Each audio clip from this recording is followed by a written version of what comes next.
Yo, what's up, guys? How's it going? Welcome to the stream. Hello, hello, hello. How's your weekend? How's your weekend? That queue was instant? It was so fast. By the way, I have time for one game, and then I'm gonna get URGOT coaching from Quanti, who is apparently the best URGOT in the world. His guide is has been pretty useful so far, I must say. One game, then coaching. We're gonna review 2 games, and then no live games. I'm just gonna go on.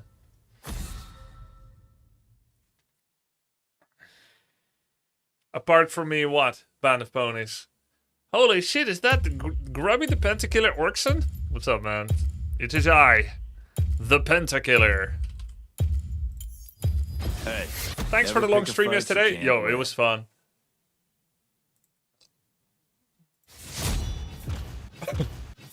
Can you give me the new code, Ruigen?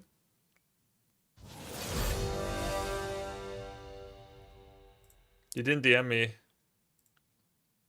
Will Dark Grubby return in the near future? What's Dark Grubby? Do you mean this one?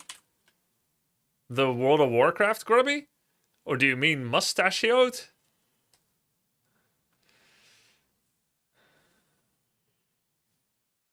Wouldn't have fell off if you stuck to Dota, little bro. You threw a majestic life away. 184 viewers. You used to have 10k on Dota. Shake my head. Are you just trying to be featured on the next clip? Oh, by the way, we need to do some unban requests after this. And I don't mean the guy that just spoke. I mean, in general, we have something. Bro is truing. Oh my, is that the case? Wait, is it my turn? You cannot know strength until you are broken. Nice, League is fun when you stream it. Hey, cheers. I agree. I agree. Okay, let's see. New body. Guys, I'm getting a new body. There it is. Okay, why is it so big now? Control R. Why is it so big, Rui? 800, 420. Oh, you gave the big one. I'll make it smaller. I guess it's better resolution like this. So we have a new score overlay. Oh, hell. Oh, no! I didn't do my rune page! GG. Who am I against? Gangplank. Well, he doesn't have self-heal anyway, right? Teleport's good. We have a new score overlay, which is good, but at the same time, I didn't do my rune page. And what the fuck is this? Inspiration? Creative tools and rule bending. What is that? It's probably the fast feet, right? Grubby, did you see the wholesome comments under the video? What video? What's Synapse video? Free boots? Oh, free boots is fine. What is the most OP ult in the game? Yo, Evil Solar Baka, you came to the right channel to ask. There are hundreds of League streams to check out. You came to this one. You thought probably this guy is one of the most knowledgeable. You were wrong. I don't know half the ults in this game. But I'm gonna have to speak with complete lack of bias that the best ult is any ult that would allow you to pull in and execute a low enemy champion, provided they don't have some form of unstoppable or self-save, such as Tryndamere or Gale or something. So I would... Who has that? URGOT. URGOT actually has it. It's called Fear Beyond Death. It is time. Oh shit, Grubby was on the Synapse video? Oh, cool. What is that, actually? Recommended. Is that the... just where they show all the stream snippets? no commentary, right? Welcome Overlay, to move it to Summoner's the right. Rift. Okay. Guys, you can now see my rank and my score. It's a highlights league channel. 30 Okay. seconds until minions spawn. That's cool, man. It's cool. I also got invited to this podcast. I forgot what the podcast is called, but Ludwig was on it a month ago. They're Australian. Do you guys know them? The only got. That's right, Captain Law. Thank you for the sub. Appreciate it. Does Warcraft 3 help you in League like movement or anything? No, except it's isometric and mouse controlled. The Yard? No, the Yard is Ludwig's podcast. This is by Australians. Yes, broken by concept. BBC. They wanted to give me the BBC treatment. 6 months later. These are my weapons. I accepted, but we could not find a time slot to get together. Go!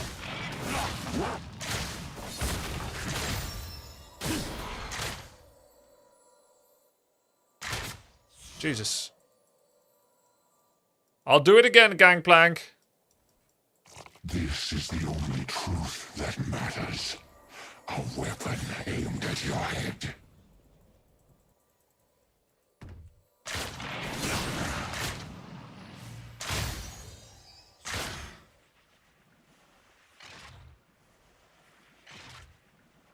Oh shit, I didn't zone out all the footmen because I pulled them in. Listen to my words while my weapons. The hell is this cringe jungler doing here already?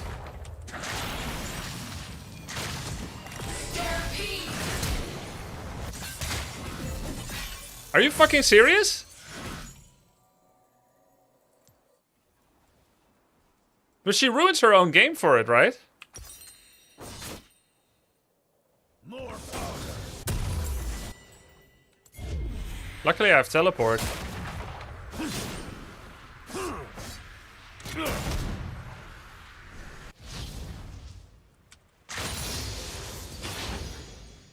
This is going to be an interesting game actually to review with Quanti. Stronger than before. 10 gold, not bad. Dude, he's still losing despite this cringe-ass gank.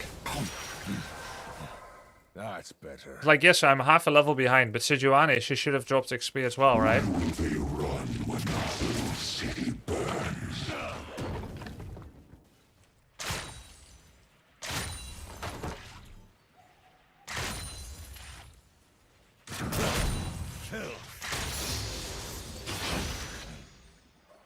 Needed that. Such marvels filled of pain. Everyone, please. He sounds like Rhaegar. Is it the same voice actor, I wonder?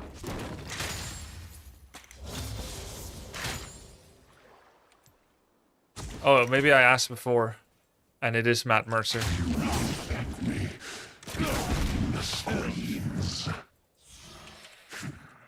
Isn't Matt Mercer the guy with the long hair from the roleplay team?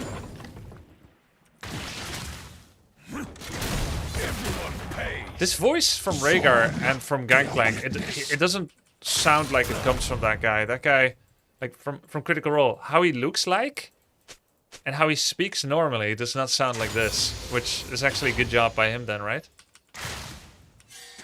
That you can sound different. He's impressive, yes. If you hide in the shadows, He's a vocal chameleon. be drawing me home. Surprise, I'm back.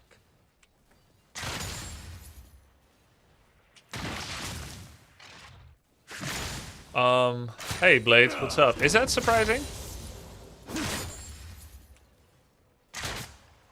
I appreciate your resub. Thank you. My flesh.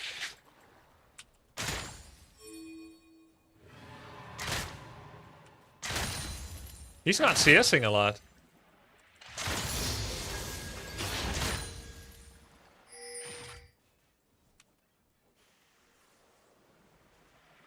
Even despite the minute 2 gank. I wonder if she did that for fun or because he was begging her.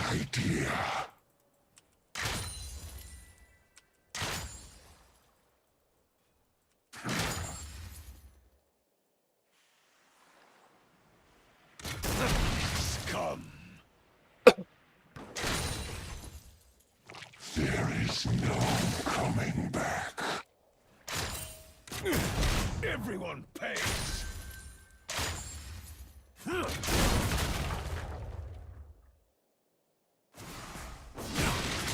Anyone seen Sijuani?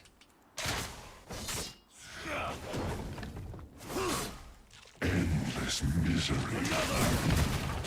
Wonderful. There she is. I could get pickaxe and call. Or I could work towards Black Cleaver. I think that's better. Zone calls for it. Oh, good. Udir is taking some XP. I think she's top. Who's coaching you later? URGOT. Now it's just a matter of communication with jungle to dive on posts and stack wave to make people rage quit. It's a high risk, high reward play. Classic JG Jit. All must be tested. Yeah, I mean I'm down in level now, but I think I'm still gonna own him. I don't think I'm gonna lose to a gangplank even if I'm a level down. But of course I will lose if it's 2v1 the entire game. Break men to break their shackles. Break men to break their shackles.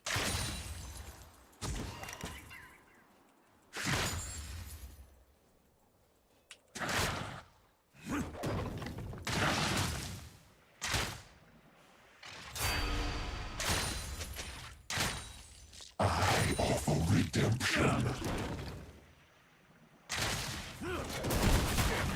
Pays.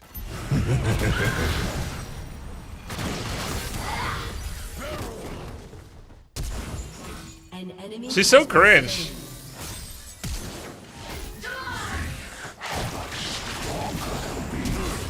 They're all flashing?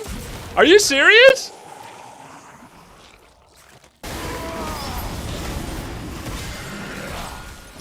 It's fine.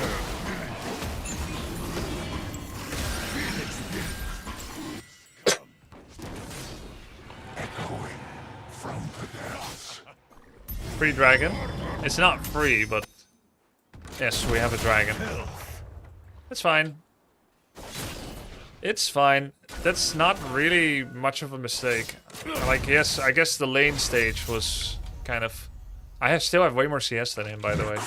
It's the CS difference between us is worth one kill. I have 15 more CS than him. But what items has he got? Phage.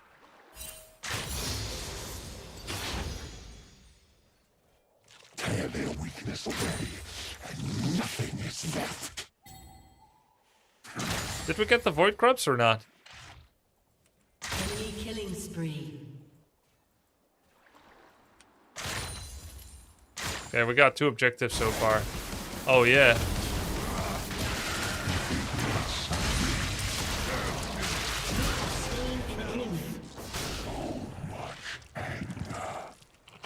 Oops, misclick.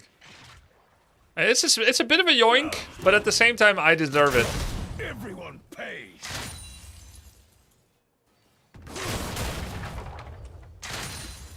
Oh, so he uses one to bait me into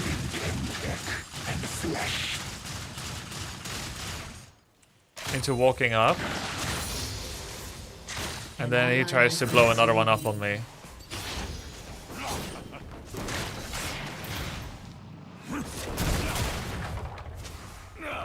Only those who survive this city deserve it. Oh, pretty efficient clear. I'm in vision here.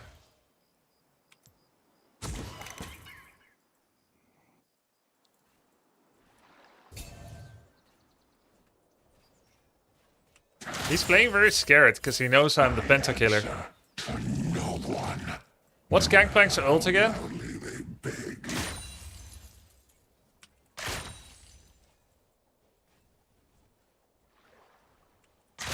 Just a big AoE. Is it a impact or damage over time, peppering an area?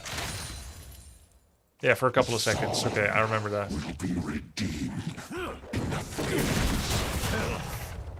Holy fire! That was his ult. An ally has been slain.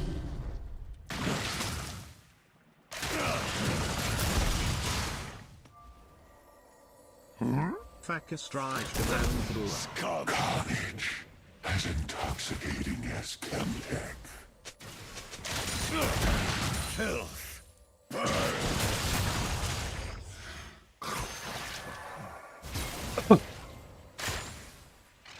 Enemy has been slain. Scum. An ally has been slain. Choking in the Chemtech. I need to have a higher level Q so I can slow him better.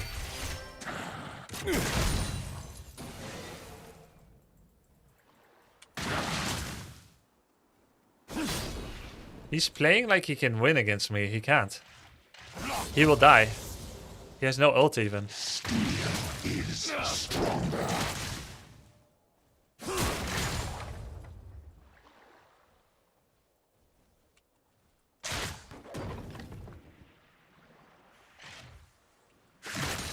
Unless Cringe Yuani comes again. I was not born in the depths. I merely refused to die.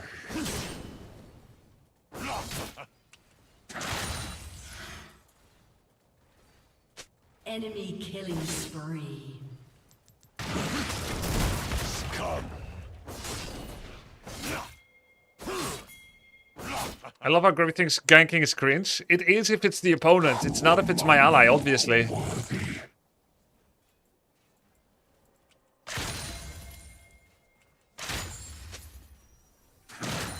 I have so much money, actually. She's actually here. An enemy has been slain. The fuck is that, dude? Been slain. What's the damage over time component? Your turret has been destroyed. An enemy Oh, has this been one. slain.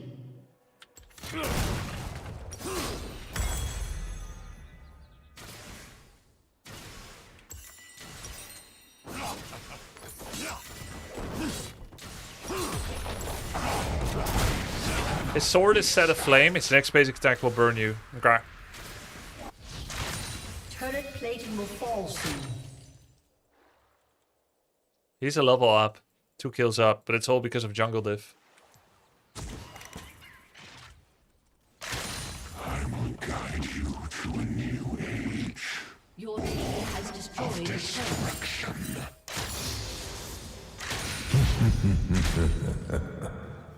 Where did he ult, actually?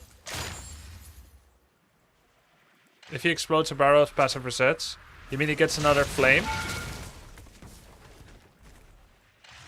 If you will endure the chaos to come.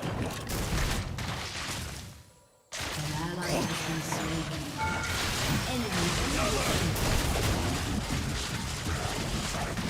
Enemy rampage. Lucker. Scum. I took a lot of tower shots too. Everyone pays. Filth. I am the very definition of a self-made man. Everyone pays. An enemy is unstoppable.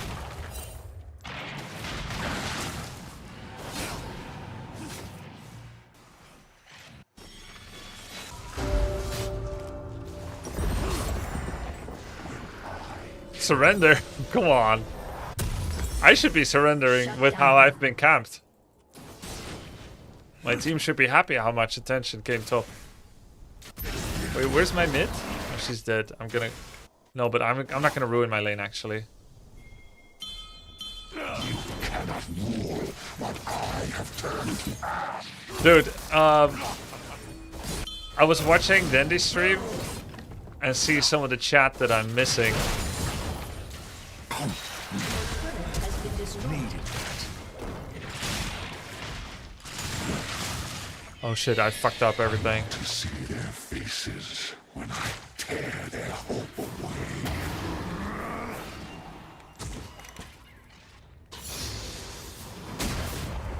Phoenix Spirit. An ally has Is he gonna been execute? slain.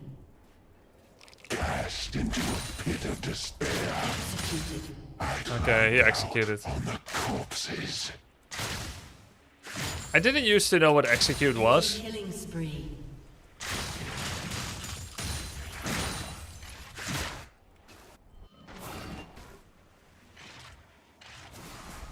That took a while for him to die, though. It's fine. There's no need to E, just hit him. I know.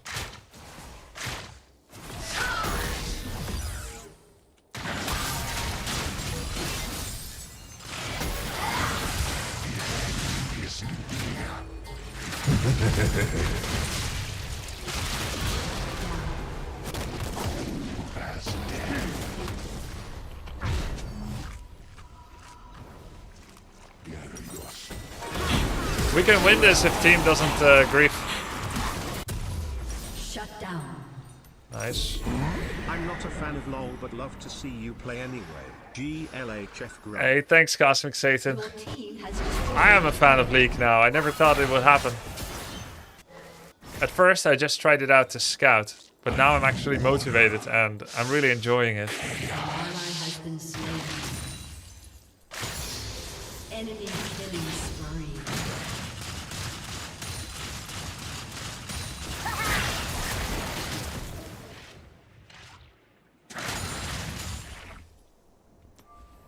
Strength That weird little Murloc. vested. Malzahar's mid. Can't wait for Grubby Toxic Arc. Dude, it's gonna happen eventually to all of us, right? And people are waiting for it too. Like, even now, there's people that are probably hoping it's gonna happen to prove it. These are my weapons.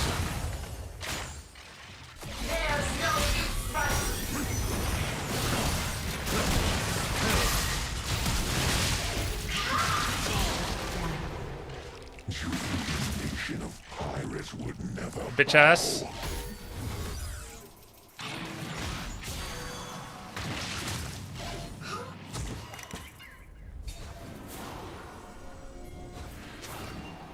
Okay.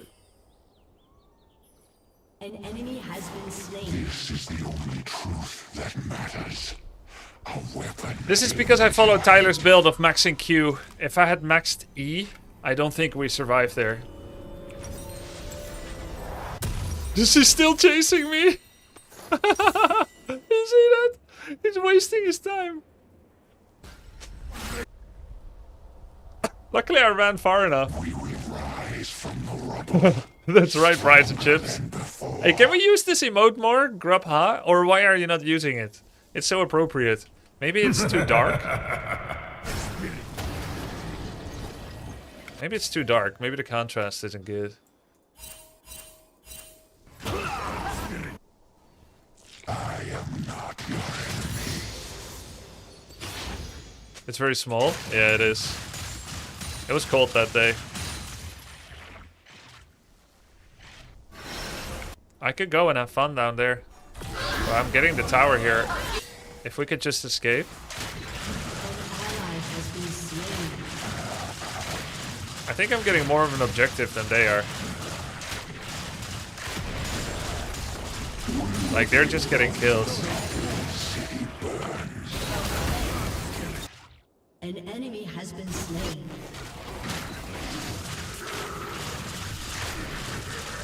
We're all dead. Enemy double kill. Hey, Kaisa survived. Good shit. Oh, actually, I kind of have a counter to him. Plus 30 gold. Yeah, W is kind of a counter to his bomb. Keep chasing, nerds. Isn't he supposed to dodge these? Is that his ult?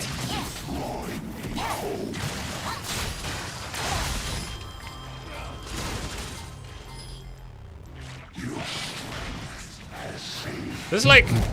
Oh, what the fuck? Dude, stop chasing, it's cringe. Oh, what was that? How come he was able to go invince? They used everything on me? Yeah. Zanyas. Oh, that's such an early Zanyas, though. He doesn't have Zanyas. What? Their future is carved into my... Oh, shattered. Shattered arm guard, okay. Oh my god. LOL.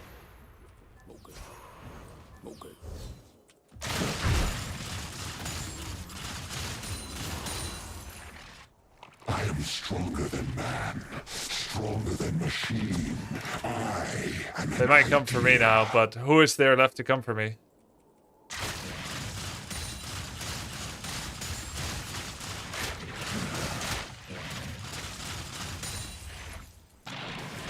-1? Your team has You know, I destroyed find a turret. the -1 spam much more tolerable ever since I changed it into an emoji, because it makes you look like a nerd. You see the little nerd face?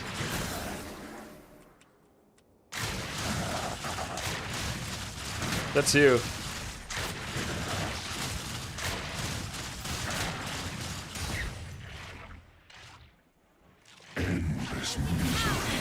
I should go for this, actually. Oh, we're dead already. I should not go for this, actually.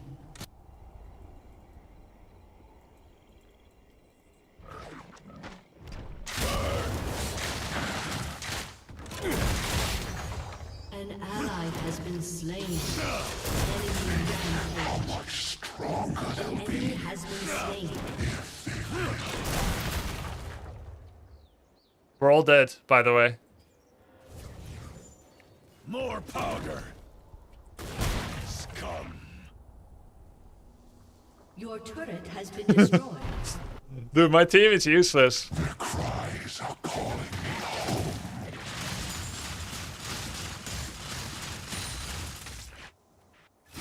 An ally has been slain. Your turret has been destroyed. Your turret has been destroyed. Maybe I should go back, arguably, but they're always dead. I would be fighting 1vx. Your inhibitor has been destroyed.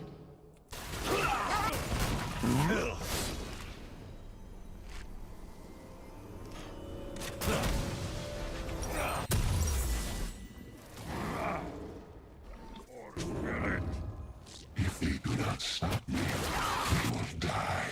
I need to, like, kill Ash. That simple. But Mel is zoning. Their support is cooler than all of us.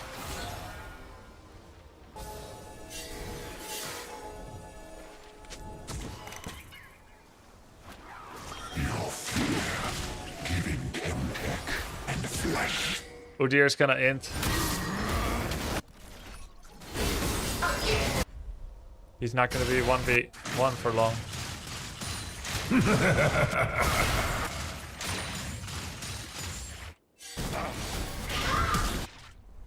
Only those who survive this I'll just go fight. deserve it.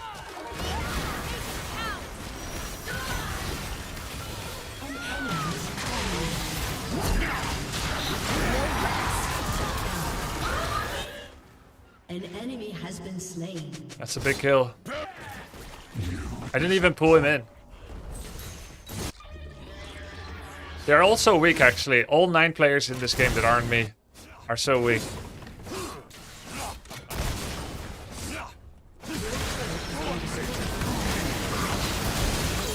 Has been slain.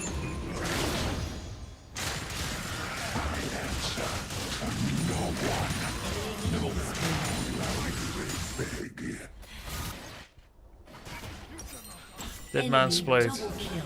Why did they go into? Why did they go into the center alone? Like the strong ones is me and Udyr.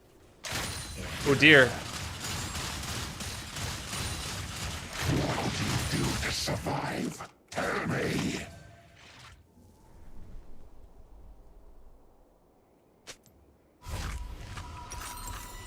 Oh, the Drake is up. I'll do one wave. And then maybe I should go already.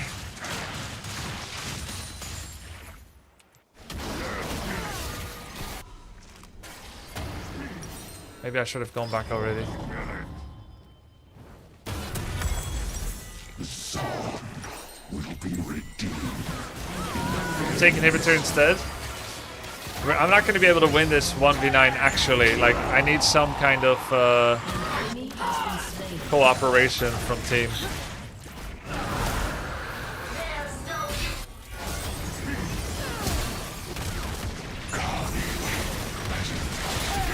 Oops. Juke.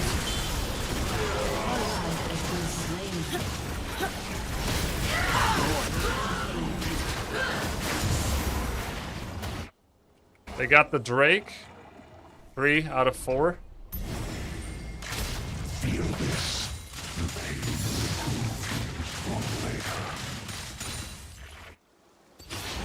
Big wave mid. Don't feed. I need to kill Fizz and Ash in fights. An enemy dominated. Aw, try to fight alone again in center for no reason. Choking in the Kimber. It's like, maybe we'll win the 1-on-1 this time? 3 people forfeited.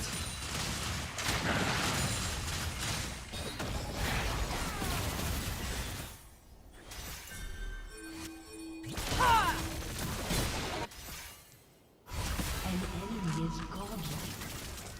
You die when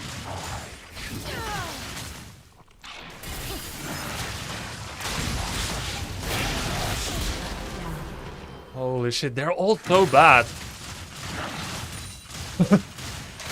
I don't mean that in a toxic way. I just mean, how are they dying to this? No, I don't mean that badly, guys. reborn in the depths, I merely refuse to die. Is that Vision?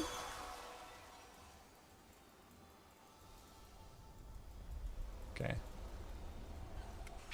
I'm in danger! You know, the smart thing would be if my team now came in my direction, because they see I'm being chased. And they should know that I'm strong. And they see Ash chasing. So that would be like a clever play.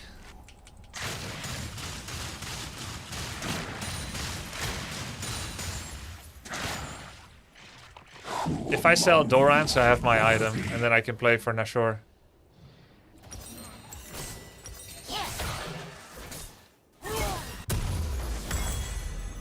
I should have bought Control Ward. But I don't want to lose time.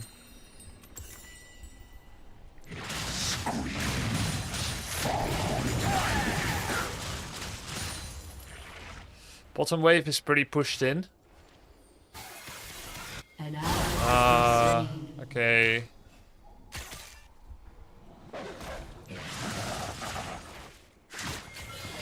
In my arrows, enough.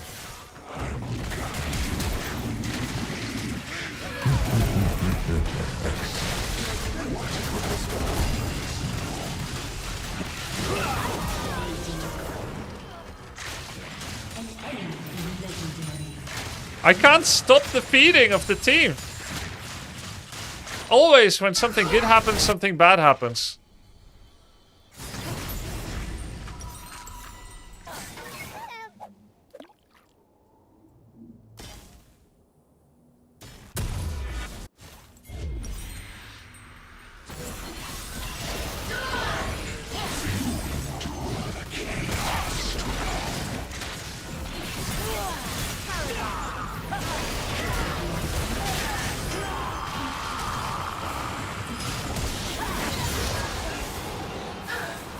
Unfortunately, they still got Nashor. But I think I can actually take top inhibitor. Nice E.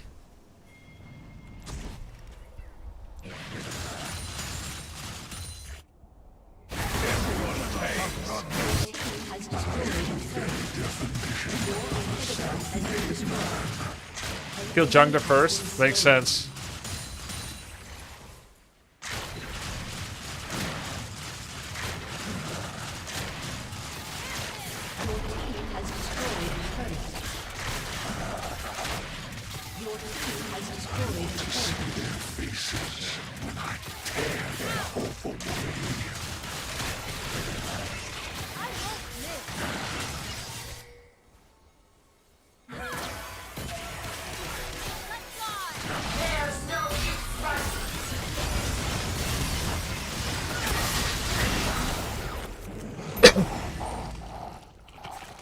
Go for her, he did anyway. Yeah, I overstayed. Or I should have got the inhibitor, or I should try to go for Ashe.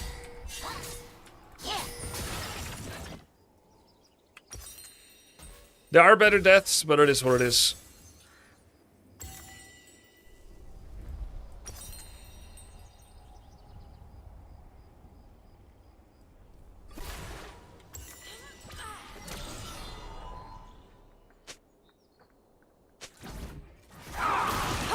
They just have to wait for my respawn time. This is very risky.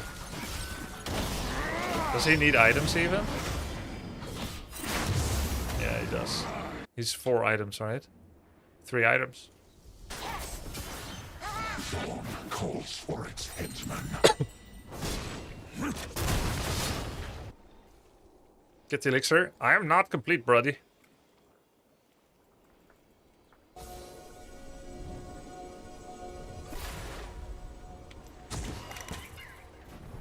Cast into a pit of despair. On the corpses.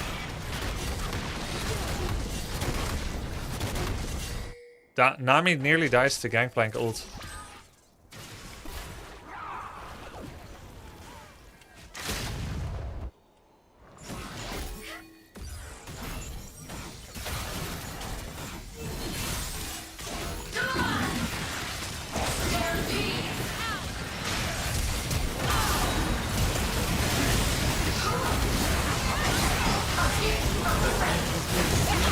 Okay, never mind.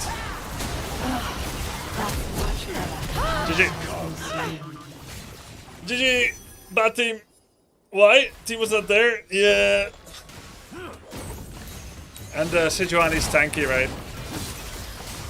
I need to focus the Ashe and Ashe and Fizz. Fizz probably has enough dodge if I don't 100 to 0 him, but I won't get to kill him.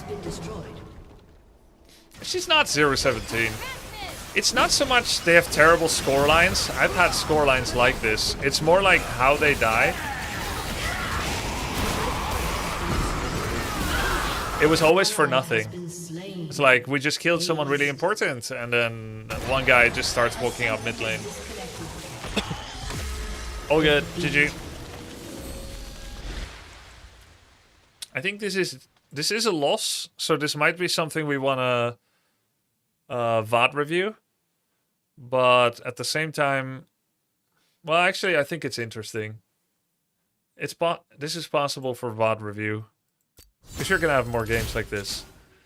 It's just upsetting.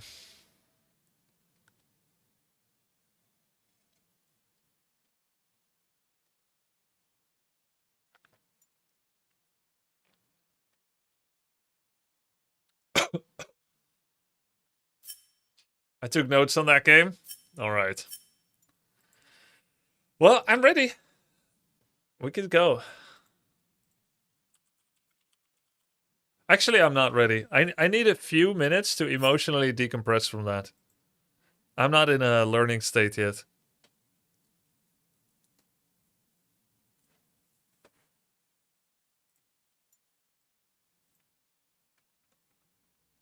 Just scream. I'm gonna scare my dog.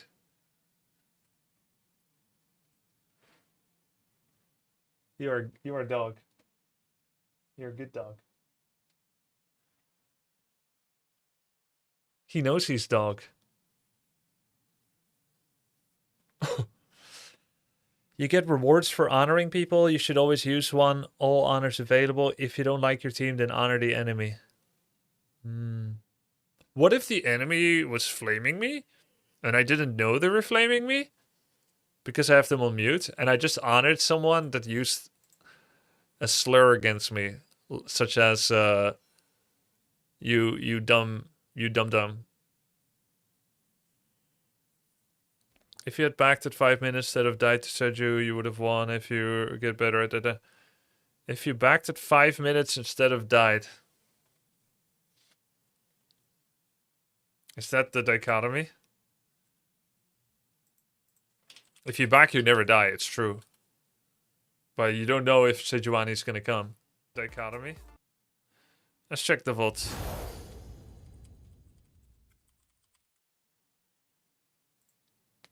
You don't back because you're gonna die if you stay. You back because it's a good time and you could die. Do you know what I mean? It's not because I will die. Except when you know you will die. But I'll check the 5 minutes and see what note you had.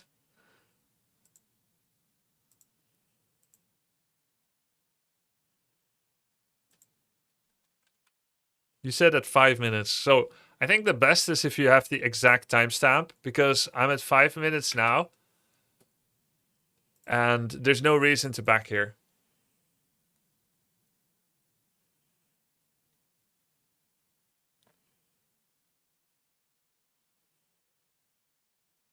So right here, you should hard shove this next wave because it's bouncing. Then instabase. Because it's bouncing.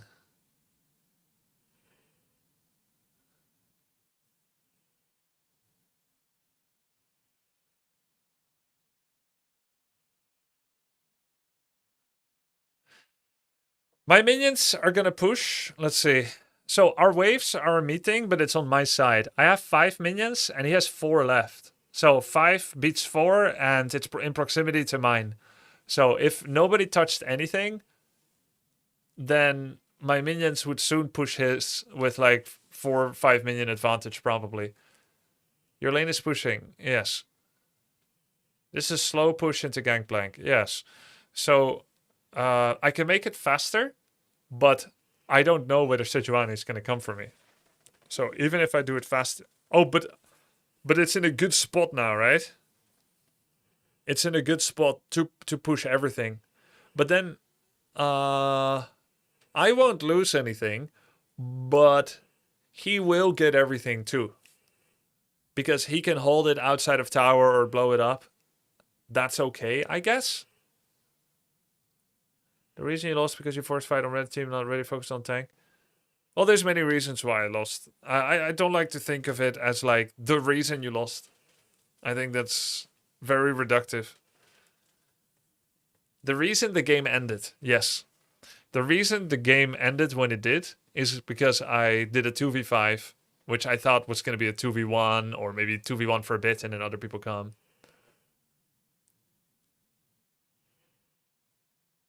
It's reductive for your stomping lane, you lost it because of this death. No, that's like saying the whole game rests on my shoulders, which it doesn't.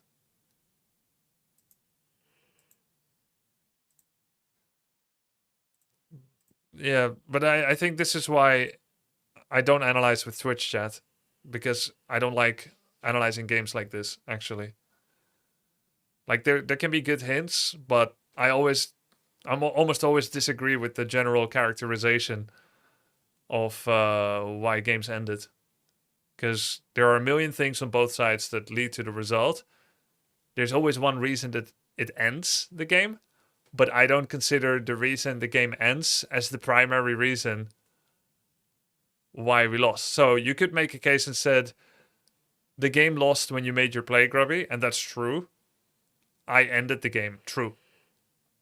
But we were in the game until now because of me as well. So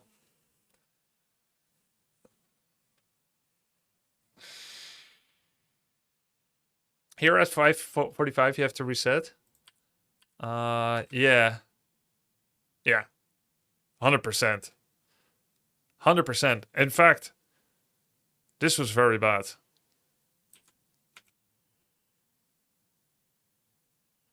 Bam. What's worse, chat's advice or Dante's advice? Dante. 100%.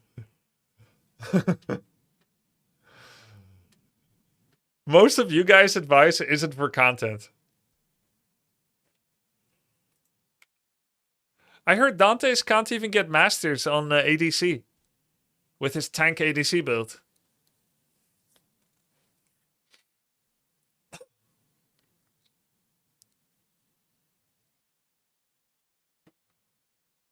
Guys, I'm just trolling. Of course, jungle and ADC is very different. This was definitely a clear back time. You can always point towards direct timestamps. That is extremely quality backseating. If you point to a timestamp and say, you missed a back window here. And I think these are more useful than the engage on Sejuani at the back, which is very obvious. And it was obvious at the end of the game. And also, I had very low confidence in the game's outcome already because of team constantly pissing away our comeback. But yes, I have 1200 gold. There are no minions left. Next wave is extremely far away. He will take lots of damage from this camp or lose lots of mana, or he will tank under tower. Hey, Grubby, how can I support you while supporting a follower of yours who just helped me in ways no one can understand? I mean, you don't need to support me, Mimikey. I'm just happy that you had a very positive experience. I'm happy to hear that. The rest is up to you, man. You have the freedom to do as you want. You can support me, you can support him, or don't. But I'm just happy you're happy. But I will call cap on that no one can understand. Obviously, many of us could understand if you explained. The reason we can't understand is because you won't explain. And the reason you won't explain is because it's probably private. So I'm not going to pry.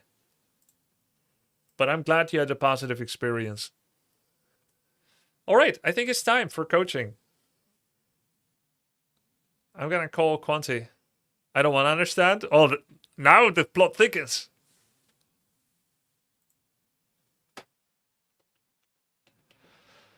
Hey, Hello. Hey, Quanti. What's up, man? Hey, how are you, man? Good to meet you. Wait, sorry, let me do one thing with my Discord here really quickly Yep. to get this audio going. Yeah, my audio might be a little low for you. No, I think your audio is fine. Can chat hear him well? Wait, How is give me 1 second, sorry. How's Quanti on this side, guys?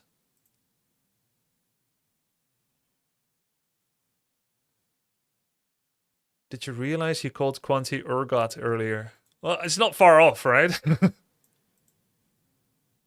It's just my entire personality, yeah. Alright, should be good now.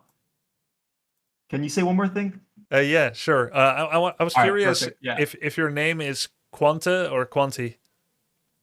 I honestly get called everything. I say Quante, but Oh, it really doesn't matter. It's very ambiguous. Okay, I'll say Quante. Quante, yeah.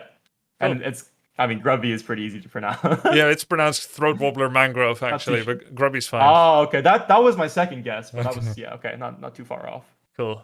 Yeah, let's Okay, stick yeah, with Quante so- and Grubby. Yeah, nice to meet you. I've watched one of your VODs a couple of days ago, maybe a week ago or so, where you were playing URGOT.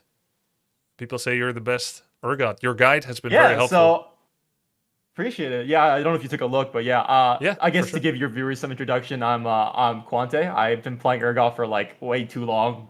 I've been playing League for even longer. I've been challenger for since season 8, just exclusively one-tricking this silly URGOT crap champion. So I'm not too shabby at him. I think I know a little bit of what I'm doing. But yeah, and I'm just excited to meet you and excited to help you out today in this coaching session. Cool, thanks. Well, I appreciate it. There are a lot of macro decisions. There's also micro mechanical you can help with, no doubt. Itemization. You've Absolutely. already helped with itemization. The matchups has been very helpful, from your guide. I beat my first Yasuo yesterday. Been a lot more confident. That's not an easy matchup. That's kind of nice. Yeah. Oh, he wasn't that Yeah. good, but still. So do you want me to just screen share through Discord? I was Yes. looking at your VOD that you just played versus the Gangplank there. Let me share. Okay, the let's screen start with the most recent one we just played. And you'll screen share and I'll watch along with you. Okay, you're sharing. And Sounds then maybe good, we yeah. can pop over to one of the games from yesterday as well. Yeah, absolutely. I was taking a look at the game versus Kali yesterday, but any game you want, we can definitely look here. Okay. Yeah, so I had a couple start notes on with this game as well. I'm sure. All right, so I guess to go over this, can I ask you like what's your like experience with URGOT is so far, and like just Yep. League in general? Like how long have you played? Yeah, I have about I think I have about 100. Wait, how many games does it take to go from level 1 to 25 to become rank eligible? The last time I did that, I was like maybe in 2015 or something. Okay. I'm not sure. Okay. I have 99 ranked games and I rushed to level 25 and played ranked. So I'm probably about 200 games into League lifetime. That's my experience. Okay. I mean, I was watching your games for 200 games. That's pretty good so far. What you've been doing. I saw some clean plays. Thank you. URGOT is my favorite and most played. Then after that, it is the Tentacle Lady, Alawi. Definitely. Yeah. So let's just get into straight basics for you for the URGOT champion. Yep. I'm sure you've noticed this champion, his entire identity really revolves around hitting his power spikes, which is his level 9, and hitting his Black Cleaver for his item to really get going as a champion. Right. So I feel like the way I approach URGOT, and I'll give you this game plan. It's a very structured game plan, and I think URGOT is one of the best champions to climb, especially in lower elo, just because of this game plan. Your game plan is going to be, all I want to do is focus on not falling behind until I'm level 9 and Black Cleaver.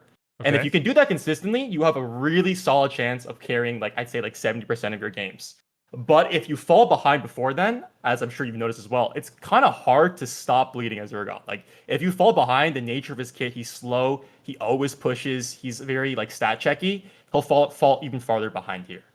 So, Yeah. I had that's one game kind of yesterday. the game plan. I had one game yesterday go where ahead, I fell behind, and I seem to remember that from your guide you wanted me to play more like a tank. Actually, your guide didn't cover falling behind.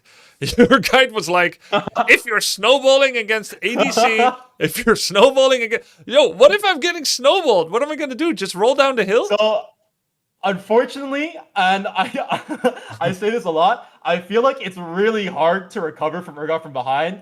If you are behind, for me, it's usually a learning lesson to not get behind in the first place. And I know that sounds really unhelpful. But I'll try to show you exactly what I mean here in this replay.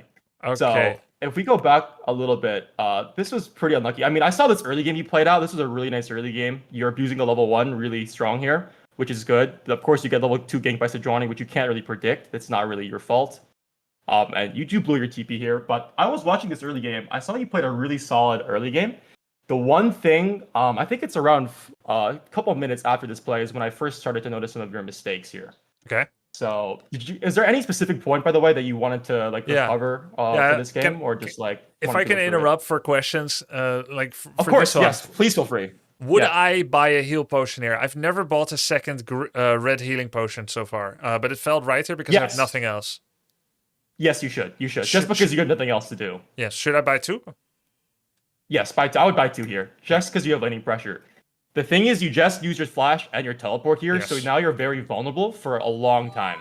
So you want as much juice as you can here to make sure your lane is safe, because if the Sejuani just repeats ganks you here, or you take one bad trade, you're stuck forever in this lane, or for a long time, because Cheapy still has his teleport up too.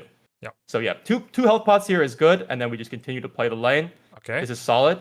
Now, a lot of the times for that level 2 gank you just had to deal with, you'll want to ward early game if they're a level 2 ganking jungler. This game, that Sejuani was being a little weird. Like, it's really weird for the Sejuani to level 2 gank, but that's fine. Yeah, I think he's a fan of the stream. This is the first mistake, I think. Maybe. Yeah. Okay. So, this was really good. This is not the first mistake. This was the really good play that I was talking about. You pulled a wave here. Oh, by the way, I really like this. Sorry, can we put a pin in this? We're at 3:11. Yeah. Can we go back to the first wave, actually? Of course. Thank you. Absolutely. In the first wave, I tried to do the thing where I zone. Okay.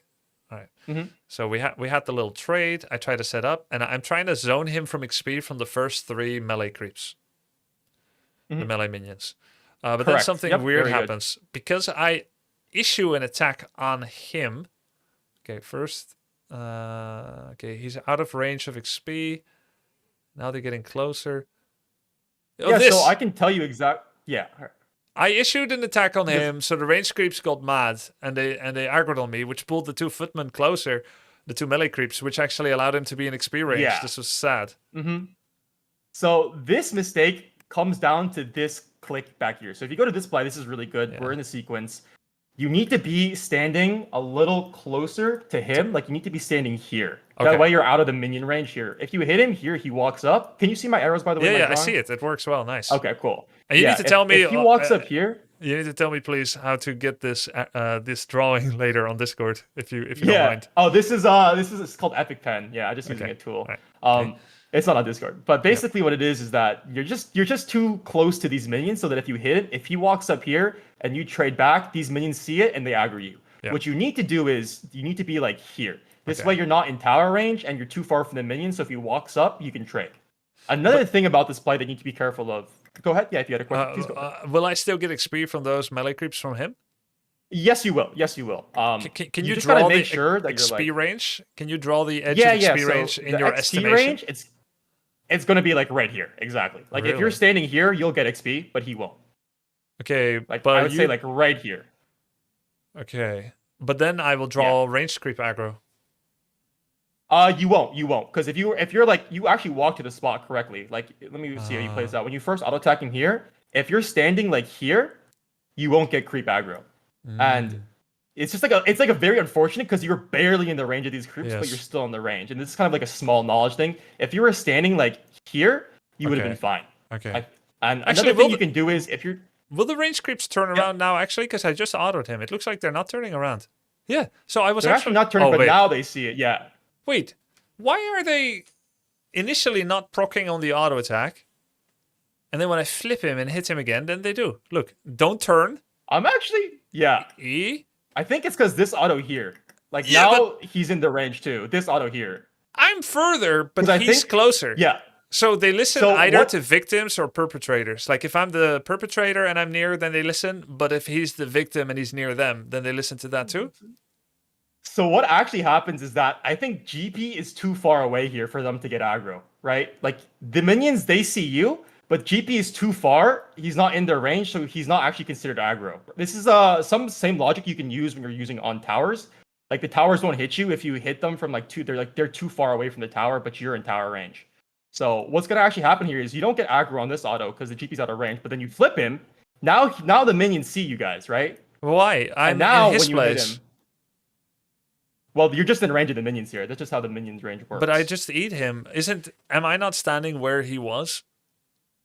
Or am I slightly closer? It's a little finicky just because you're on such close range of being perfectly in or out of the range of the experience of the minions here. It's like very small. And then when you auto him here, you see you auto him right there. Then this gets you the aggro. If you go back here, when you first autoed him, the range is a little bit farther, and that actually matters here. Like when he walks up here to get the Yes. aggro from the minions, he's a little bit farther back. His minions don't see him, so they don't trigger that he's getting attacked here. Like when he walks up here, I believe, and he goes for the auto. Like you auto him here, you see this minion range. It's pretty long, Yeah. right? Yeah, I'm closer pretty than long he line. is now. Yeah, but then you after flip this. him, and you see like it's not as long anymore, right? Okay, This is okay. like in range now. This is in range to like spot you, and like they see him specifically getting hit here. Yeah, okay. Okay. Yeah. But the biggest part is honestly that's a pretty small detail that we're focused on. I'd say the most important thing here is that you actually flip him into the XP range, which is something you really want to avoid doing. So Okay. actually what I do a lot of the times when I'm doing for this cheese, because like if you flip him here, he gets closer to the XP, right? If you Yeah. flip him. What I do here is I'll like to approach from like the side, like I'll walk up like this or I'll walk up like this. That Okay. way I can kind of flip them like horizontally. So that way I can still trade with them and like keep them here or push them even like farther back. That way I don't flip them into the XP range. You Okay. know? That's So really good. I'll like walk up this way and trade instead. That's why I can flip him this way instead. Yeah. And that way I can deny him XP. The case here, you're just a little too close to the minions, and so they draw aggro. And that's actually really important because these creeps barely live, right? So he actually gets the XP on some of them, which is a really big deal here. Oh yeah, they stopped so this is hitting. unfortunate. They stopped hitting the Yeah, melees they too. aggro you, There's- right? Yes. So these live. at 1 XP, 1 Yeah. HP. So he actually gets the experience from them, and then the Sejuani comes and it's annoying. But yeah, Th- the this- thought was really good. Yeah, this is the second game in 99 ranked that I get ganked at 212 instead of 3 minutes or 3:30 or not at all. So It's this- very rare. this ruins his game a bit, right? It does. It does ruin his game because you see your Udyr is like full clearing this entire time, so he's got all these camps to farm. This guy went from like I don't know what he took, but he went from like this buff to here. Then he's gonna walk back and continue clearing. Udyr will be significantly ahead of him. However, this is like honestly, I don't know what elo like this really happens. I would say level 2 ganks are very uncommon nowadays, just because they're so punishable. Yeah. And they need to be like specific junglers to pull them off, and I don't think Sejuani is one of them. So he Yeah. doesn't even kill you. So his game is screwed now, and you are just chilling here. Yeah. Yeah. Skill build wise, I- we can look at it now and then. I used to always do 1-5-2. But I saw Tyler do a lot of max Q and 1 in E. I don't know how you build. So Tyler has a very, and I'll give you my take on this. Tyler has a Okay. very interesting build where he does Q max into lethality. I think if you're really trying to climb in League, the most consistent way to build URGOT is W max, with Black Cleaver Rush. okay, I think don't W fully max- understand the W rush. Yeah, so basically, I saw you do it too. You know the toggle that you can do once you get Yes. W maxed? Yes. It's a big DPS increase for URGOT. So URGOT's issue as a champion in lane is that he has pretty bad short trades versus a lot of the meta champions. And he also has really bad long trades, which means he can't really flip in aggressively because then they'll use a lot of champions can just run URGOT down if he flips in aggressively. Like you flip in one time and then you die. And then you're like, how did I die? You're just too weak as a champion until you're 9 and level Black Cleaver. So Okay. because he can't flip in, he has bad short trades and bad long trades, which means even if you put points in Q during lane, they don't really give you the juice to be able to beat a lot of the meta champions in the first place, even with Q max. So each point in Q scales linearly, like it will give you good damage and good presence in lane. And putting points in W doesn't really do much, but that last point in W, when you finally get it maxed out, then it becomes super upgraded. Because then you have infinite W, you have the toggle as well, and now you have the ability to do really nice long trades. Like you can take trades forever now because your W lasts forever. So you have really long, good long trades, which lets you really take the fight to a lot of the meta top lane champions. So you actually So play, I personally prefer W. you play level 2 to 8, or let's say 3 to 8, far more. Yeah, let's say you're level 3 to 8. You're really embracing the philosophy of waiting. You're essentially teching towards Black Cleaver and level 9. Yes. Mm-hmm. Because you Urgot's do level not, 1 early game really strong. Yeah, you level 1 is strong, level 2 is strong, and then level 3, if you don't get a second point in Q, then you start getting a skill that doesn't give you as much. You get some PTA, some press the attack from the low level W, but you really are just safe farming, trying to control the lane, control the wave, don't get ganked, don't fall behind. But you're not really trying to make a lot of Exactly. plays happen anymore. That's your philosophy. It may not be yes. other people's Yeah. philosophy. Yeah, 100%. But I feel like in terms of just like climbing in League, I say overall, just for League in general, the most important thing is consistency, right? And I'm sure you know this being crazy good at other games. Consistency is so key in League to just climbing. Like some games, you'll have a good play, but it still won't be the correct play.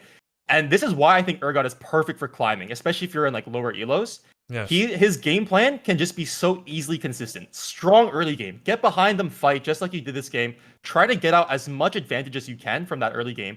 And then using that strength from the early game, those spikes you get, the levels 3 to 8, then you just play a slow game. You use your range, farm up. You're not looking to kill. Like if you can set up a gank, if they fumble, yeah, you can look to trade, you can look to kill. But your primary goal, the goal that you're keeping in your head at all times is I just don't want to die. I just want to go even. And then once I'm done, once my cleaver, I'm going to flip a switch. Then I can go crazy because see. if you fight from levels 3 to 8, yeah, you can win. You know, maybe you're better than them. You skill check them. Maybe you get lucky.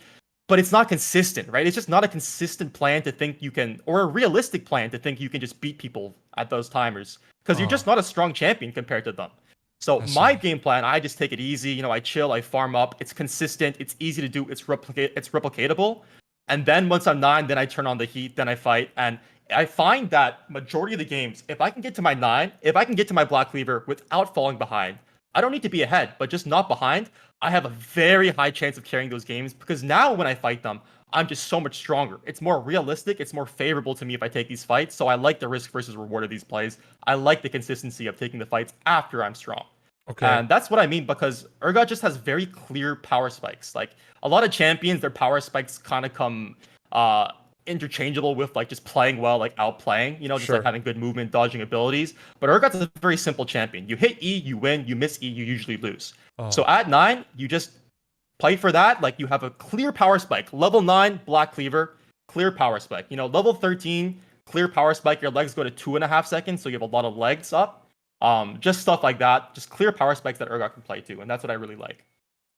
Okay, I understand your philosophy for him. That's very useful to have as a backdrop to frame the rest of what we'll be going through. Yeah. Would you ever alternate? Do you always? Rune page wise, I've seen some variances. I think I've decided to skip trying to understand your rune pages so far, so as to not complicate it. But I'm guessing you use like 2 to 3 different secondary pages. I use primarily one rune page right now, and that's free boots and approach velocity, just because I think it gives URGOT a lot of mobility, which is the stat that he lacks. Yeah, and because you URGOT's are not trying to win at level 3 to 8, you don't need second wind or the armor. I don't think it does that much for you. Yeah. I don't think it does that much for you to do those. Because URGOT is a very, if you've probably noticed, he's a very reactive champion. He's slow. He can't really force plays. If the enemy wants to run away, they can just run away from him. He literally slows himself while hitting them, Okay. So my philosophy for URGOT is that, stuff that gives him movement speed is really premium. So, items that give him movement speed, anything that gives him movement speed, turning him into more of a proactive champion instead of a reactive champion just fundamentally changes how he can play. There's nothing scarier than a fast crab just running at you that's, fed. Because if he can get on top of you, you're dead. But the issue, of course, is getting on top of the person, right? It's very hard to do so without your flash up. So I take approach velocity for the extra movement speed when you hit the Q to be able to hit your flip after that slow. And then I take free boots because that really synergizes with his pattern of rushing cleaver. It lets you rush cleaver. Plus free boots gives you 10 additional movement speed than regular boots does. So it's a pretty nice item for URGOT. Yeah, it gives you 10, I think. Is it 5? I'm not sure, actually. I think it's 5. I might be wrong, but I thought it was... I think it's 10. Really? It's 10. It's 10, yeah. Oh my god, that's really Which good. is really nice, yeah. I thought it was 5. Yeah, it's really 10 nice. is great. It's 300 gold and then 10 additional movement speed, which is, of course, great on URGOT. Yeah. Yeah. So, yeah, I was watching your game, and I'm just going to tell you the 2 strategies I use the most to get through that levels to 3 to 8 without falling behind, and that's something you should always consider. You always either want to be freezing the wave or slow pushing it. Okay. If the enemy is in lane, always freeze or slow push. Primarily, always try to freeze. Until what minute? Until level 9. Until level 9, then you can start going aggressive, right? Because it goes back into that mindset mentality of being like, oh, I just want to be able to scale, I don't want to fight. I want to be safe. I want to get my farm. I don't care about getting ahead. I just want to go even at the minimum. So I'm always playing to freeze because freezing will do 3 things for you. It will make them vulnerable to a gank. It will make you less vulnerable to a gank. And 3, it will let you farm in safety because they can't threaten to all in or run you down. Okay, slow push. And then, how do I set up a slow push? I understand roughly what a freeze... I understand what a freeze is. Not all freezes remain constant when I do them because I might be zoning him and out CSing him. Then I'm hitting and then eventually I start getting a slow push. Then I need to crash it, correct? But yes. how do I start building up to a slow push and know 2-3 waves in advance that I'm going to be doing that? Yeah, so the slow push will usually come after one wave crashes into the other, right? So if the enemy has crashed a big wave into your tower, right? And the wave starts stacking up your tower. So I guess we can show you here. This wave is crashing in, on this VOD. Yes. He's pushing this wave in here. It's stacking up. I'm keeping it out. This is good. We play for the freeze. Yeah. So one thing here, I'll just tell you quickly, is that when you're playing for this freeze, you really want to try to avoid taking damage here. One, just because you don't need to trade with him, right? He has this big wave, so fighting with him plus this wave, it's already hard in the first place. Yes. Your primary goal is to just hold the freeze here, so you don't need to actually do that much damage. You can throw out a Q, and then you just want to hold it here and be annoying. but extending this trade into the wave, you take a lot Oh, of yeah. damage here. Yeah. Just a small point. Like you take half your health bar here that you don't need to take. You're just playing for the freeze. I should just be but that's a small dancing on the detail. edge and then use my second E when it comes up again to do another shield for the holding the creeps there. Or perfect. Yeah, Okay. yeah, exactly. Just you're not trying to engage with him. Like never looking to do a fight. Don't want him to pop a barrel or get his passive proc on you. You're just trying to hold the wave here to freeze it. Yeah. Made me reconsider just fucking So now I have a So- slow push because this guy picks fucking Urgot. Wait, Yes. I hear Now some you would have a sound. slow push because.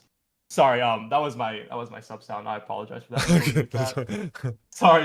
It sounded like your voice. Keep it a sub, by the way. That guy takes fucking Urgot. No, it was Whippo. It was Whippo's voice. Okay.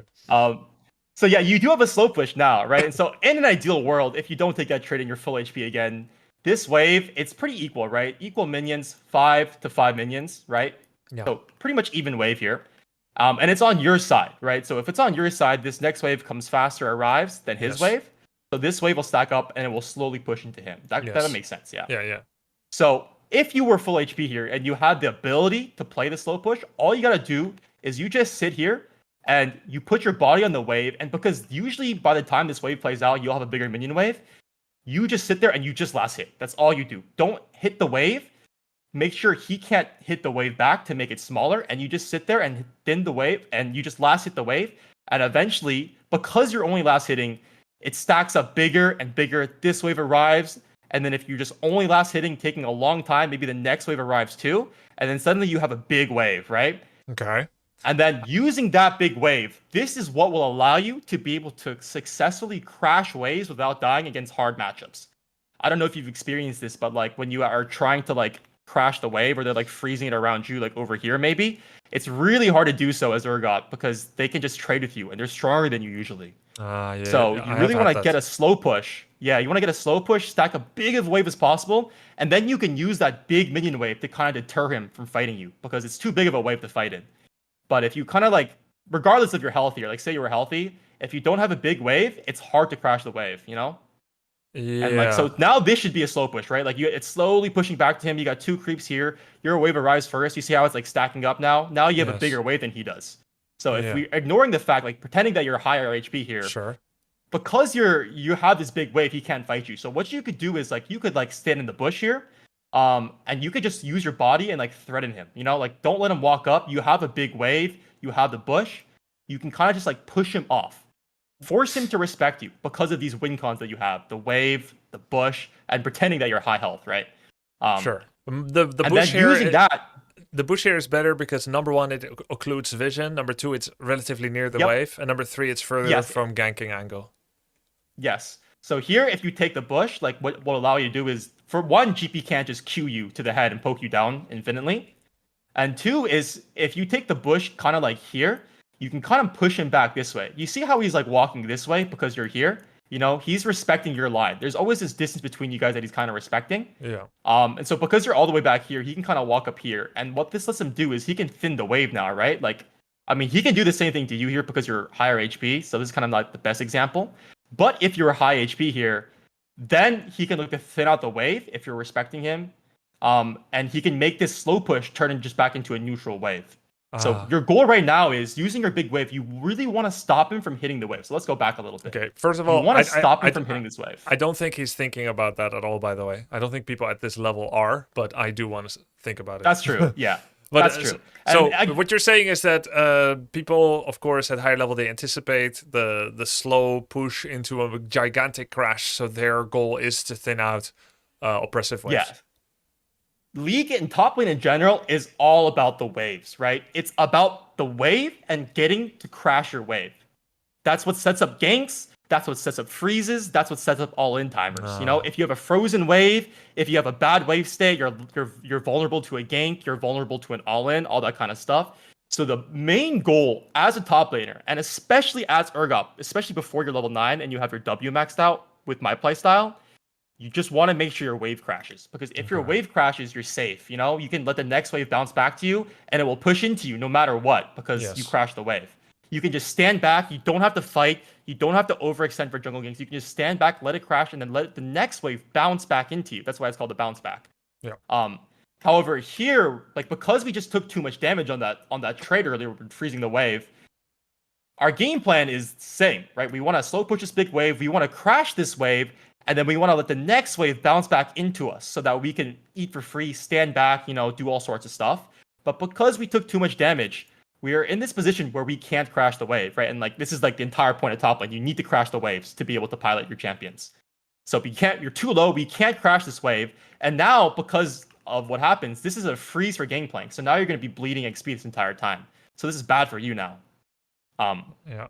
So I think on URGOT, it's really important to plan your game plan ahead of time. Yeah. Like you always got to be thinking like one wave, at least one wave to like 1 minute in advance here. So like right here, what's my goal? My goal is to freeze on this wave. And that way I can be safe until I hit my power spikes. I can maybe get gold for my Black Cleaver. Because this is another thing I want to talk about. We're really close to Cleaver gold here. Right? And we have teleport up to reset for it. So that's the thing we should be playing for. We're not playing to all in. We're not playing to fight, right? Keeping in mind with URGOT's power spikes, we want to hit our 9. We want to hit our power spikes, our level 9, our Black Cleaver. Then we can look to fight. But right now, that's not our primary goal. We can hold a freeze here. That's nice. But we're not looking to overtrade. And not having that goal in mind, it makes us take too much damage here. Yes. Which eventually bites us in the ass 30 seconds to a minute later, right? Because now we're in this spot. And now he can kind of zone us off, do things. And if we take this fight, it's very risky because not only are we weaker 1v1, but we're Sejuani, right? No and idea. This guy's been like kind of fanboying you the entire game, right? Yeah. Like he could just pop up here. You have no vision in the river, right? This is what I mean. Like you're vulnerable to everything. You're vulnerable to the 1v1. You're vulnerable to the jungle gank. You're vulnerable to like the minion wave states, all these things. So Yeah. these are like just things you want to be playing out ahead of time if you possibly can. And so the counterplay to this is just you want to be healthier here. And that way you can stack a bigger wave in the middle, right? Like you last hit here, like you only last hit these creeps. Then this wave arrives. This wave arrives. It's in the middle of the lane, so you're not that in danger to a gank, right? You're not like over here, like under his tower, where this Sejuani can just come and collect a free pile of gold on you. So this is pretty safe from the gank. You have your minion wave to deter the Gangplank from trying to fight you. The only issue is you're low. Yes. So if you are healthy here, your game is really chilling. And another thing I wanted to bring out is that you're sitting on Cleaver Gold right now, right? You have your full item here, and you have your teleport up to reset for it. It's 60-50, So, right? It's From 3,000 gold total, and you definitely have more than 3,000 gold with Pickaxe, Longsword, and Ruby Crystal. 3,875. Yeah, you're probably like 350. 1,300 gold off, something like that. So you definitely have the gold for it, plus more, right? I have 308 gold extra, yeah. Right. So again, it's all about planning like 30 seconds in advance, and this is so important on URGOT, just because he's such a volatile champion. He's so easy to gank, and he's really weak when he falls behind. It comes back to just trying to not fall behind in the first place, right? So even on this wave, the best play for you right now, knowing all these factors, you're low, Shove. you don't know where Sejuani is, it's actually just base here, right? Because Really? if you try to shove this, what do you think would happen if you try to shove this, right? Like if you try to just brute force this wave in. I think he casts an ult and a spell on me, probably. I mean, Yeah, like you he's higher could health. win this. Yes, maybe. You could win this. It's just unlikely, right? Because he's higher health. I'm not saying you couldn't win this because I guess you do have a bigger wave and you're not that much lower to him. But the risk versus reward of this, right? Is it likely you can kill him? It's about like 50-50, I'd say, I feel like it's higher than that. Yeah, it's a little bit. But then also you got to factor where is the jungle, Yeah. This guy's also an unknown factor here. So all these factors, it's just this play is too risky. For me, personally, I have my teleport up. I have my Black Cleaver and base. I'm just going home here, right? I'm just pressing base in this bush. I'm sacking like 1-2 XP for a better lane state overall. Because if I just go home here, I sack 1-2 XP. That's minimal, right? That's like nothing. And then I come back to lane full HP with Cleaver. And then I can just take this Gangplank to the fucking Pound Town. I don't even care if Sejuani ganks. I'm so strong I can 2v1 them on that spike. Yes. But here, we're just kind of like, we're not thinking about that. Like, we could have based here, Like, the thing is, this is a push into him, but he thins the wave out here. So he actually pushes it back into you. So if you just think, like, just imagine this entire time, like, you go into this bush right here, right? 1209. Just imagine you press base here. Okay, 1209. Right? You're basing here. 1217, and then 1217, right? You're home. 1222. You're home now. Let's say 1224, I'm back. Yes, right? You're already back. Like, I'm you're already TP physically back the lane here. Yeah. And you would have a freeze as well, right? So it's just like these small things, they really add up. Like you could have been back your full HP with Cleaver. You got a freeze for yourself. Your Udyr is on your side of the map to punish the freeze too. And my Right? teleport He's right here. starts, He's watching for the gank. my teleport starts to run cooldown again. Because right now I'm Yeah, quote right. unquote So wasting. many advantages. I'm wasting teleport cooldown regeneration That- right now. That part's not as big, but you see, by greeting so much, now you lose your timer, right? But you call this You greeting? had a timer to base. You could The argue recall that was getting. good. You could, no. Did you say by greeting so much? Oh yeah, because you missed your timer here to base. So But like, is you're that saying, "Oh, actually greed not or greeting." just is it greed No, it's or not greed. stupid? Because technically getting my It's- cleaver earlier could be a form of greed too, right? No, it's not greed. It's not stupidity. It's just lack of preparing, lack of preparation. You know, you're not thinking about like how to be able to be as strong as possible at every time. Like you had a base timer there, but we Yeah. just didn't see it, which is fine, right? You're new to the game, and because of that, we're dead. Like even if we're not dead 1v1, the Sejuani's here now, right? You Yeah. lost your timer for the gank. The Udyr was looking, but we missed it because we didn't go home. We weren't strong enough, right? So now we lost our timer. We're still stuck in lane here, and the Sejuani is going to dive us. Even if we don't die to this 1v1, we're dead to the Sejuani, right? We're too low. We're just dead. We didn't prepare our game ahead of time. We weren't thinking enough in advance here, and that like bites you in the ass a lot in League. So, and this is not really like a fault or issue. This is just game knowledge, right? It's just you need to like go through these scenarios to really understand how like it affects you not preparing your game in advance here. Yes. So, yeah, Yes, that's I- just one small thing. I get this visualization that at the low leagues, people try to swim in the wave, and then at the middle league, people try to surf the wave. But like you are making the waves at the high leagues. Yes, yes. Like I You play the wave control the as waves. I play the wave Yeah. as I see it, and I try to think which of the strats shall I use now. But Yes, There's a lot of- 100%. it's a lot of planning that can go into it. It is, and that's really what makes League a challenging and such a knowledge-gated game. You kind of just gotta know what to do in like every different situation, like different wave states. Jungle's here, jungle's not here. Are you low? That kind of thing.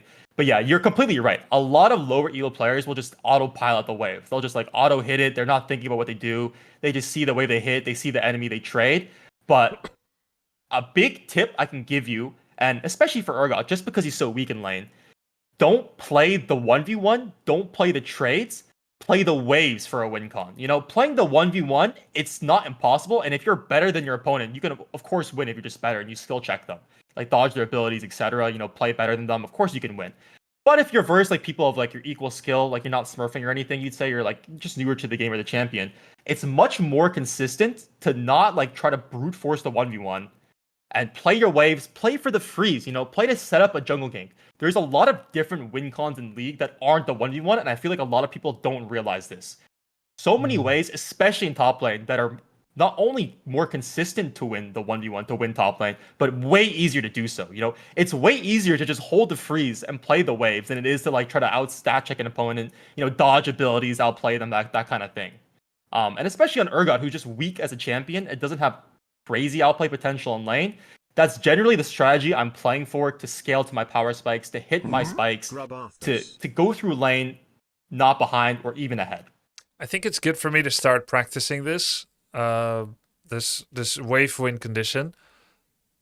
It is a little difficult to feel like I need to do that right now because I feel like everything you said, most of it doesn't apply yet because I can tell basically from level 1 who I'm going to kill because I see their movement in play. Like I knew I'm stronger than this guy, for instance, and that I will win even if I trade all through level 3 to 8. However, then it may not be true once you this was really it's very ironic for I've this been to there. happen right after I say that, but this is in the past, of course. But then sometimes I'm like, well, I got camped by the jungler. But of course, if I play the wave correctly, that's less likely to even hurt. Yes. So yeah, it's just the thing is like I understand what you're saying. Like yeah, lower elos players don't play the wave as much. They don't think about that, and you're definitely more likely to fall behind at certain points. But as URGOT, I just think the best way to improve is to not focus on the games where you fall behind, but focus on the original symptom, like not the band-aid fix of it, which is like maybe you Yes. die, but like what was the original problem? Did I not take a base timer here when I should have, and I had to stay in lane low? Did I greed my tempo? Did I not push fast enough? That kind of thing. And was my wave frozen because of that? Those are really important like decisions to make for URGOT.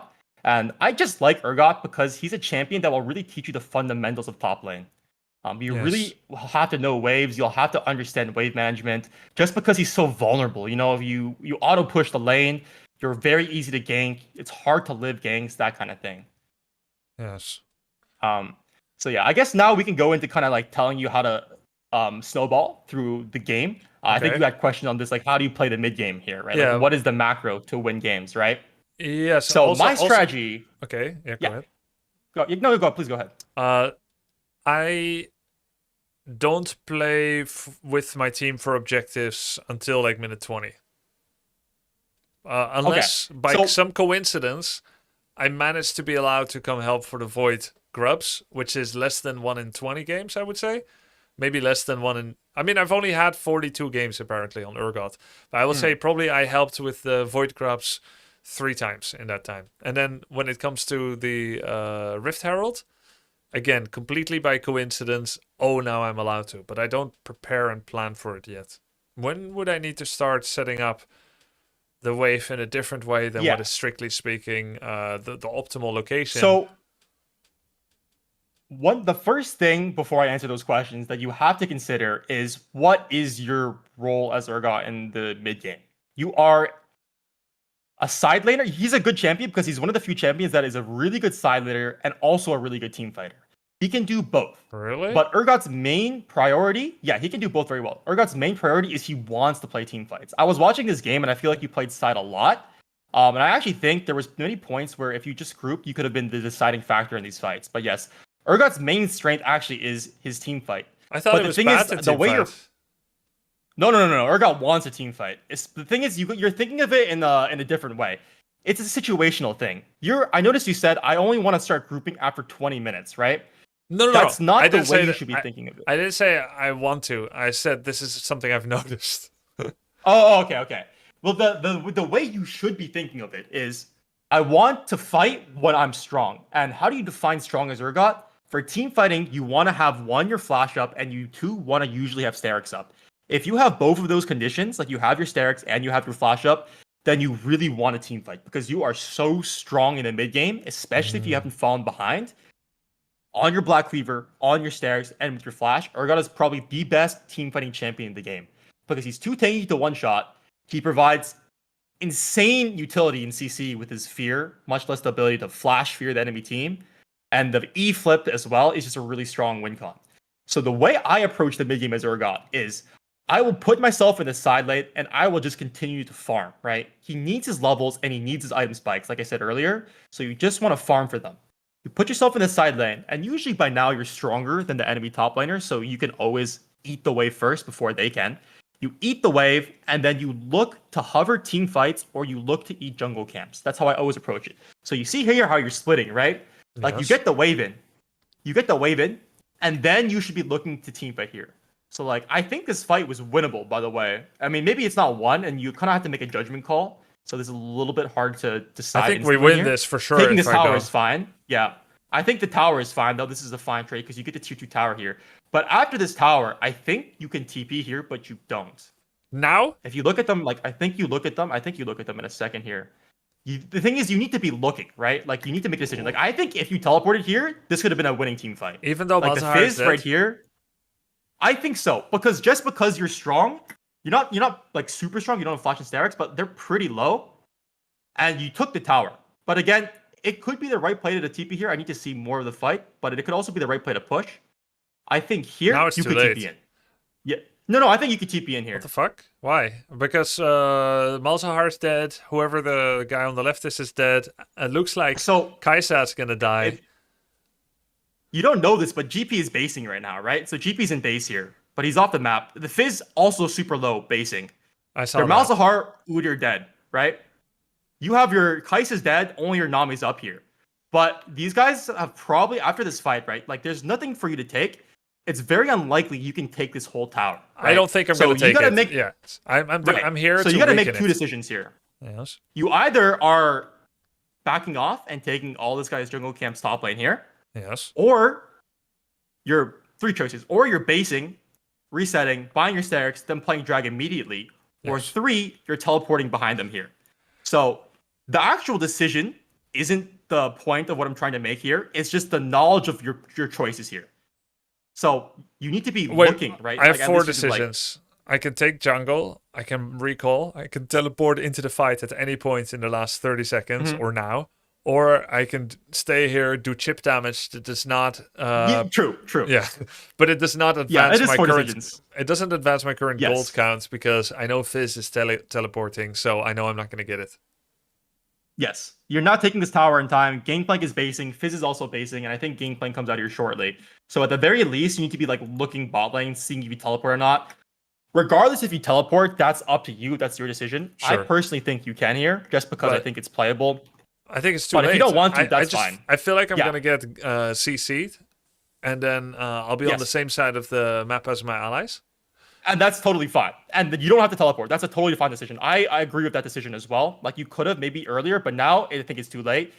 The thing is, you don't want to be hitting this though, because this doesn't advance you at all. All of this jungle is up. Also, you have Sterix in base, and Dragon is up too. Oh yeah. So you either want to be taking these camps, accelerating your gold lead, or preparing for the next team fight. Actually, Again, this kind of just goes back to 30 seconds in advance always. Got to be thinking of your next play. right. Yeah, if I teleport now, I am actually preventing Drake and Atakan, even if I don't kill anyone. I'm probably not The gonna issue with die either. teleporting now is that it's just hard because your team died. So you had, I think, like a timer that maybe you could have considered to teleport, but Can you you don't have rewind? to teleport. It's just the option. Can you rewind to your ideal teleport time? Yeah, Like, I think to the second. after you take this tower, you for sure are always taking this tower just because it's so valuable and so much gold. But now you can look, Pause. right? The thing is, yeah, Now? your team is alive. Yes. Without Now you should at taking least consider it. Without taking the rest of the creeps? Oh, you can go to the web. You can go to the web. Sorry, but like the thing is, like it's hard to make a choice because you need to actually see what's going on here. I don't actually get to see their health, Oh. but you should be looking. Like you need to be looking, right? Like you need to be assessing it. The point of my this spiel here is not that like, oh, you should have teleported in here. It's that you need to be considering your options. Like you should be looking, thinking, should I teleport in here? What should I be doing? Right? Like right here, Can this I- looks kind of playable. Can I Like TP you to the TP here, right? Can I TP to the Scuttle Crab vision? No, you cannot. No.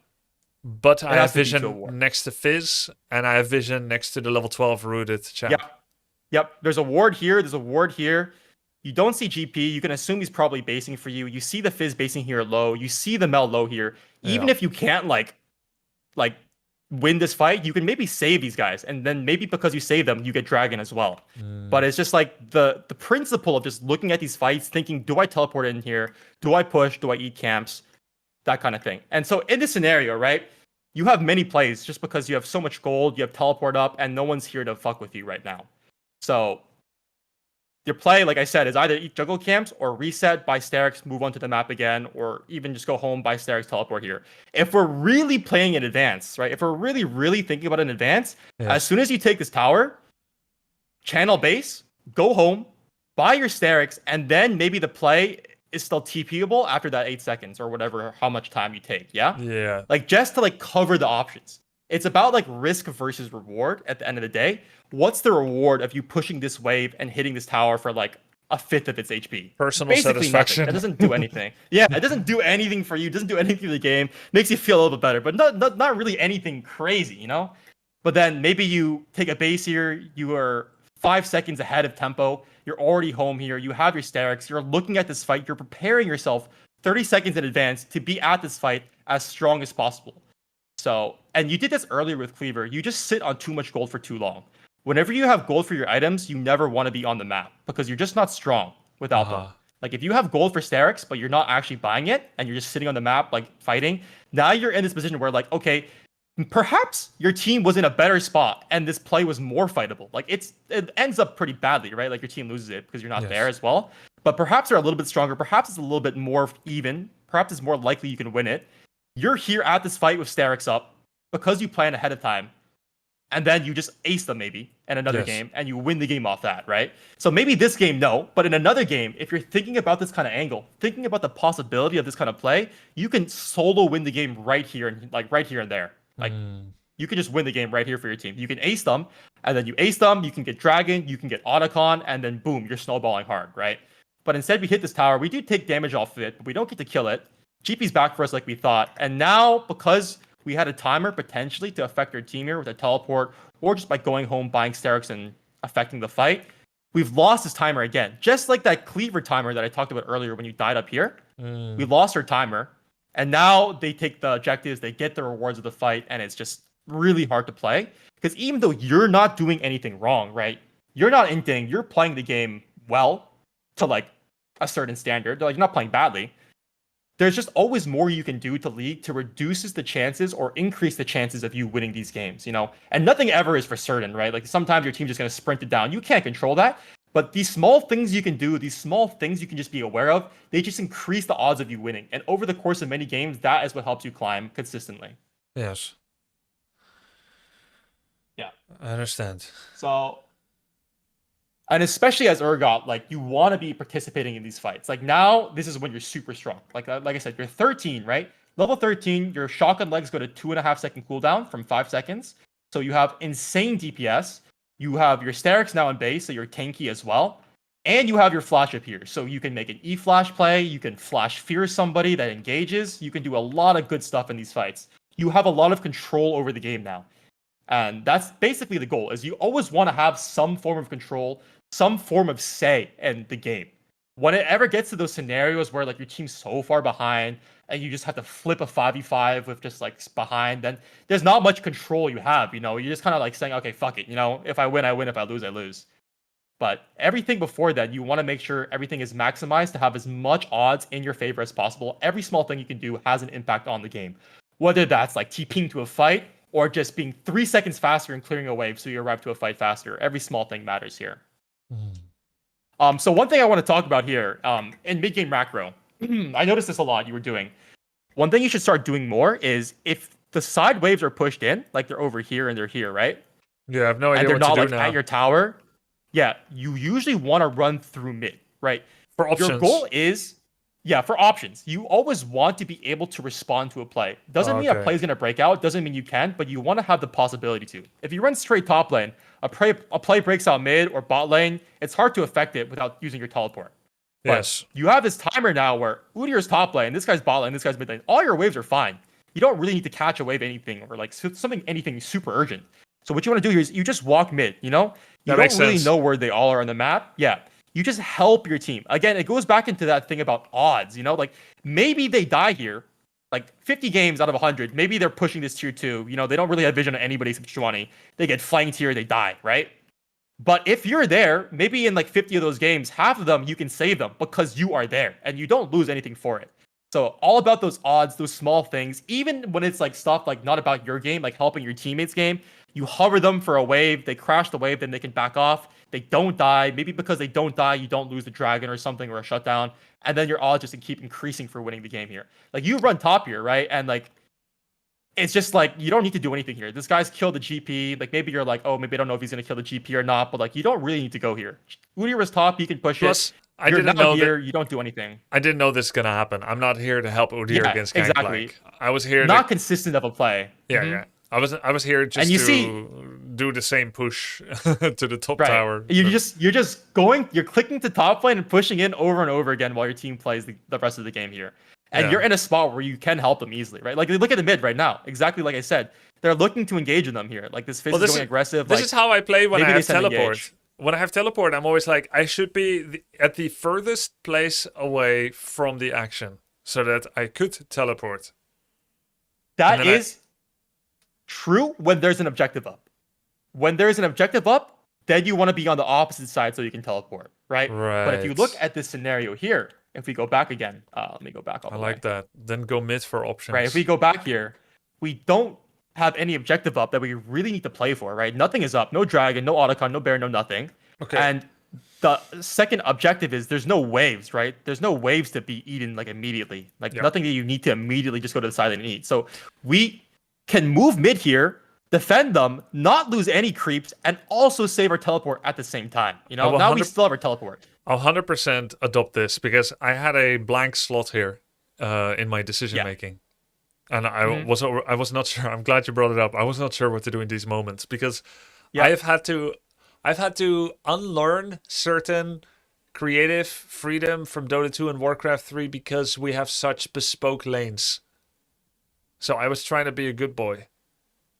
Yeah, that makes sense. I think they're definitely different from League. I don't know if you would say that, but they're probably very Yes. different games from League, despite being the same genre. Yeah, a little bit. Yeah. Because of like the disincentivization for jungle to take over lane and vice versa for me to take over creep camps. Or jungle camps, that's valid for if sure. you will. And sometimes I flip Yeah. with my ADC. I think it's better for me to go bot so I can take tier 1, but then they don't go top, and then I lose a top tower. So I've been kind of conditioned to accept the lack of flexibility of teammates, and for me to occupy top. Because even if the lane state goes against me, even if an ADC walks right there, he's just going to go mid. He's not going to address top. Yeah. I guess. But in this situation, it was super clear that it can be quite fruitful for me to go mid. So I love that. I will be copying. And the best part of it is you don't even actually need to commit. So a lot of people, when I tell my students this, they think like I actually have to like come here and hold their hand. With the I have to wave and all that kind in of the thing. mid tower. I have to die for them. You don't have to. Yeah. Be near. You can just hover, like you can be like here, you can be like here, you can be here. You just need to have options. Like maybe they push this wave, nothing happens, right? Then they back off, right? They get the wave and then they back off, recall, do whatever. Then you're close enough. You're halfway between mid, you're halfway between top, right? Right. You can move. You have options. And that way, if the wave does start to push in now, you can go and catch it. You lose nothing. Nothing Makes happens. sense. Just But go catch the wave, you lose nothing for it. Makes sense. But doing nothing feels inefficient. But that's okay because I'm not doing nothing. It does. I'm But waiting. in this scenario, there's nothing to do. Yeah. Right, and I'm potentially converting negative outcomes to positive outcomes, but potentially. Yes, but the yes. expected value of that is still positive. I understand. Yes. Again, that risk versus reward concept, right? Right. What is the reward of going to any of these lanes? Nothing, because there's someone already there. They're already pushed in. There's no reward to it. You don't really get anything for it. And in fact, all it really does is if you go to the side lane and your team's not there, you're vulnerable to like a gank from the river or something because you have no vision. So the risk is like moderate and the reward is like very low. Right. What's the because- risk versus reward of moving mid here, right? Yeah, I'm lowering risk and I'm increasing potential reward because also enemy is all missing. Yes, exactly. Oh, question, Quante. Should Yeah. I steal Kaiser's farm if I go mid or not? So usually you never want to be sharing farm with another laner or carry, especially in lower elo. If you take their farm, half chance they can just leave the game. Very risky play. I would not recommend it. No alpha You never plays? know in like lower elos sometimes. No, I mean it's just bad to share waves because you get reduced XP for both of you. Oh, You always want to Oh, be you mean playing side. you mean I should not even stand next to Kaiser, even if I don't last hit? It depends on the game state. Like in general, though, you never want to be in a scenario where you're both like farming the same wave. Even if you're not last hitting, just like sharing that XP, it's bad. Do you know the percentage? You both get reduced XP. It's like I think you get 55% XP each. So overall, you get more, but like it's still not worth it. Like it's just not worth it. Because the enemy carry will be like 2 levels up on each of you guys if he's just getting solo XP. So it's just not worth it to share XP. You always you want one person in every side wave. Now there are some exceptions where like maybe like you need to like crash a wave before you guys all rotate into the dragon or something. So you need to like be on the mid wave with them to help them be safe. That's an exception where you can like be mid with them sharing the wave. But like if you're in your farming state, that kind of thing, you need to be able to be in your own wave, getting your own XP. Yes, Or but go to let's the say- champion that really relies on his solo XP. He needs solo XP. Right, but let's say I am going to Kaisa and the fish girl to back them up in case of some calamity, looking to potentially subvert the future and have it go in our way for risk reward management. And wave shows up, I'm near. Are there cases where you would say take that CS, or would you say always No, let because ADC have it? usually you don't want to be showing so that the enemy team gets baited to go in. Right. Now, if you can't actually fight them, even if you're there and you're just there to like secure them, like maybe like psychology, like prevent them from engaging, that's a different story. But usually when you're hovering like this to prevent that like doomsday scenario, you're like hiding in like the fog or something, Okay, so that that- if they get baited to go in, then you can collapse behind them. That makes a lot of You know, sense. that kind of the thing. not Yeah. showing part. Okay. Yeah, and that way you're also closer to go back to your top wave. You don't have to walk as far if nothing happens. So Okay. yeah, generally the rule of thumb is you never want to be sharing XP with a carry. Yeah, but Or more like than another that, laner, even like your mid or ADC. more than that, even here is don't show. Yes, don't show. So like this is good here. Like what you're doing here again is good. Like at this point, playing silent is good. But like remember what I said about like hovering mid, right? If you see the top wave, it's so far extended and you don't have any vision. So you don't know if you Yeah. go for this wave, I'm gambling. they could just jump you, right? You're gambling. But you see This- your team here, they're all posturing here, right? This gamble Why don't we just rarely move gets mid instead? punished, which is why I haven't been disabused of the notion to keep doing this. But it is not a good play. Yeah, just because the risk, like when I play this game, I just always ask myself, and it's second nature at this point for me. I just always ask myself, what is the risk versus reward of this play? What Yeah. does physically taking this wave get me versus what could possibly happen if I move here and they engage here, right? I Like, will okay, I save could get this two- wave in. Like, I think if I'm mid, I'm strong enough to say that I will kill 2 and save 2. So that's a 4 death swing that I could affect. Whereas if I go to the left, I will get 1 wave. Right. And even here, you still have time to go for it. Like I like because you didn't go for the wave, you went for the scuttle crab, which is the good play. That's what I would do too. Oh. But then another thing is you just need to be looking at your map more. I feel like as soon as you take the scuttle crab, right? If we go back a little here, you see they instantly pop up in mid. Like you see the Ash hovering here, right? Like she's in mid lane. You see the Ash, so you know the Yeah. Ash is mid lane. Now you see the Fizz. So you see the Fizz I is should bot be lane. going, of Now course. you see the Sejuani, right? As soon Yeah. as you take the scuttle crab, you see the Sejuani. So you need to be instantly looking. Okay, wait a second. Something's about to happen here. Let's go hover. Let's go help Actually, our team out, right? I didn't see or care. I just wanted to kill Gangplank. And that's very common. That's very valid too. And that the play is ending up over pretty quickly anyway, so that's fine. Yeah. But it's just like those small things, right? Because now, like those, because you didn't hover them, maybe in another world, your hovering saves them. Yep. They I don't agree. die. Now you don't lose this mid tower, and now your map is not completely just dark, right? Yeah. Right. So this guy, like, even if you get a kill here, It was not it's as good, but it doesn't really progress the game as much. When you're playing side lane, I would say another good rule to follow is you're playing side lane to take this tier 2 tower, because this I'm tier 2 done. tower gives you like 700, 750 gold, right? Yeah. That's like the biggest payday in all of League. This tower right here or this tower right here, yeah? Oh. This gives you so much gold. So if you're playing side lane, the main goal for URGOT is to play side lane to take those towers, get pressure, and then use your priority, your first move, to affect the fights, right? okay, But okay. once these towers are gone, you're not ever being like, oh, I want to push all the way to the inhibitor and then just solo end the game before they I go was home, thinking- right? That's I like was thinking so I should- unrealistic. Well, I was thinking I should Yeah. because every time my allies died, my confidence in them dropped. So I thought, if we're gonna do something, we're gonna do it our damn well self. And I'll get my 6th item Hullbreaker at minute 38, and I'm gonna end it alone. Yeah, no, I understand that, and I've been there myself many times. But it's just such an unlikely win con. Like it's It so never happens. unrealistic. Like, okay, maybe my team doesn't die, and maybe the entire team doesn't base as well, and I can just Yeah. end the game, right? It just does. It's very unlikely to happen. you Yeah, know? you're right. Can I be Like, so, honest? like, That the never main- happened yet. Yeah, it does. It just doesn't happen. Like the only scenario where you're gonna do that is if it's like completely doomed and you have no shot of ever winning a 5v5. Like your team is like 5 billion Right. gold behind, that kind of thing. Then you can play for that kind of win con. But if there's a shot of winning team fights, if there's even a hope of like being able to play 5v5, whether that's because you have a better comp or your team's just still in the game, right? Like you're in the game. You're not out of the game. It's winnable. Then you want to be looking to play team fights first. You go into the side lane, push the wave, get the XP, and then move to the fight, you know? But Yeah. this game, you had the right like idea where you're playing the side wave, but you committed too much to it. You only played the side lane this game. And because of that, even though you were pretty fed, like you were up a lot of CS on this GP, right? And you're Yeah. really strong too, but you weren't actually able to convert that lead into helping the team.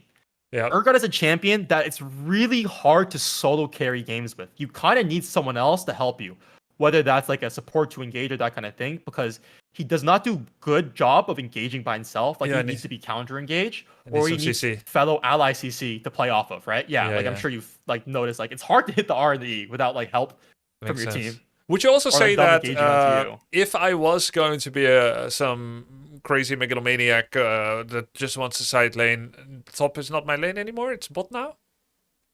No. Bot lane is never side lane. Side lane Why? is the top lane is the best place to do. why? Oh wait, sorry. Are you talking about like the lane? I Not the mean, role, no. right? The lane in general. wait. this, like, What the did you physical think lane. I asked? Sorry, I thought you meant like role swapping to ADC or something. No. I My mean, bad. Yes. now my place is bot lane, correct? Correct. Yes, because you have top wave all the way pushed out, right? If you were to base here, go buy your items, and then walk all the way back to top lane, that's so far, you know? Yeah. And by that time, they'll have pushed it all the way back here, probably. Then it's dark as well. You can get ganked. Yeah, now you should start taking over the other lanes. Trying to help your team out here. Also to get the tier 2s, right? Yes, try to crack the tier 2s. And just getting pressure in, like, lanes. Like, so, earlier I said top lane is really determined by waves. That's true. But in general, League is just determined by waves, right? Like in these mid-game scenarios, like you see they had the mid wave, right? So your entire mid lane is dark. Yes. Excuse me. So it's really hard to make plays around this entire pocket now. Yeah. Because anywhere you go, boom, fizz, Sejuani R, you're dead. You know, someone gets caught, then you're all dead. Yeah. Right? Really hard to play. But you see, because you push out top lane, not only can you move first to a play mid, but you have so much more vision room because one, they have to come clear this, right? And then you can kind of see which direction they move after the wave. And then them clearing it gives you numbers advantage on the play, possibly in mid here. Yes. You know, so you want to play the waves that gets you vision, that gets you security, that helps you be able to like take these fights with more confidence, more security, knowing where the enemy is. Yep. I like your coaching, and I like your coaching is solo queue focused. Like it's not competitive or 5-on-5 focused. You realize your allies are part of the pawns on the board that you do not directly control, but you can help them. It's I've never had MOBA coaching like this, and I've always looked for it, so it's good. You're still there? He left. Oh, sorry. Can you hear me? I muted my mic. My Just bad. killed him. My mic. You can hear me again, right? I thought you run from compliments or something. I was like, what the fuck did I do wrong? It's like, geez. I was coughing and I forgot to unmute my mic. Okay. No, I appreciate that. Yeah, the way I was saying, the way I approach League is a very like probability like base game. Yeah. Of course, you can't carry every game. No one can carry every game, but there's always things you can do to sway the odds as much in your favor as possible. And a lot of players just don't realize this because they can't realize it. They don't have the game experience. They don't know enough about the game to be able to see these small things. Pause. There Pause is and like rewind. always something. Yeah. Why was I so fast? You get home guards off your TP. The fuck? That increases it. This home guard movement speed increases as the game goes on. So But early game, it's not as much. Every TP or when I base TP?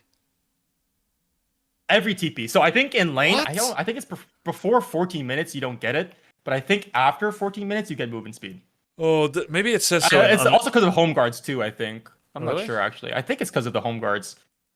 It looks like I have an Actually, this is unleashed a little TP. embarrassing. It looks like I I have think an. it's because of Leash TP.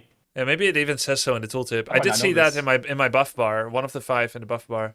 Oh, Okay, it does. Yes, it does. after Unleash channeling- TP grants you 50% movement speed. Yes, it is Unleash TP. Oh my god. Yeah. Oh. So okay. Unleash TP gives you movement speed, plus he also had home guards as well, I think, in base, which gave you even more movement speed. Okay. Yeah.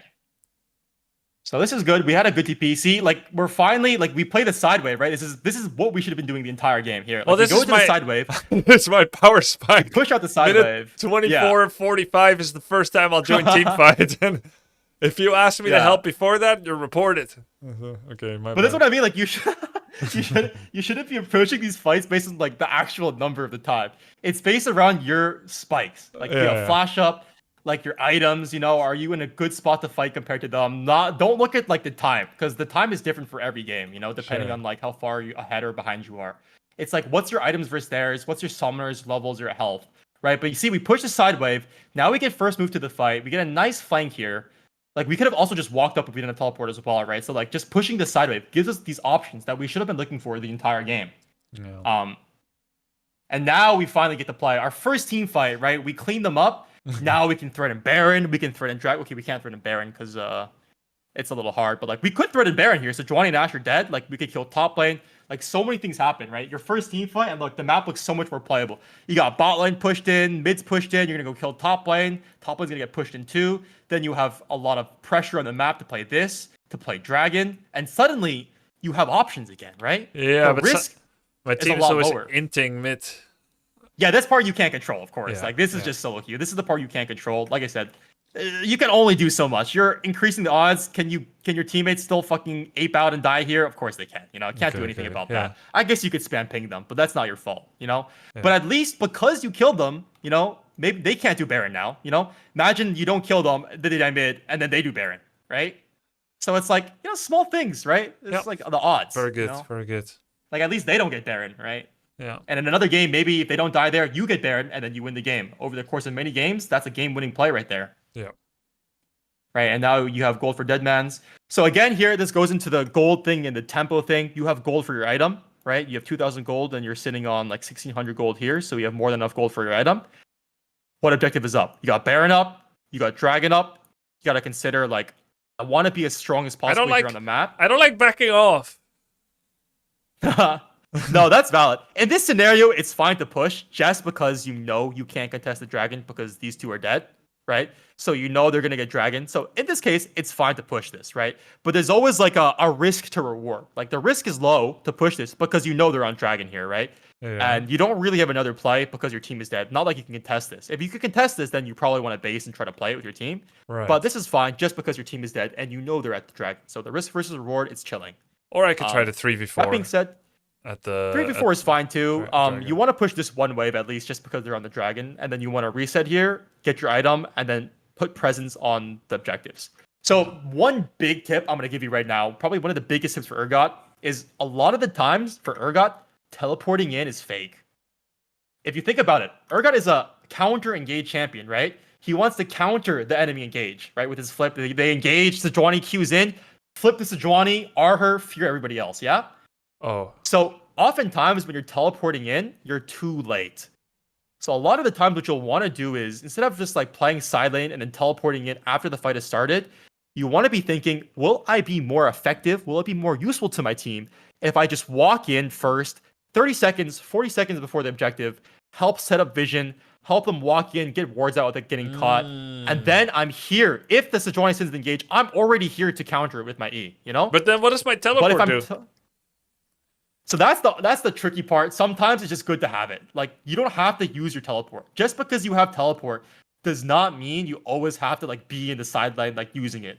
Like in scenarios like this, where they have engage and it's really easy for them to catch out your team, right? You kind of want to be there first just to secure them. That's how I play with Ignite, like what you're describing now. But I become I become a distant father went for milk, never came back when I have telly. I could always come back, but I could always teleport in. But, therefore, I never will. It's kind of about, again, everything is about those odds, right? What happens if you're teleporting into the fight? What do you think the odds are? You're fucking Nami or your Kaisa is like, oh, I'm not thinking, I got no brain. Let me just walk into this fog. Let me get Sejuani or Fizz ulted by them. They get engaged, caught out. Then you lose the objective. How many times do you think that's happened to you in your games? Where like someone just like randomly gets caught out and right, exactly, yeah. It happens so much that I stop. I actually do very few teleports that I lie to myself I may use, because by the time I want to teleport, it's too late. And this is a factor from Iron to High Challenger, bro. Even in Challenger games, people will do this mistake, and it pisses me off to no end. But there's nothing you can do about it. I think it's just the human nature, the nature of League, the nature just to want to do stuff. People will just fight. Even in Challenger, way less in Challenger, of course. But even in Challenger, people will get caught. They'll want to look for one small trade, even if they're not all in, they'll get caught, and then boom. Like, you just lose. Like, even if like it's like so stupid that they get caught out, like maybe the objective hasn't even spawned and they're already getting caught out. It's just solo queue, you know? You can't control that. So again, it's about controlling those odds. And I found out in my experience that just preparing ahead of time, even if I have teleport up, it's often just better to just move with your team 30 seconds in advance, help them set up, help get vision, just guarantee they don't get caught. And then you're in a position to be able to play counter engage as URGOT, which is just way more useful, you know? Like, and this will depend on the enemy comp. Like, you got to look at their comp and be like, how easy is it for the enemy comp to just send the engage on my squishies, and how likely is it for them to die? Like, they have Sejuani, they have Fizz this game. Really strong engage tools. That's kind of hard for your team to play around, right?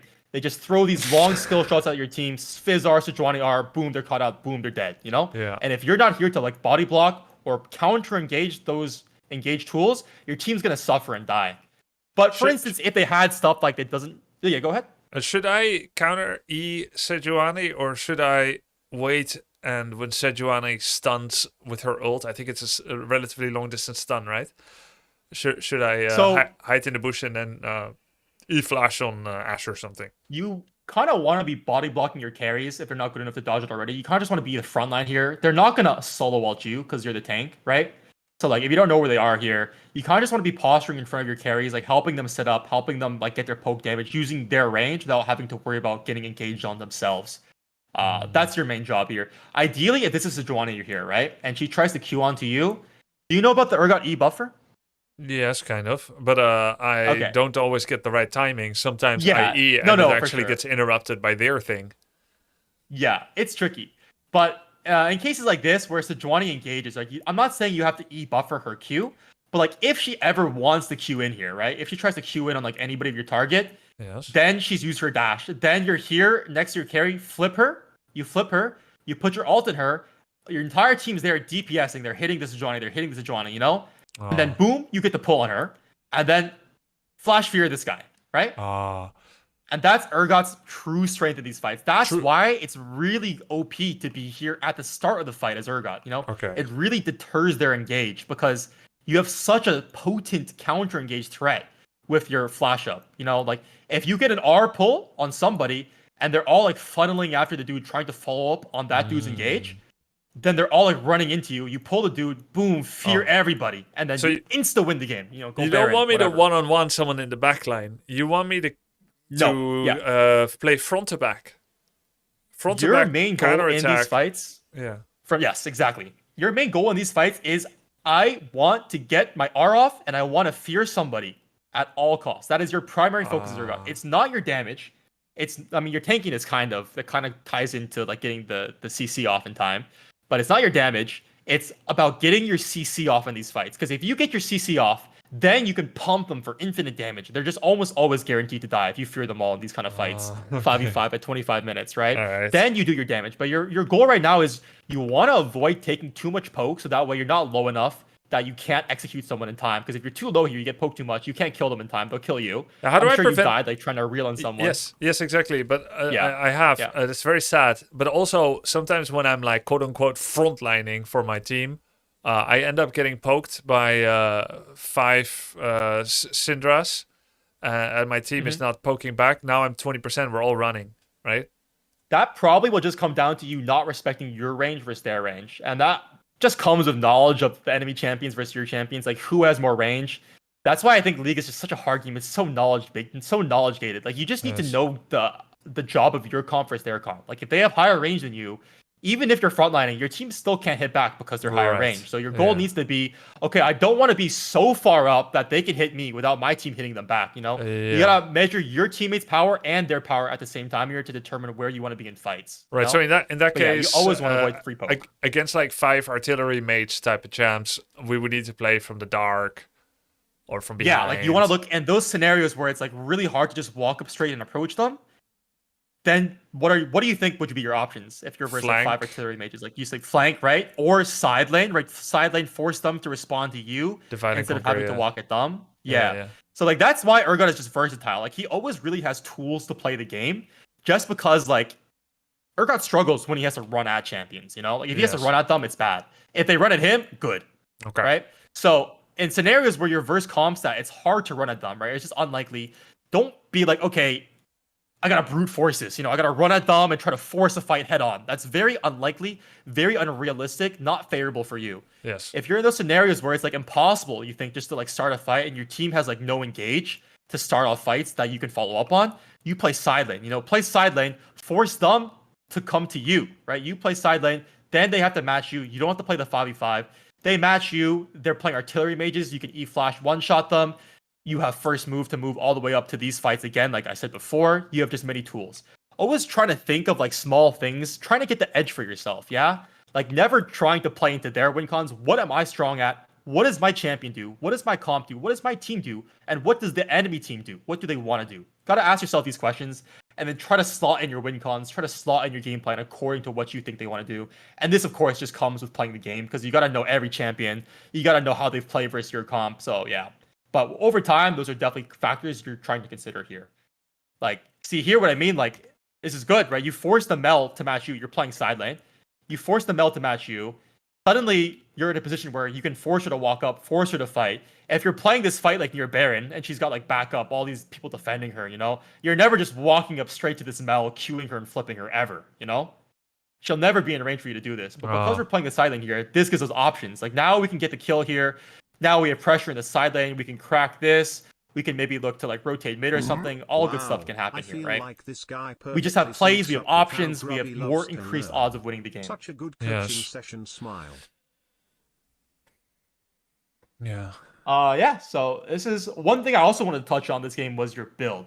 Now I'm a big believer in that URGOT's build doesn't really matter super much compared to his gameplay. I think good gameplay matters far more than builds do on URGOT. That's good. For this game, I noticed you built far too much armor. Well, because if you look, I thought I was trying to get better from. Okay, here's how I was playing before. Black Cleaver, whichever boots suits the situation. Then Sterax, and then I think I usually got. Let me think.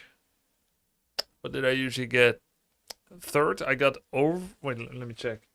Oh, I think you might Jack Show next year. Third Jack Show, fourth Overlord or something. Yeah, and sometimes maybe I got a Executioner for certain games, or a Thornmail I used to get. But then when I watched your item guide, 5 different situations, 3 ADC, 3 AP, like this, like that. Actually, I made this list. I've realized you can make a list of items. I think I'm more confused than ever, actually. Because what was new was Deadman's Plate. It never gets recommended by Riot, so I never made it because I was using the recommendations. Yeah. And then you said it's really good, and you said Titanic is bad. I think I built Titanic twice, so you said it's bad. I don't build it anymore. Now I'm trying Deadman's Plate, and I'm trying to parse its value. I will give you I'll give you a quick rundown just to make all items super easy for you. All right, first 2 items for you, I want you to always go Black Cleaver Sterix. 99% of games, I go that myself. Okay, good. So go Black Cleaver Sterix. And then the third item is when decisions really come in. So if you look at their comp, right? If we look at their comp this game, I think they have they have Ashe, Gangplank, Fizz, Sejuani, and I don't know their support. Okay, I think Gangplank is physical. I think Ashe is physical. I think Mel support, so it doesn't matter as much. Sejuani, I don't know, but my guess is physical because she swings a flail. So I should. Sejuani's magic, but she's a tank, so it doesn't matter. Okay. Sejuani is a magic damage tank. And Fizz I don't know. And I'm guessing magic, Yeah. Fizz is magic damage, and Mel is magic damage. Even though she's support, she's building AP, so you need MR. So they actually have 3 AP and 2 AD. So in scenarios like this, where they have like mixed of each, where they have like split AD and split magic damage, you'll want to just stack health. So I want you to go Black Cleaver, Sterix, Bloodmail for your 3 core item. Because I think this item build is really nice if they have like mixed damage. If they have one specific type. You said in your guide Bloodmail is a pipe dream. Well, not literally, but roughly. But maybe that's because I need to update that section actually. Oh, really? Yeah, no, it's really good. I think on the items, it's really expensive, but that was before it got buffed. It got buffed a lot, like a couple patches ago. Oh. And I think after that, it's been a really solid item. So actually, good. I'll update that. Thank you so much for reminding me. Okay. But I just think it's really good right now because there's just not a good item on third to build when they have dual damage, right? You don't want to go Jack Show on third because it amps up existing resistances, which you don't have any on third. You only have Jack Show. It's not enough. It amps up existing resistances? Yeah. So Jack Show, you can still zoom my screen, right? Yes. Yeah, it increases your bonus armor and magic resist by 30% after stacking up 5 times, right? But you don't really have any existing resistances besides these guys. Okay. So like it's just not worth on third. So there's no other item really that gives you dual resistances on third. Health is. So in these kind of scenarios, it's health, right? Yeah. Right. Not only does it give you coverage versus both AD and AP, it also beefs up your Sterix, which scales with bonus health, right? And Bloodmail gives you the most bonus health. It gives you plus 550 bonus health. So you get a ton of HP, which beefs up your Sterix. Your Black Cleaver and Sterix give you HP, which beefs up your Bloodmail damage in return. So it's just a really nice synergy you got going on 3 core. You're tanky and you have high damage. The only issue is it's a little expensive, but it's still the best build. Right. Now, if you are versed... Yeah, go ahead. It is easier for me to get it than I would say for a higher level because our games are sloppier and they go on for longer. Yeah. Yeah, 100%. And if you're versed like 3 AD, like you were clearly versed like a stronger damage type, like whether that's physical or magic damage, then you can go like Dead Man's third, Randuin's third, that kind of thing, where it's like clearly one damage type is more prevalent than the other on the enemy team. You know? Okay. So that is a situation where you would maybe go like Dead Man's third. If they have a lot of crit, a lot of ADCs, you can go Randuin's third. You can go the MR items, Koenig or Fawn, that kind of thing. Oh, third I is really like. third is optional. Yes, third is flexible. Third is the flexible slot depending on the enemy comp. And then after that, you can just go into like more resistances. Like you can go like the other damage type. Like you can go like Dead Man's into Fawn. If you still only need armor and you don't need much magic resist, you can go Dead Man's into like Randuin's, Dead Man's into Overlords. That part doesn't matter as much. It's just the first 3 items that you really need to lock in for URGOT, and the rest of them are kind of flexible.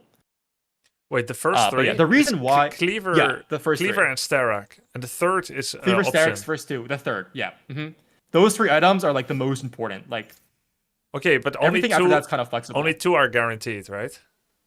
Yes, only 2 are guaranteed. Okay. And I would just say the reason why I go Dead Man's is because movement speed is just such a premium stat on him. Turning this sluggish, slow, reactive champion into a proactive champion, a champion that can make plays, engage, rotate faster with that additional movement speed, it just changes his playstyle, right? Like Yes. these items just fundamentally change how he can play. Like even if you're 20-0 and you just go this like slow tank build, you could be 20-0, but if they don't engage onto you, you can't control the pace of the game. You don't really get to decide what happens. They're faster than you on the map, probably. They rotate faster. They can take skirmishes faster. They can disengage faster. You're slow to respond, you know? Yes. So, like, just building movement speed items for URGOT really helps unlock him to be able to make more plays, have more control over the game. So that's why I like Dead Man's. Gives you a lot of out-of-combat movement speed so you can rotate. And question, if I need magic resistance, but it's too soon for Jack Show, what would be the primary magic resist item to get? Koenig Roker, So- Force of Nature. Force of Nature usually, the rule of thumb is if they have like burn, like their champions do burn, like Cassiopeia Brand, or they have like Liandry's Torment or Blackfire Torch, the burn items, then you'll want to go Force of Nature. Preferably, you should always go Force of Nature just because it gives you movement speed, right? Yes, yes. Over Koenig, which is like no movement speed, but you're a little bit tankier. Oh, yeah, yeah. So that's what it depends on. Normally, I will go Fawn just because I like the movement speed. But if they don't have any burn, you can go Koenig. And also, I usually don't go Jack Show anymore unless I'm like full build. Ah, I just think it doesn't feel that impactful of an item. The fights don't usually last long enough to get the full value out of it to stack it up fully at the beginning. And it's just difficult to like really slot in because it doesn't feel that great to build and it's expensive. It doesn't feel like it spikes you that hard either. I see. Yeah. And so That's my recommendations. So right now I have for my third item, it's going to be Overlord's Bloodmail or Dead Man's Blade or Force of Nature, depending if it's split, physical, or magical. Majority of games, I go Bloodmail just because it's very unlikely I'm versed like a full 80 or AP comp, and it's just a nice third item. Like you are so strong, you are super tanky, and you're just in a great spot on 3 items to take over the game on those 3 item spikes. I like that. And then for the situational, or let's say fourth items, I have Randuin's, Hullbreaker, Rooker, Frozen Heart. Don't go. I would say don't go Hull. If you are, so the rule of thumb is if you are fed and you are like more gold than the enemy team, you can afford to go more damage items. Like you can have the luxury to go like Snowball. BC, Starix, Dead Man's, Bloodmail, Stridebreaker, something like that. You know, like one resistance item. Stridebreaker, and don't like that's like as a last item, like a luxury item. Okay, but that was that in your guide? No, I don't ever go Stridebreaker first. As like a luxury item. Like I have it as an item that you can go, but like not something that you should be going a lot. The issue with Stridebreaker is that it's just so expensive for the cost. A lot of the times, unless you're already super fed and snowballing, even if you can get on top of them with Stridebreaker, you still lose 1v1 just because of the price and how low stats it gives URGOT compared to like a Cleaver or something. But if you're really fed and snowballing as like a 4th or 5th item, you can go Stridebreaker because you're already fed by then, you know? What should I normally get as a 4th or 5th? Let's say I don't need Randuin's. It's too late for your mama's Ghostblade. I don't need Koenig Rooker. Like, what am I adding? Lethality? Like, would I go Spear of Shojin? as always, the answer depends what is your comp versus their comp and what is your role. So if you look at this game, for instance, right? Yeah, You let's have say a this lot of game. backline damage. Like, you have good backline damage, right? And they have a lot of engage. You know, Fizz, Sejuani, Ashar, GP barrels, a lot of damage that you can soak up for your team, kind of. Yep. And Udyr is like AP, so he's not super tanky either. He's like moderately tanky, right? In this game, your goal is you are a frontliner, right? Your goal is you want to soak this engage and kill them faster than. All right, there's a lot of circles here. Give me a second. Wait, can I guess wanna before you soak give the enemy's answer? engage. Oh yeah, please, by all You means. you draw the. So far, you're portraying the situation, and I'm gonna try to guess what item then, because you've said they have engage. I am the major frontliner for the team, and so maybe I should have had Black Cleaver into Sterax. And then third item, they're kind of split, so Overlord. And then fourth item. Yep, that's solid for sure. Yeah, Okay, third item is always really good for overlords. Okay, and let But me then you try to want to guess- start slotting into tank. Oh, sorry. My Yeah. bad. You've mentioned that. I'm sorry. So Yeah. I'm looking now. I see crits on Ash. Don't answer yet, right? I see crits Yeah. on Ash. So Randuin's is an option to tank more, but then the Murloc, he's got like lots of magic damage. So then Randuin's doesn't do anything there. Yumama's Ghostblade is DPS, so we wouldn't go for that.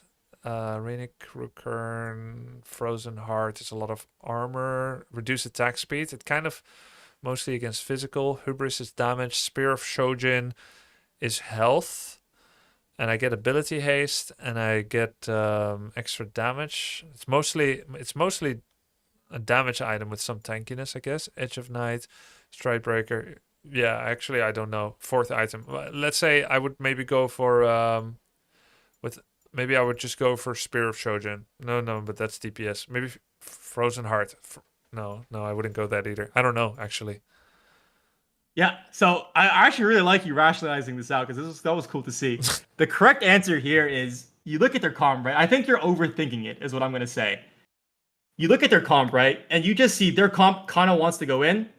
Your comp doesn't really go in. You kind of play front to back and you just let these guys hit and do their damage and try to keep them alive, right? Okay. These guys are your carries. These guys are your damage at this point. You're there for the CC. So in this case, you want to build frontline. You want to build tank. Yeah, we got to that part. So Okay. now the answer is, what tank items do we build? All right. So one is this guy is crit. Like we see crit here. Oh, yeah, That's I see two crit. crits now, yeah. And then we see AP here, and this guy is like tanks and not really that big of a deal, right? We can Okay. say it doesn't matter. Okay. So you have double AP and double crit.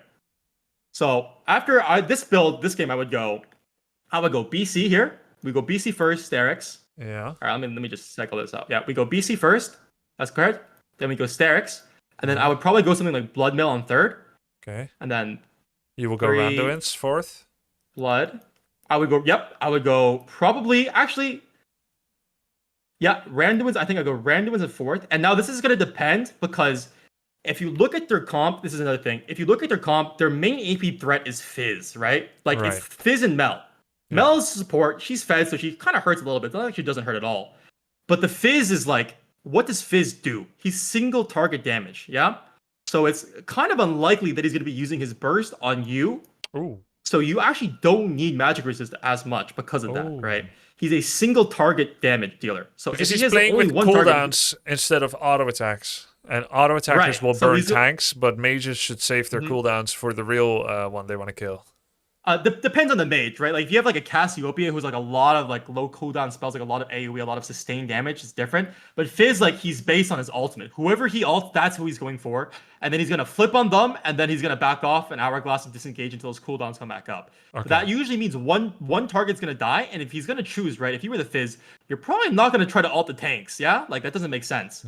So because of that reason, you actually don't need magic resist as badly here. So yeah, I would have see. gone Randuin's fourth for the crit.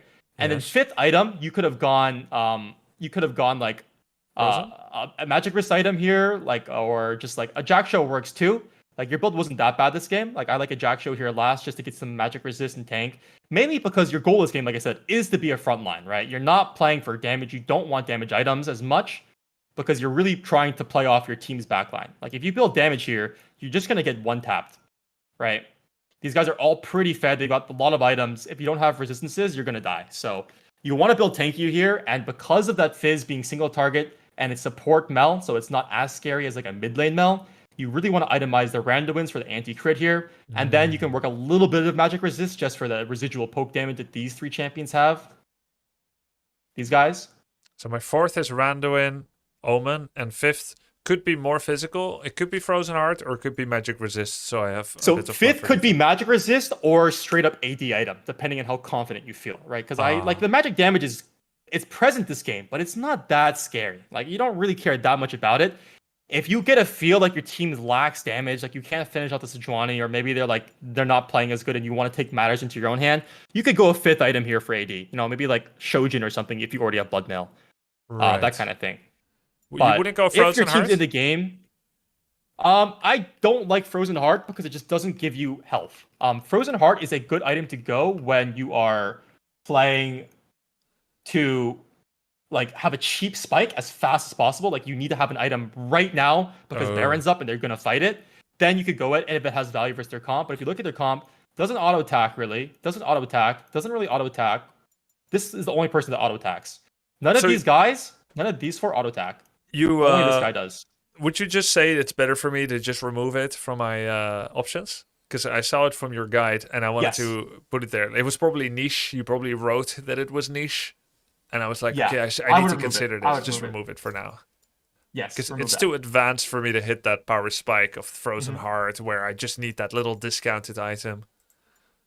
And I would say, like, in terms of just builds overall, like I see looking at the lethality builds, those kind of come when you're more advanced at URGOT. I'd say if you're a beginner, especially a beginner to League, I think by far the best build, especially in lower elos, is just this like tank raid boss build where all the items give health. I was trying to health learn is just really what makes URGOT tanky. Okay. you can play it. It's just the lethality URGOT is very high risk and very high reward, right? You do crazy damage, but you're really squishy. And URGOT as a champion, like he has to go in, right? He's got to be in the thick of it to get his damage off. He's got to E in and be there, right? Okay. So usually, if you're not snowballing super hard, you're so squishy that if you go lethality, you just get 1 tap, and you can just trade 1 for 1 at max. Okay. So this bruiser build where these items give health, I think this build is a much more consistent build to just like carrying as URGOT, especially in lower elos where you have a little bit more wiggle room to make mistakes. You got a little more HP to work with to be tankier. And Rookern, how commonly should I take Koenig Rookern? So don't think of it like that. Just think of it like, look at their champions. Do they have burn? Then I go Fawn.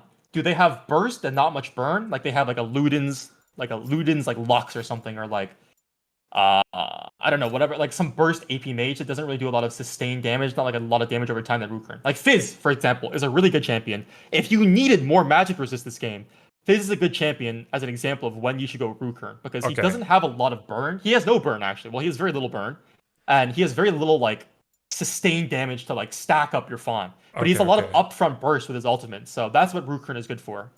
But if you're versed like, like a Brand with the Liandry's, like he presses 1 ability on you, and you have this burn that just lasts for like 10 years, even after he's used his ability on you. Because his passive and his Liandry's, that's a good example to go Force of Nature, because you can stack that a lot quicker. Okay. Makes sense. Yeah, so that's just a good rule of thumb for those kind of items. And it's the same thing for Deadmans and Randuins. I like Deadmans better just because it gives you a lot of proactivity. But if they have 2+ crit, then Randuins just outvalues it because, 2+ crit, right? Oh, outvalues which, what? Deadman's Plate. As a 4th. Generally, I like Deadman's Plate. I like Deadman's Plate better, but if they have 2+ crit users, then Randuins is better. As a 3rd or 4th or 5th item. Okay. I see. Yeah. What do you do at minute 45 when you have Jak'Shos, Overlord, Sterak's, Black Cleaver, and Force of Nature, and double legendary tabbies? What do I do with 5k gold? You buy pots and you pray you win. That's it? Just keep buying pots? Not much you can do. Well, what was your full build? Say that one more time for me? Sorry. Jak'Sho, Overlord Bloodmail, Force of Nature, Starak, Black Cleaver, Super Tabbies. Yeah, at that point, that's a pretty much cap build. You can no replacements? I would say that's pretty solid. As the game goes on, as if you can see one damage type is like clearly prevalent, like one person is like super smurfing and they do the most damage, like they do the most like AP damage or whatever, then you can like maybe swap to like double tank items for like double magic resist item, or you Right. could swap to like an AD item if you feel like you need a bit more juice. Like if you feel like your comp's running out of steam and you don't have the damage to kill their front line, then Oh, you yeah. can try to opt into maybe like a damage item yourself. But you're Okay. just basically playing it off the game, right? Like just always want to ask yourself for these like decisions on what item to buy and when. Like what is my goal right now? What is the enemy's goal? Like what does their comp do? And what do we do? And what item is good against what they want to do and helps amplify what we want to do, you know?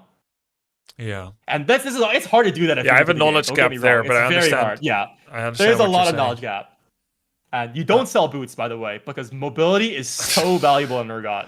I did Like, that on. you don't ever sell boots. I did it on Don't do Alawi yesterday, and I went from 400 move speed, and I replaced it with a 4% Yeah. move speed item. I went from 400 to 3. I lost 50 for selling the boots, and then I Yeah. regained like 14, so I lost 36 move speed. It felt like I was Giga Chad donk walking. It was so bad. Yeah, but like it's like even if it's like you watch Dragon Ball Z ever? It's No. like when they go there's like the thing where they go Super Saiyan, like they like power up super hard and they just keep powering up. But each time they power up, they only get stronger. They don't get faster. That's kind of what like selling boots is for Urgot. Like you can get so tanky and so strong, but if they just choose to not fight you and walk away, what can you do? You know? Okay, Or they yeah. like they just like force a fight like away from you. You're slowly crawling to the fight, like, oh wait, I'm almost there, please, and the fight's over and you lose the game, you know? Yeah. Movement speed is the most important stat late game in general, and especially on champions that are slow and don't have built-in movement speed items like Urgot, who just value movement speed so much anyways, right? Yep. Like if you're an ADC, you have movement speed in like your Phantom Dancer or whatever, you can afford to sell more your boots late game because your items give you more movement speed and you're not as reliant. But Urgot, no, keep your Okay, boots. got it. One more Gotta keep your question boots. about the hyper late game. When I'm already max level 18 and I already have my full build and I already have enough for elixirs, I should stop hitting creeps except when I really see nobody else is doing it, correct? Like minions, sorry. Sorry, say it one more time. All right, turn it up for me. I have max gold, max XP. And there's no point in farming anymore. Yeah, at that case, when you have nothing to farm, let your carries get farm and just focus on your positioning. Yeah, so- Positioning is like everything when you get that point in the game. So I start shadowing and just trying to min-max the opportunity of breakouts, of fight Less than breakouts. 3. Yes. Yes. And hide Just my want to be mark. there first. Yeah. Try to bait them in. Make sure you're able to impact every fight. That's what makes players really good at the game. Like once you really play League and really understand it, you kind of get a sense of like the flow of the game. Like when is the next play going to happen? Where is it going to happen? And who's going to be in it? And like as you just play more, you get more sense of that. You can kind of just know where to be when you need to be. Like you know where the next fight's going to break out. Like if you're watching the game here, like as we play here, like we can see them coming mid. We know that stuff's going to happen mid, right? So like Yes. just getting a sense of like when the game is going to break out here. Like, oh, I should be mid right now helping them, you know? This kind of thing. Yep. Yeah, so yeah, just getting a sense, understanding the game flow, and it's not easy to do, don't get me wrong. It's very hard to like just learn that, especially like if you're a newer player, but that's really what you're angling towards, just understanding when the play is going to be happen and making sure you are in a position to like potentially impact that play. You just always want to put yourself in a position to be able to affect the play, no matter what it is or where it is, like as much as you can, right? Every single thing you can do, every single small inch, every single small percentage that you can control, you want to control it, you want to min-max it, and that's really what challenger players just do better. They just min-max everything. They are just on every timer. They know exactly what they need to do and where to be, how to punish mistakes, so that everything goes punished. If you make a mistake, boom, they're there to punish it, instantly win the game. They don't make any mistakes, close out the game. You can't do anything, right? Yeah. So that's really the angle you're trying to do as an optimal League player, or the angle you're going for as an optimal League player. Yeah. Okay. Yeah. Yeah. Yes. We said we're maybe gonna do 2. I don't think there's any point to. Yeah, There's no I agree. need. That in was, I fact, feel like we got a lot up there. to Yeah. do a second VOD review. This was Yep. so helpful. I'm actually super eager to start trying it out. Yeah, let's go, man. So just to give you guys a recap of URGOT, what I want you to really focus on is you're already doing a good job of this. Abuse that level 1. Mm-hmm. And then just focus on not dying. Like, don't have to be ahead, like I said. Just focus on not falling behind, going even between levels 3 to 8. And try to use slow pushes and freezes to not fall behind on those pockets. right? That's your two main tools that you're looking for. Can I And try by the to way, the su- level 3 to 8. Can I try to Yeah, go ahead. summarize it and you tell me if I'm missing something? Yeah, So yeah, I of course. can, That's a better idea. Great. Okay, so I'm strong at level 1 and 2. I can bully, and then focus on wave manipulation, and yeah, focus on wave manipulation so I can do a crash and a safe TP. Stop keeping a lot of gold in my inventory when I have clear recall timings. I don't need to get ahead from level 3 to 8. My power spike is 9, where I max W, which can allow me to trade much better. Specifically 9 plus Black Cleaver together. And it doesn't work that well, right, when we watch each other. Try to rush Black Cleaver with safe farm, either Frozen Lane or a Crash Bounce. Once I have Cleaver and W, I can start do W and auto attack alternation to win trades better. That's when I can start bullying again, but I should try to play it safer from 3 to 8. We almost always go for the blue rune page with the magical footwear and the approach velocity. Teleport and ignite is based on the matchup. If I have teleport, I can use it for certain really good opportunities, but I shouldn't solely rely on it when I can accurately predict future potential conflict between my team and theirs. It's better if I'm theirs because I'm the primary counter engage tool that can help get play front to back counter engage and tank a bit for my team so that my DPS can get their damage in on enemy targets. And then I should try to use the silence, which is actually my major team fighting contribution, more than damage and more than tanking. The fear, yeah. More than the tanking is more than the damage in particular. And I don't need to get ahead from level 3 to 8. I'm trying to save farm. Yes, perfect. And the overall message, if there was one thing you want to take away, I want you to take away from this coaching session.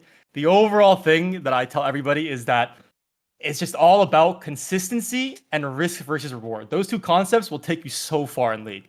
If you focus on being consistent and you ask yourself before, like, you don't have to like physically like be like, oh, like every single time, but like just for a general sense of like, is this a good play? What does this actually get me? First, how likely is it for me to die here? Or how likely is it if I do this, my teammate dies on the other end, you know? And you just slowly pair those two concepts together and you'll climb a ton, I promise. Okay. But yeah, that summarization was really good. I like that. Quante, thank you so much. It was super helpful. Great coaching, and I'm eager to put it to the test. I'm glad. Thank you so much for having me, bro. I'm looking forward to your games, man. Hey, I appreciate your time and your great coaching a lot, Quante. Of course, talk again sometime, and yeah, good luck in everything you do. Talk to you later, man. You too, man. Good luck with your games. Take it easy. Thank you. Peace.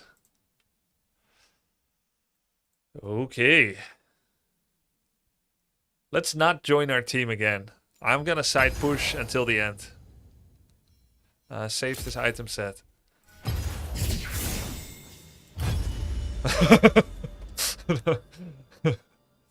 Let's go, guys. Mods change titles. Solo queue mode. Rambo. One more wave. Don't back with 1200 gold. Try to push 10 minions into enemy tower. Even though the next wave is at the Nexus. Join it anyway. For one auto attack on Gangplank. Rather than backing and using the 1200 gold for my Black Cleaver. I'm actually not sure if Grubby's joking or not. Neither am I. Neither am I. No, I'm going to try to put this to the test. That was great. That was really, really useful conceptual coaching. And very well described. You can tell he's an experienced coach as well. It's not easy to conceptualize everything like this in such a summarized way.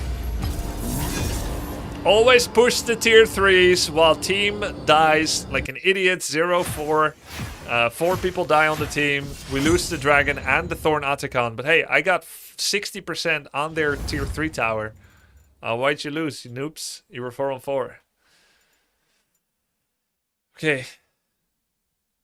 I miss bottom Grubby. I wonder how he is. Wait, what do you mean? Hair is looking good today, Grubby. Oh, thank you. My wife did my hair today. She said she wants to do it.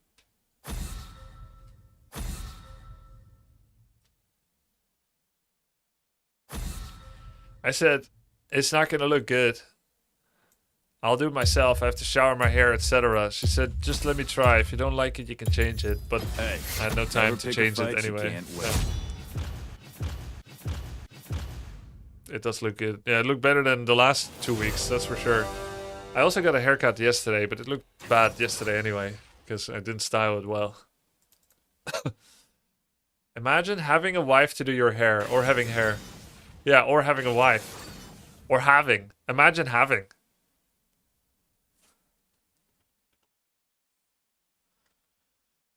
Imagine imagining.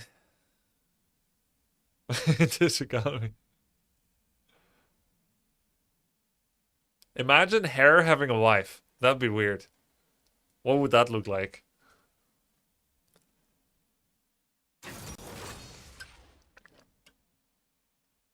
Yeah, I'm against Tyler 1.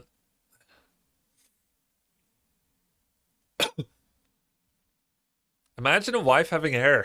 Wow. That's crazy.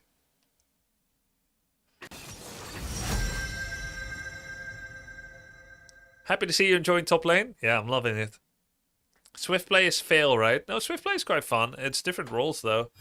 Different rules, I should say. Kane banned Akali. Timo. Wait, is Veigar top? He banned Timo. Zed is not a top laner, is it? Is this gonna be their top laner? Wait, can you guys see their champs? You can't, right? Because of my chat? Oh, you can kind of see it. Then maybe they swapped? Yeah, maybe they swapped. I think Veigar swapped with 5, yes? 3 and 5. Veigar banned Zed probably. And 5 banned Timo.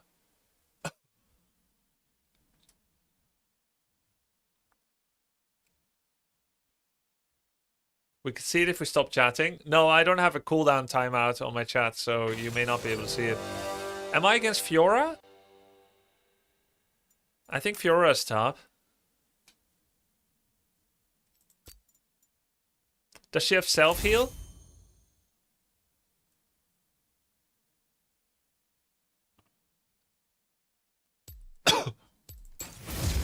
Oh wait, I forgot to ask Quante something. 1Q, do I ever get exec calling? And if so, in what order? Have you tried URGOT yet? I feel like it suits you. It's RTS-esque. Not really. They automatically behave, the zombies. It's almost the same as them not being summons. Like, League summons are just like spells, essentially. They're extensions of yourself that you don't control, almost. You can just tell the wife when to get lost. That's it. But yeah, anyway, I played... Wait, Annie can control her summon? Really? By R2? Does R2 control the bear? Oh, okay, cool. I didn't know that. It's good to know, thanks. But yeah, anyway, Yorick, I checked him out. It doesn't call to me. And actually, I cannot rationalize why. I just think I do a lot of things by feeling, and he didn't appeal to me. That's it. What kind of champions do you like? I like bruisers. Bruisers with self-heal, good lethality. And I mean lethality in the dictionary word, not the league stat. I don't like Seth. Like, I have to like the aesthetic of a champion as well. I have to like their voice, their aesthetic, and their playstyle. I heard Annie's voice on Tyler 1's stream. I don't mean Annie Fuchsia, I mean Annie, the champion. I heard the voice, and I was like, yeah, I'm never gonna play her. I like Big Crab, yeah. So Gwen and Zoe you like? Yeah, I think they had nice voice. Minions have spawned. Annie's like some toddler. She had a toddler voice. I don't want to play as some kid. Zoe's so cute, lol. Yeah, Zoe's cute. A new order. Chaos. She's kind of random too.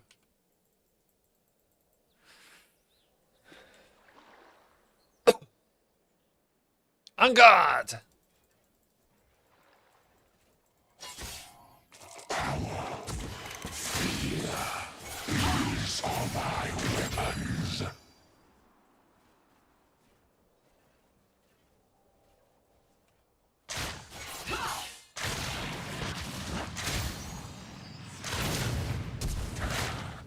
Does she die to that, actually? The weapon. I should have just Giga Flashed after.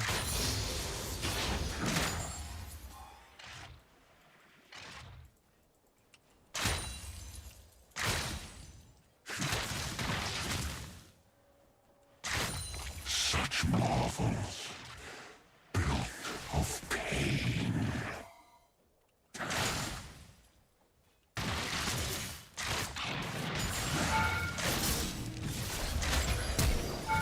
Fuck!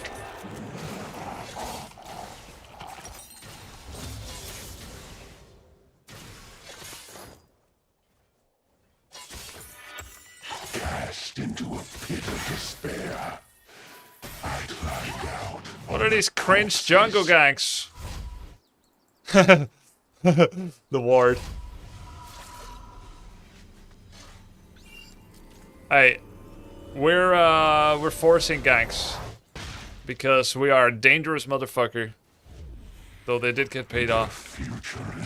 To be honest, I should have killed him with the ignite flash earlier.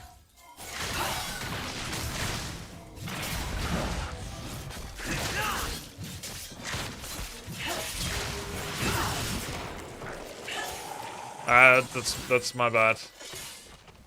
Level 2 ganks was supposed to be 5% chance happening. Less, actually.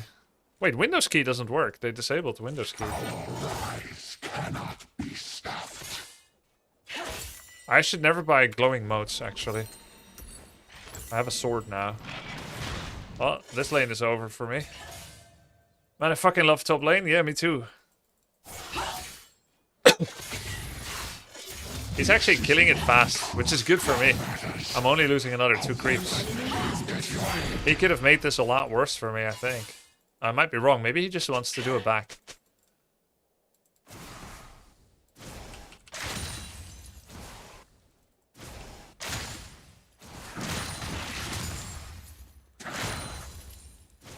The suffering is only beginning. He could freeze? I don't think he could freeze it. He could slower push it, though.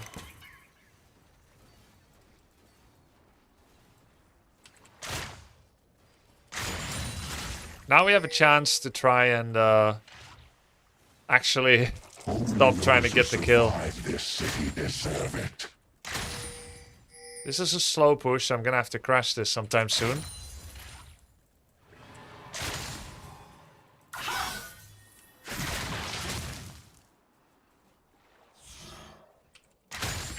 I think he said stand in the bush to threaten a bit more. Feel this. Pain will prove useful later.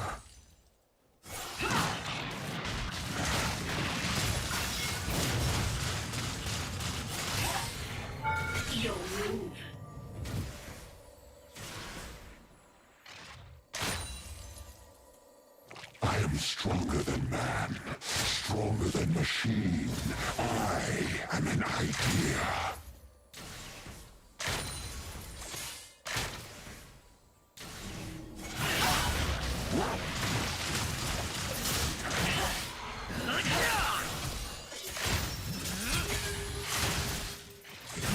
So close, actually. Just ping for a good measure.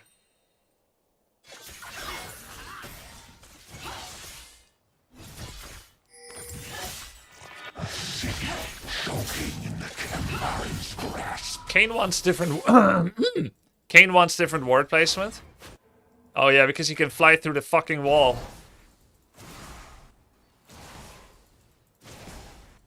An enemy has been slain. Their cries are calling me home.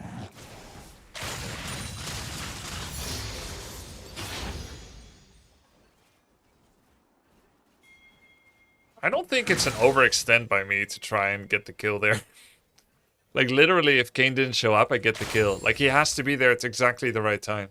I was crashing the wave into him, which I'm supposed to do. Longer they'll be if they live. I am supposed to push it in. I was about to go back. I would be happy. But then he stepped up. And then of course I had to say something about that because I rule this roost. But maybe he stepped up was a telegraph of the impending gank. An enemy has been slain.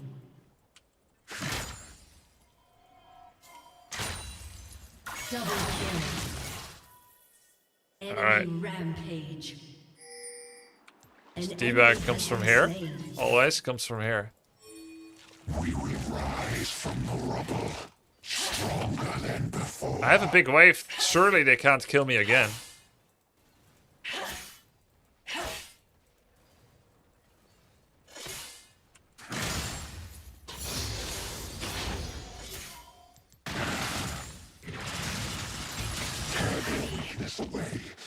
Okay. Actually, it's in a terrible place again.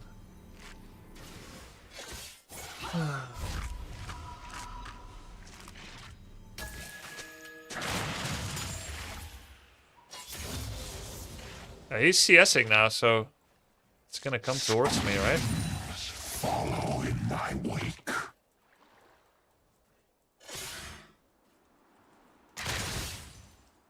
It's coming to me. We good. Block, block.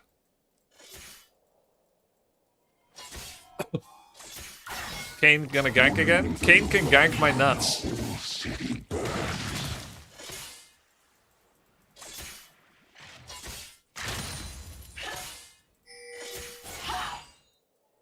An enemy has been slain.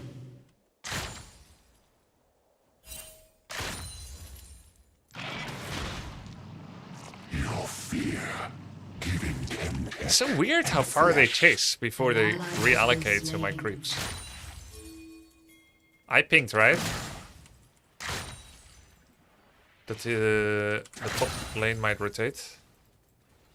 I'm setting up a slow push now, right? misery. Wonderful. He seems to lose a lot here, actually. I kind of like this. An ally has been slain. 2400 gold to Black Cleaver. Though arguably I shouldn't only go once. I have it. Dude. He's losing so much, actually. Be tested. Soon I have to shove it. But I'm getting another wave soon.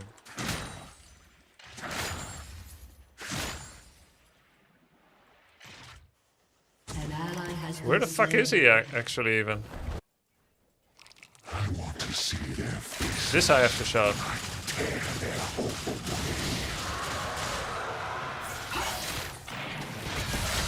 Spell immune? What?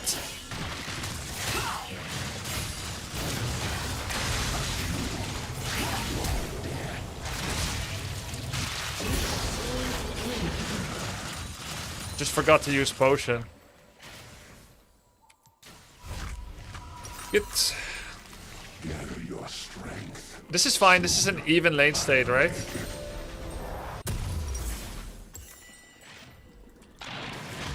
She has Dark Souls parry.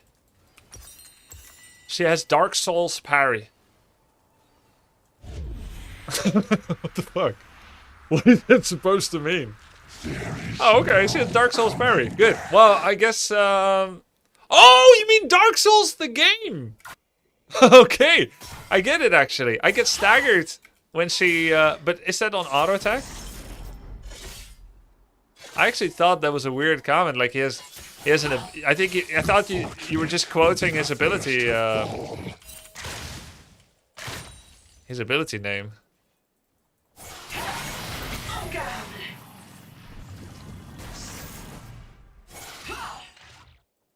That makes sense.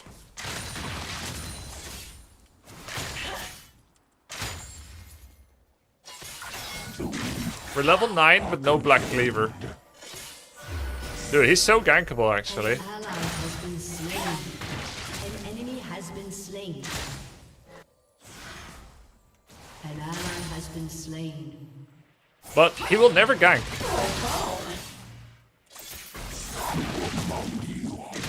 My Lee Sin will never gank top.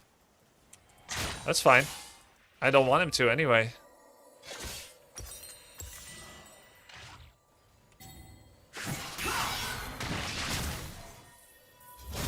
So can he just block my E with a button?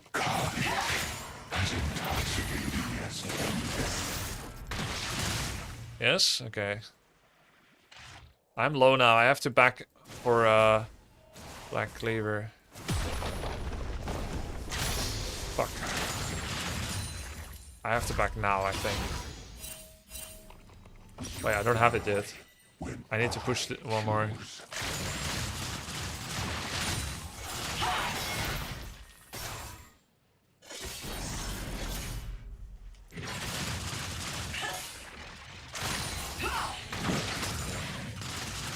Now is a good time to go back.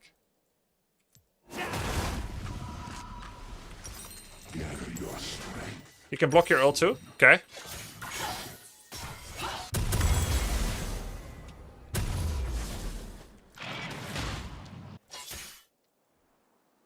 Lee's here. He's not gonna help me. For some reason. 3 top no gank. Yeah, I don't know what the fuck. I have boots now. Turret plating will soon fall. An ally has been slain.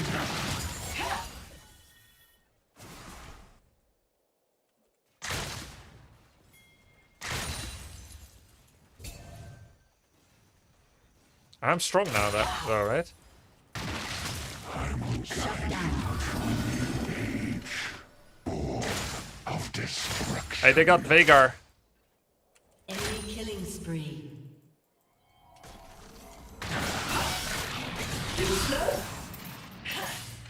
That hurts, man.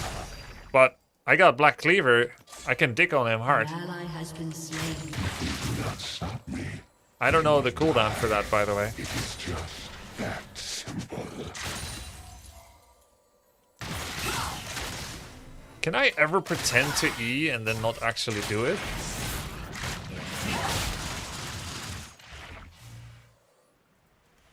I see a Draven. I answer to no one. What is Draven and why are you here? Why would Draven ever be here? And I saw the little purple face here too, Soraka. There's 3 top. What? What are you trying to do? You're not gonna get me, dude. This is fucking weird. Why are you throwing those stupid glaives at me? I'm dead. Okay. I thought I could kill him. He ran away. Yeah, he's a lot of damage. He's got physical damage. He's gonna get crits. Should I go swift? I think plated. I think plated, right? Yeah, tabbies. Stole my tower. Ego death? Yeah. I mean, the literal... I mean, not really ego death, right? Isn't ego death where you no longer have an ego? This is the opposite. I mean, it depends how you see it, I guess. Did you get a haircut? Yesterday, yeah. Hey, we got the Drake, because for some reason, 4 people came top so far. Support, ADC, jungle, and top. Only mid hasn't come top. Enemy killing spree.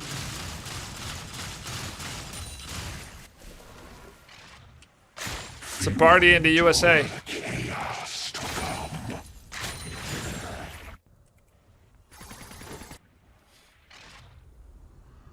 Why would ADC come top? That was so fucking weird. I don't understand how that would even happen. Like, he should not be sharing with Fiora, but I made it worth it because I inted on him in a known 1v2. That was not playing the risk-reward game that Quante was hoping for us. Your turret Like, has been destroyed. could you maybe kill him? Maybe. Should you try?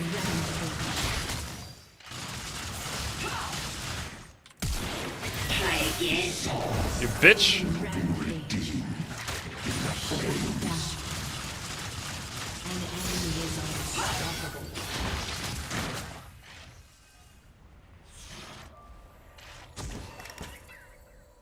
He can just block everything.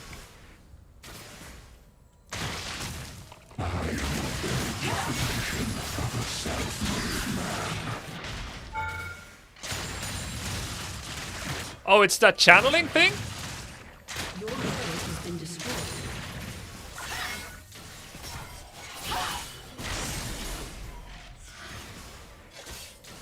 Wait, my ward is gone already. What? They killed it. Hide in the shadows. You are only drawing. I want to pick a fight after the channel. Yeah, exactly. Oh my god, they're all here. What I wonder is, how did they kill my ward so fast, but then didn't come to gank me?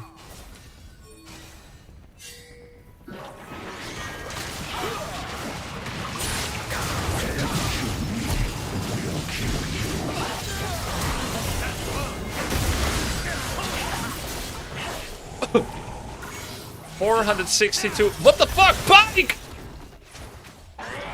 Why? And how did I miss my ult? Did someone flip him or did he flip himself?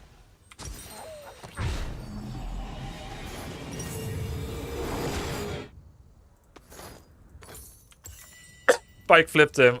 So he double griefed me. First he makes me miss my ult, and secondly he steals the kill. That's amazing. I love that. Did the coaching help? My team needs the coaching more!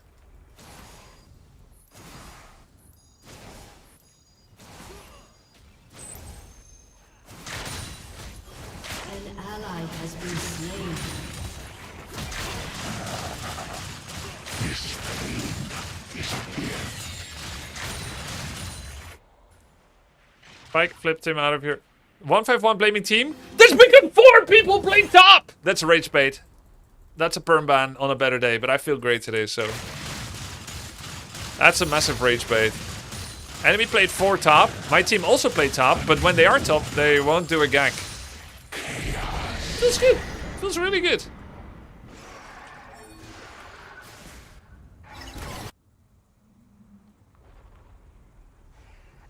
An ally has been slain. Has been destroyed. An ally has been slain.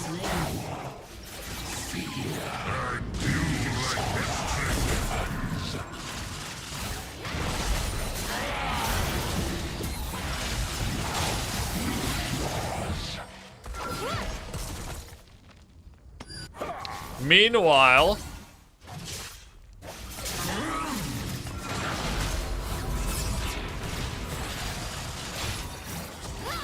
We lost the tier 2 top and bot.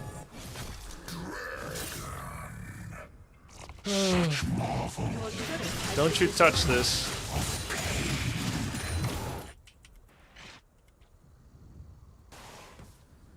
An ally has been slain. There's a major team diff, what can I say? Cast into a pit of despair. Nice CS. I climbed I need out health. on the corpses. I could sell Dorans. An ally has been slain. I think better just kill and come back.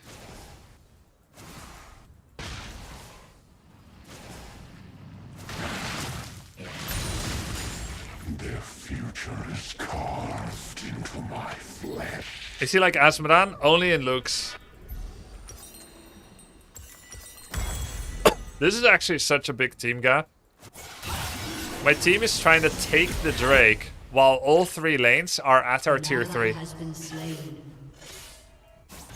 While they're at our tier 3, I have my level 9 support and jungle trying to take the Drake. Shut down. Alright, good shit, man.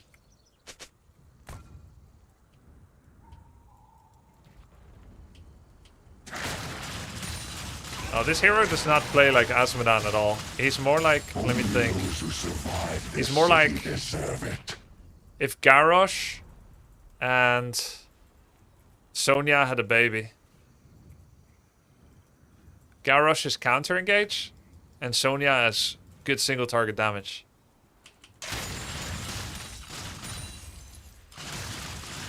I am stronger than Actually, with new Blizzard, we may actually see this Garrosh and Sonya having a baby. I'm an idea.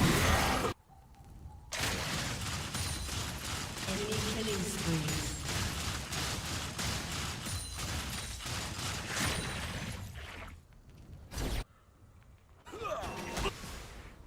need to kill this tower. So we at least have some objective. Enemy team is 3. 3 mid. I think I should go back. He's not gonna let me. Your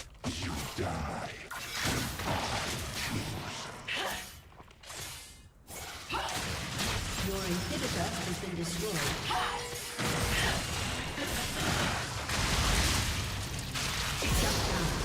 Okay, now I'm gonna see if I can save the game, not to lose.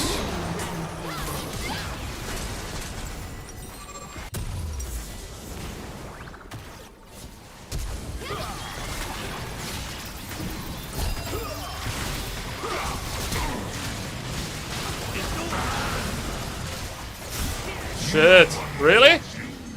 We killed him, right? That was a smite? Wait, they keep healing. What the fuck? I should have ignited, yes, but how do they keep healing? Is Soraka a massive healer or something? I think she is. Ignite, he'd be dead, yeah. I couldn't pick which salmon to eat. Soraka's the biggest... Soraka's actually like a Heroes of the Storm healer? Oh, okay. So, a support how I'm actually used to it originally. Because Dota and League teach that support can be like ETC. Which is super different. Like Diablo and ETC would be a support in League and Dota 2. But this is actually like Anduin or something. Soraka. Or Malfurion. Oh, Alexstrasza. She uses her HP to heal. Alexa. Wait, I forgot Tabby's.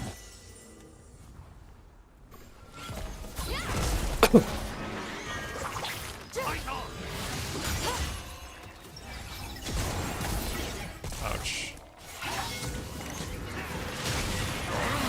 I couldn't go through the wall.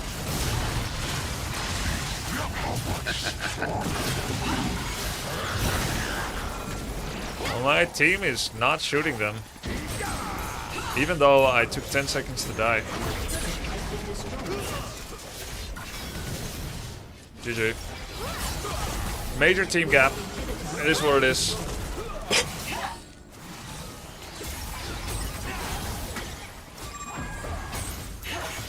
I'll try to watch the replay for the first like 6 minutes.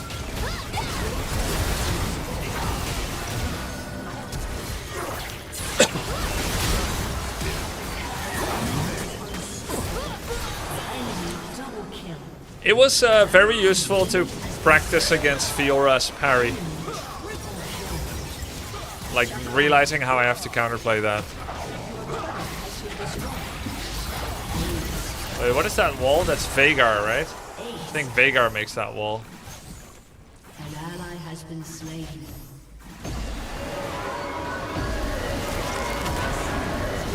You have to bait the parry out before going in on her. Yeah, I get it now. Yo, thanks for the sub. By the way, 0 sub shoutouts today. Thanks for the 21 people that announced their sub today. Vav PK with the 7 months. Fubby Grollower with the 34 months. Kane from Ionia. That's a cool one with the Prime. Ivan Eficus, the 13 months. Avatar 54 with the Prime. And Dean Lowenberg. Cheers, dude. Wow, I feel like this coaching perfectly syncs up with how Grubby loves to learn. Yes. True. Ego Death, that's a Polyphia song. Well, actually, Ego Death is, isn't it like a psychological concept where you no longer let your ego... Isn't it like an enlightenment thing where you can divorce yourself from Actually, I don't. I can actually not define what ego is. The complete loss of subjective self-identity. Oh, that's terrible, actually. Wait, we need ego then, right? We need our ego. It's spiritual narcissism. Isn't that funny, though? A lot of people that discover spiritual truths that then go teach it to others, they become so self-important that they think, why shouldn't I have 5 wives? Why shouldn't you become my concubine? Because I have all these truths. And you feel better now after this hot yoga, right? Oh shit, I was gonna watch the replay. Why did I queue up again?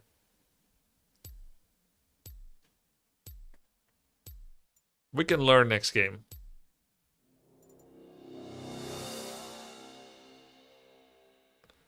A bit of rage queue.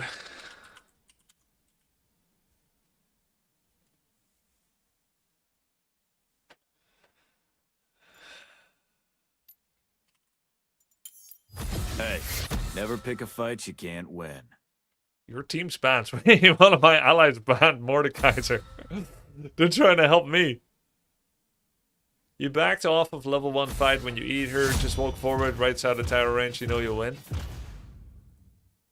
I mean, if I'm not seeing it, I can't conceptualize it. Fates.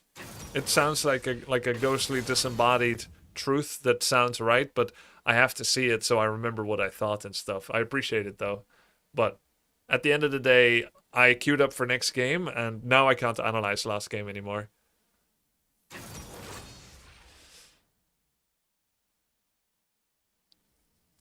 Entering a Grubby stream, listening to him say, "Why shouldn't you be my concubine?" Now I'm questioning my life choices.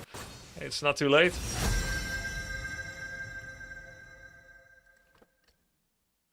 Now that you've played Dota 2, HOTS, and League, which one is your favorite? Are they all different?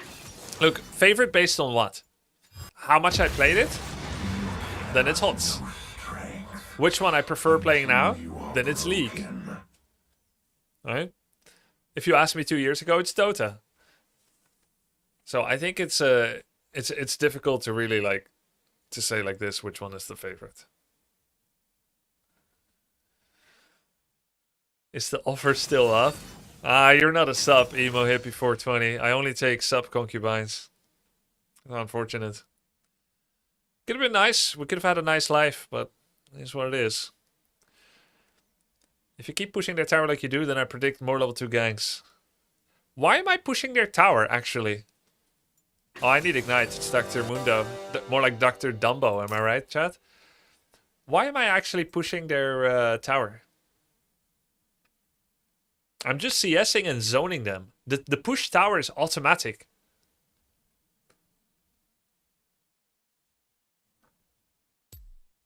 Because I CS and I zone them, I will automatically push tower. If the enemy jungle wants to be cringe at level 2 gank, when I choose this strategy, it's unavoidable. But it's more about, like, what's my positioning and awareness?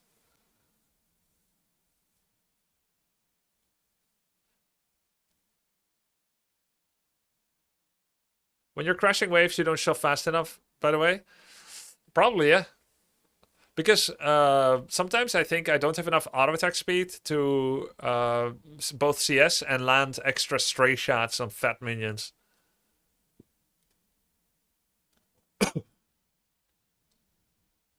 It is good because you deny XP from minions, get big early advantage. I know, but enemy is always camping my lane. Enemy jungler. I think I have jungle ganks in 1 out of 6 games. And I get jungle ganked in probably 1.25 out of 2 games. And that's fine. I don't mind. No, that's not true. I fucking hate it. But I accept it and it's fine. To Summoner's Rift. This is the only truth that matters. A weapon aimed at your... What are your favorite champs to play, or would you want to play? Well, URGOT, of course. I have the freedom to pick. I'm picking URGOT. Alawi, I feel like I might even have a higher win rate. Or am more likely to get a higher win rate. But URGOT's my favorite. I predict death in our future. I don't think they're gonna get the kill. It seems obvious to me. Dude, Mundo came here? He's gonna be late for his lane. He's gonna get fed.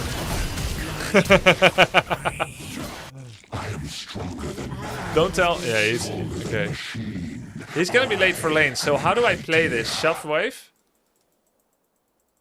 What the fuck are they doing?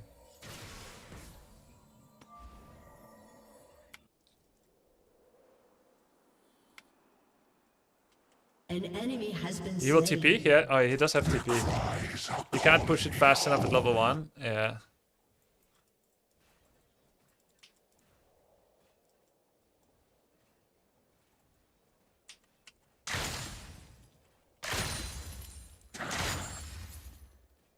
Thorn welcomed me with open arms and a knife to my back.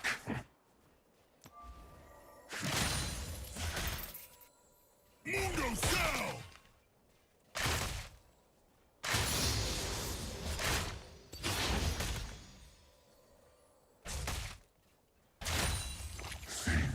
Now I don't have a jungle ward.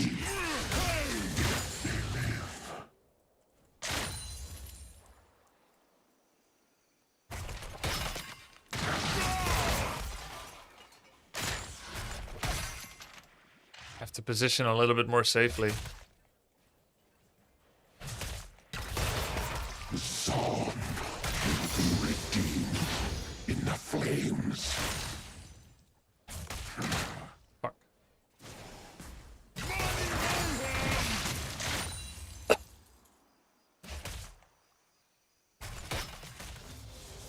He's pushing it, that's fine. 330 gang timer. Yeah. It's slightly on his side, but I'm mostly fine. Destruction.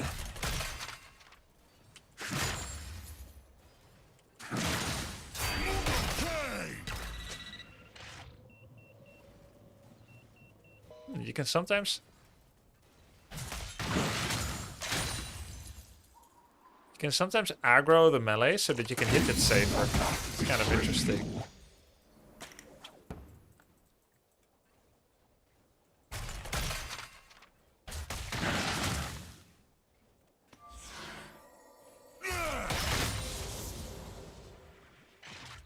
I'm just playing it safe. Safer than I used to. Because of Quante. Quante asked me to. I'm full life. EM to get rid of passive? Nah, I'm good. I'm not all-inning him. It's the time that I can bully him is over. Now, I can take trades. But, oh, I have a ward now, actually, in the bush. I don't think I did that.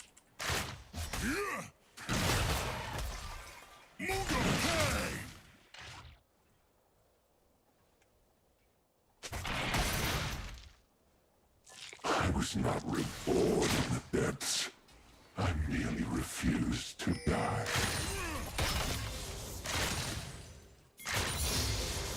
Okay.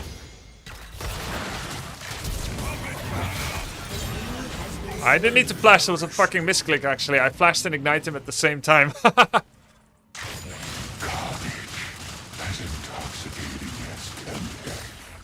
At least my jungler knows that I am not afraid of commitment.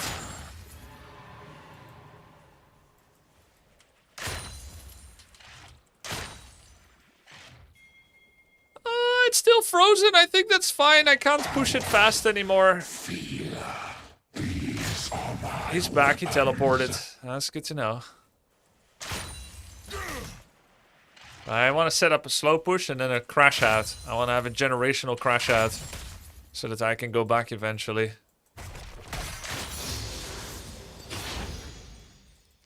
I want to see their faces. I think it's... Could I group this with the next wave? No, right?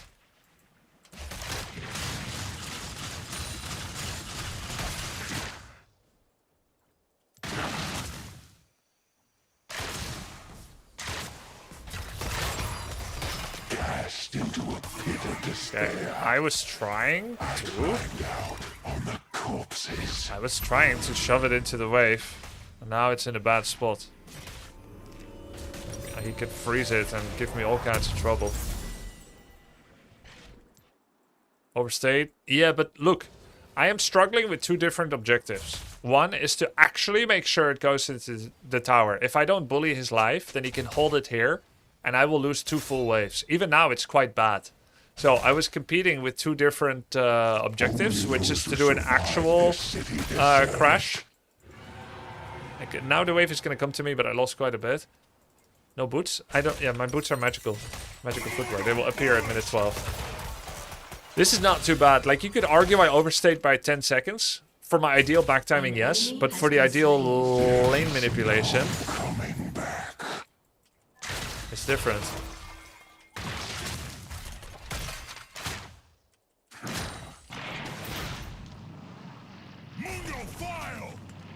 I think actually the lane management is going pretty fine. I'm not dissatisfied with it. Okay, that CS was not good. I have a little bit less CS than him.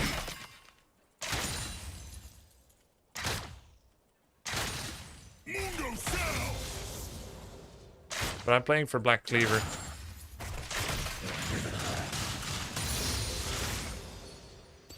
Black Cleaver and level 9, that's my goal. An ally has been slain. You were healthy, couldn't you stay for that counter wave? No, because it will eventually... It will be bad for me eventually. It looks like it's in a good spot here. I like the situation. Looks like he went back.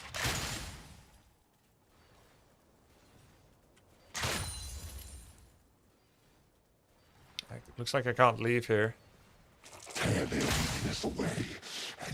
Just the lethality on his minions is too high. Now I can.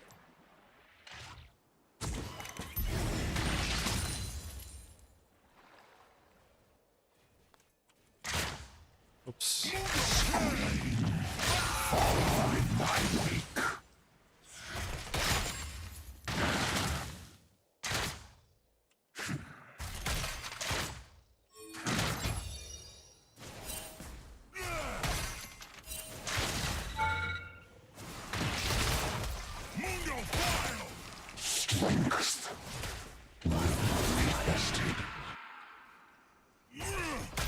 Ow. Now I'm in a bad spot, but I have map vision. I need to push this fast.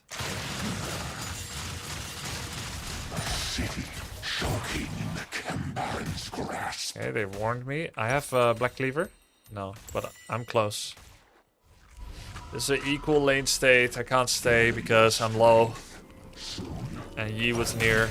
So I'm gonna yet again lose some XP. But now I can buy potion too. Hey, Jambaram. Go help J4. Jarvan. Yeah, it's too late. What's your favorite URGOT voice line? Here's one. Well, I need to see them in a line, then I can tell you.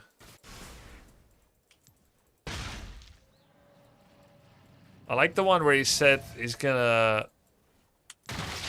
Something about despair.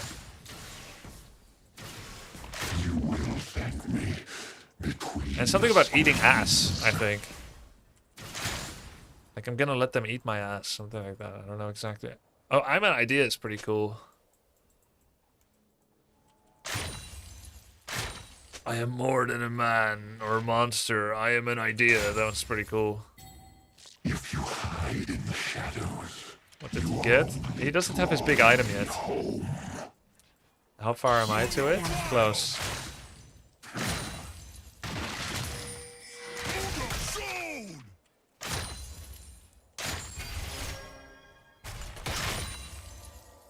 Shut down. Oh, nice. Wonderful. An ally has been slain.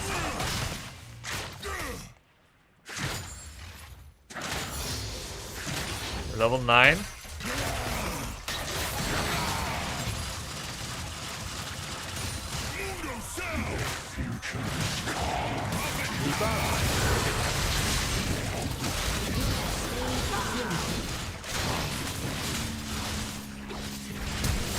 Oh, I missed microed. I could have killed them both, actually. Fuck. I missed microed that. An ally has been slain. So he's magic damage, she's physical, he's physical, he's magical. So it's kind of split, so I'm going for health. But anyway, Sterax is next. But which boots should I get? Do they have a lot of CC? Not that much. I think I go for plated steel caps. I could have killed them both. Master did flash. I'm letting them know that he did flash. Yeah, I'm going Tabbies, and then I'm gonna go Sterax.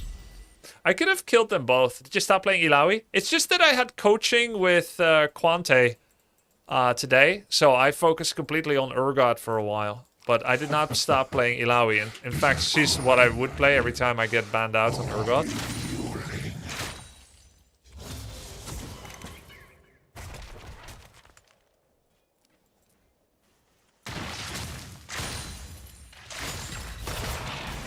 Shut down.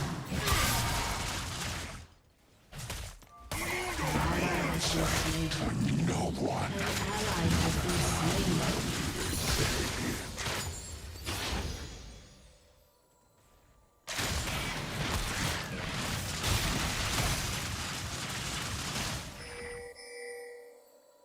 Nice trade, buddy. Has been slain.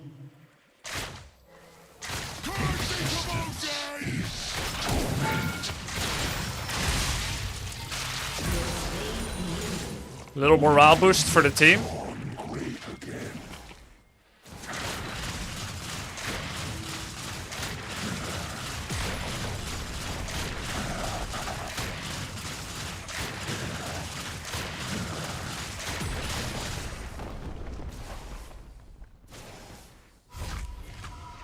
One more wave.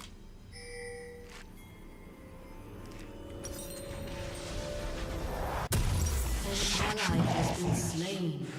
Enemy double kill. Oh, he has teleport. Good thing I didn't stay for one more wave, because I wouldn't have been able to buy out.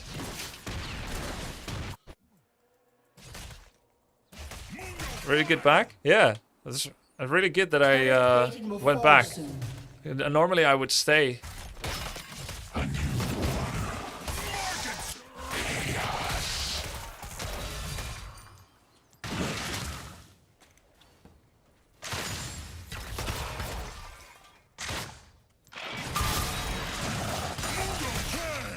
Your turret has been destroyed.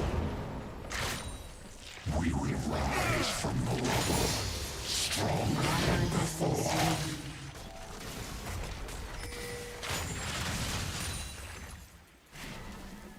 Enemy killing spree. Okay. An enemy has been slain. Alright then. Enemy killing spree. Blocked his CS, but took a buttload of damage.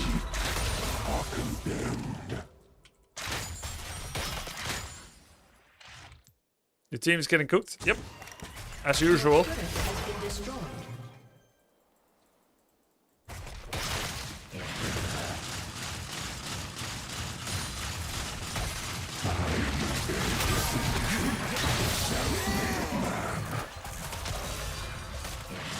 Shut down. Hey, they killed Tom Kench. Good.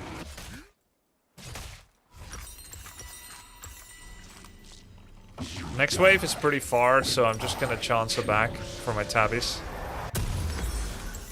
It's kind of a good power spike.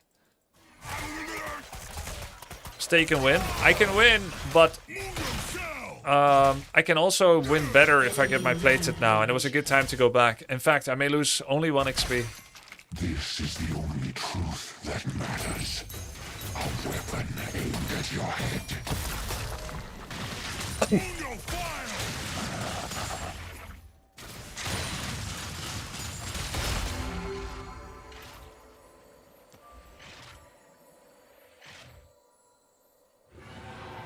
I am stronger than man. They got the Drake. Stronger than machine. I am an idea.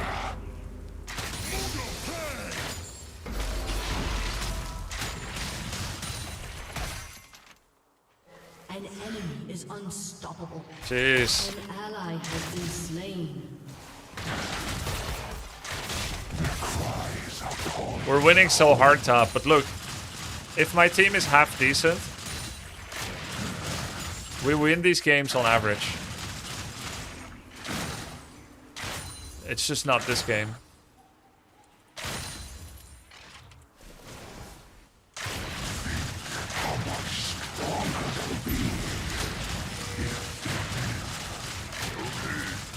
One more wave and I can help on the Herald. Your team has destroyed a turret.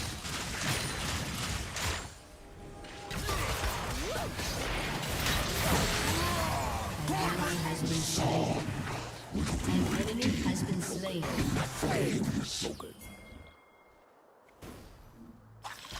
An enemy has been slain.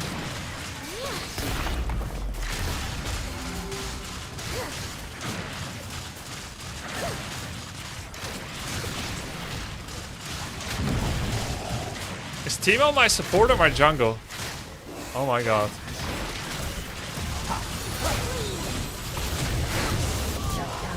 What the fuck was that?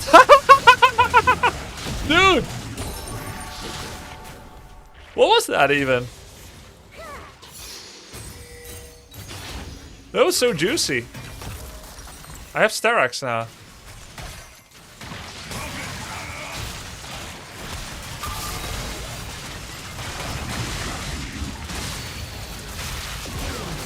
Oh shit!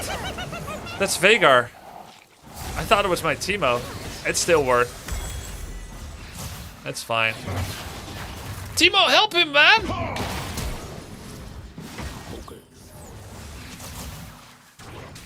I go bottom now. Or not. Shut down.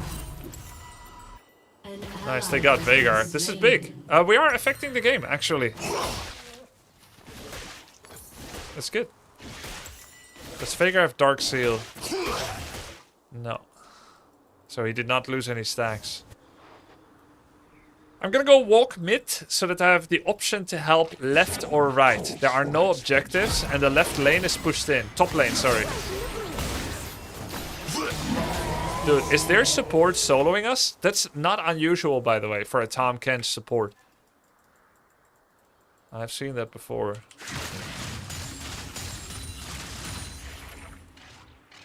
An ally has been slain. Oh, I have Rift Herald. It's not really worth doing here, I don't think. I almost warded, but then I saw it looks weird.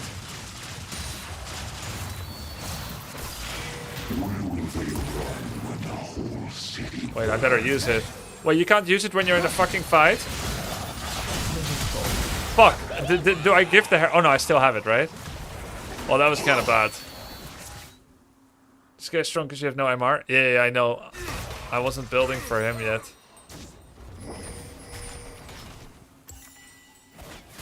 Use it right away, one-shot tower. I don't think it's worth it on this tower, but I baited myself because of Rift Herald to stay. If you ask me... Let's say if I don't have Rift Herald, I would never try to kill it. But it's because I wanted to ward here, and then I thought, oh, it's not a ward. It's an Eye of the Herald. But I wouldn't use it on this, because I can chunk this much with the Rift Herald. Yeah, I baited myself pretty badly. Has been slain. An ally has been slain. Your turret has been You don't have a better target for it? Yeah, I agree. I agree.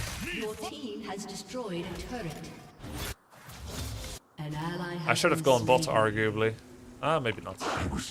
Enemy double kill. Bro, unlucky teams, man.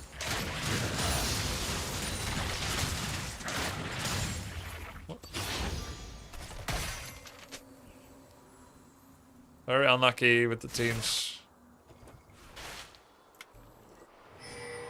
When will you host your Gold League tournament? Gold League League?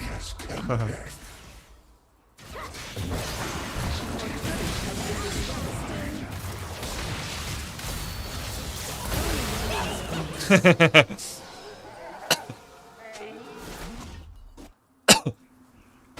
got Thornbound Atakan.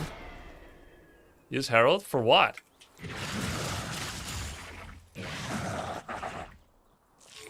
It's a team fight. I don't think so. Probably we try Clash. Clash Royale? Your turret has been destroyed.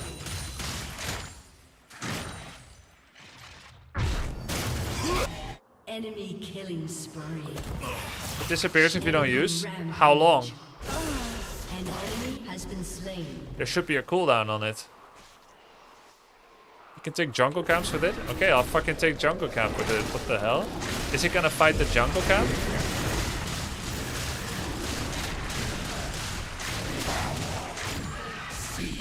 Where's he going?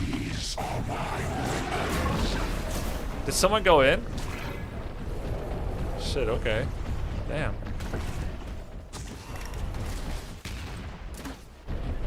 Alright, that works.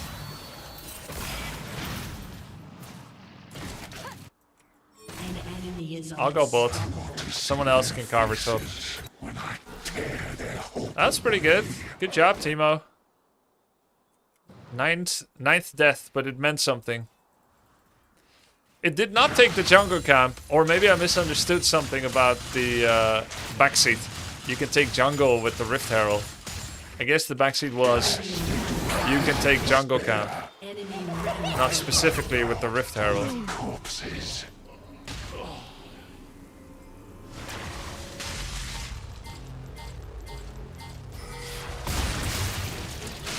Big. Big.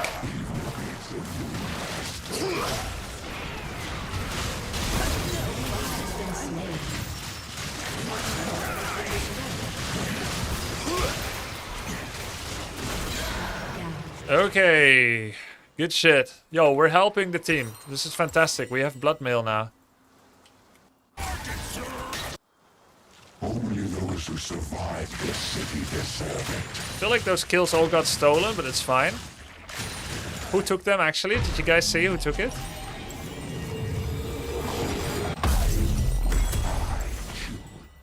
Varus? Is that good? Oh, that's fine. He's my mid. It's good actually when the balance of power is distributed. I'll go Force of Nature so I can resist Vhagar and Mundo. There is no coming back. There's no objectives yet. This is too deep to push alone. I think I'll just remain near team. Should kill this guy, honestly. Who among you? I'll try to catch him when he goes to Orcs.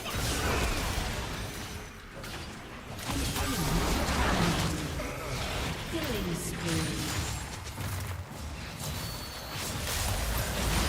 Oh.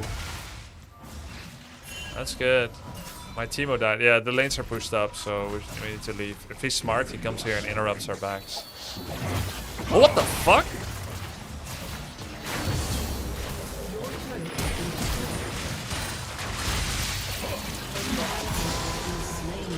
Yo, I did what I can, man. I did what I fucking can. Is there someone here? Slain an enemy.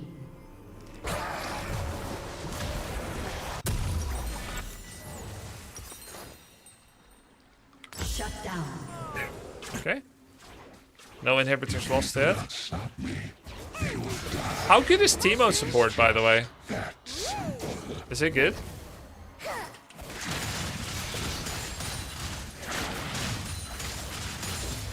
Zero out of 10. Got it. Their support is level 15. That's crazy. Their Yi is 1234, level 17. Tear their weakness away, and nothing is left. So Yi is gonna kill us all, right? Does Yi crit?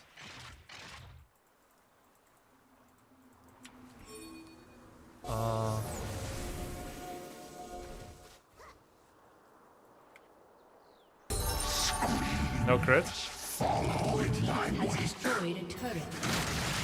Where's my jungle? How come he's not taking these? He's 11 deaths too. Okay, I should go with team. This is good. This is good. Strength will be tested. Drake.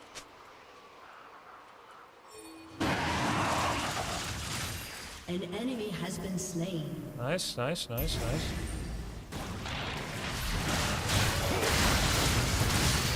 Where are you going? Drake first. Probably didn't need to ignite him. Okay.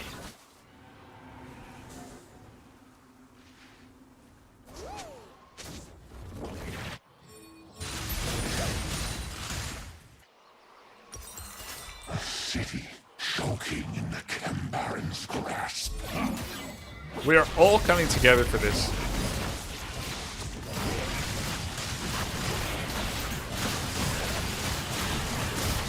Caitlyn. There's still some dead.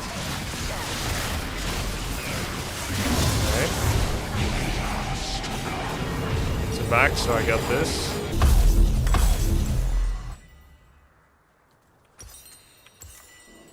I think Dead Man's Plate next. 1, 2, 3, 4. I have 4. Actually, I could do Jack Show now. Where's Jack Shows? Did I actually? Oh, there it is. If you hide in the shadows,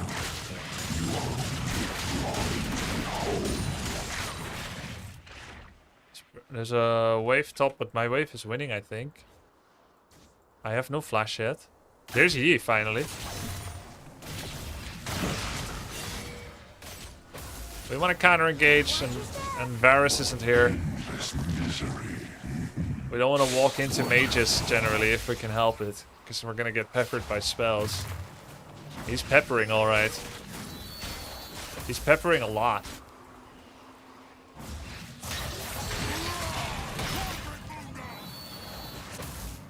Corporate Mundo! We still need Varus here. He just recalled, so I guess I will address top for a bit. Well, if they're walking into us, it's fine.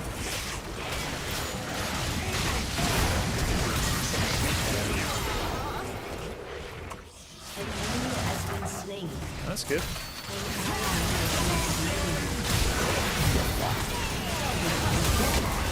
This is good. Very good. This is very, very good. We're actually 1v9ing pretty hard, but team, I gotta say, team came together real nicely as well. That was not half bad. They were all there where they needed to be. We tanked a lot and we counter-engaged. I don't need to top because we still have minions. We should just go together. Yeah, I thought about it. I don't think I need to address that now. I think it's better if I'm with team. This is just my support and junk. Okay, I'm going top. What a terrible day to have eyes.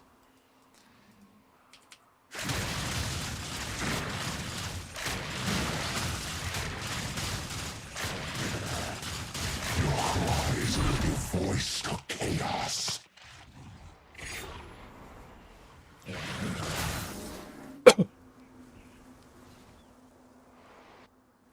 I like how the Scuttle Crab gives big vision for a bit.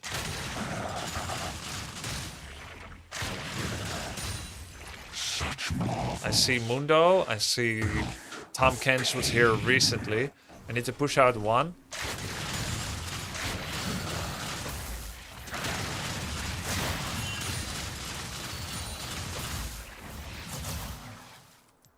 I'm gonna go here. I have everything I need to team fight. I can't actually buy anything because I'm full. But I can at least go with team. That's probably a high reward proposition. Let's see, Jinx is porting. If I could hide that I'm here, that'll be good. But we need to actually want to hide that I'm here. We will rise from the rubble, stronger than before. He wants to lick me 3 times, right?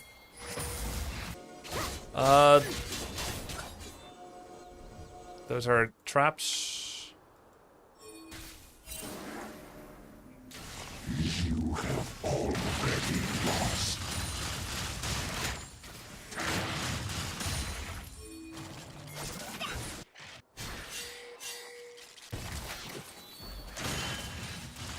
I think Jinx is gonna die before I get there. Are condemned. Am I too fat for this? No, I'm fine.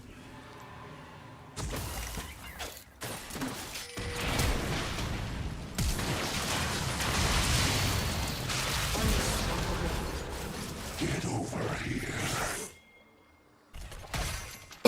Maybe I didn't need to flash there.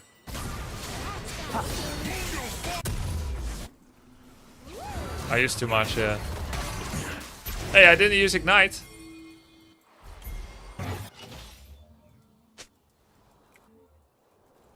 It's okay, I'd rather use it and kill than somehow miss it.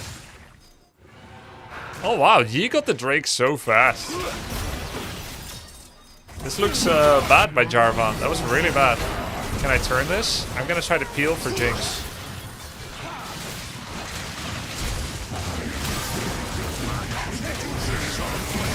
I'm dead.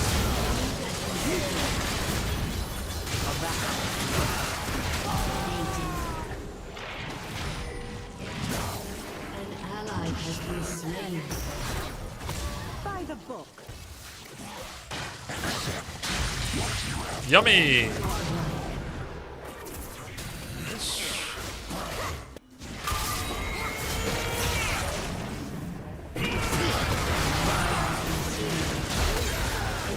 Has been slain. Alright. Any of. Oh my god! Ally has been slain. Fuck! 1671! Nice! Ace.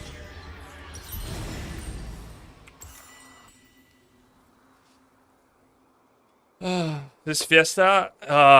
Yeah. It's still winnable. Not sure what's up. Time to get mercs? I could do that actually. When I have enough money.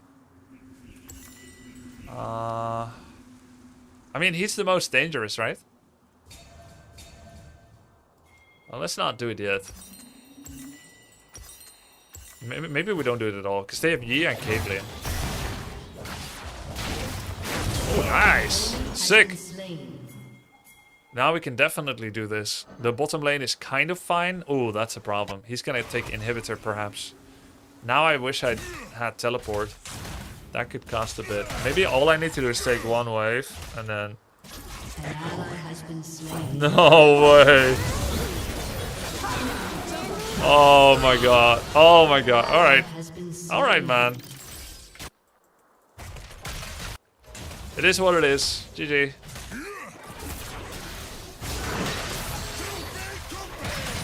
This is the only truth that matters. A weapon aimed at your head.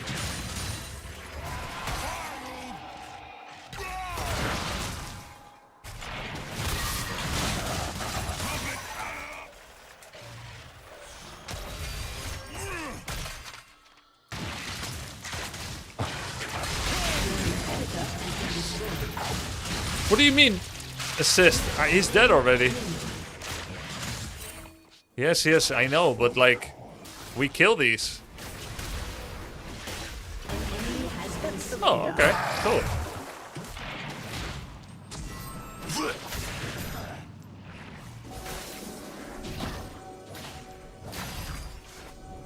I need to heal up and get elixir. Drake 150. Oh, what the fuck? Should you really have done that, Jarvan? That feels a little grief.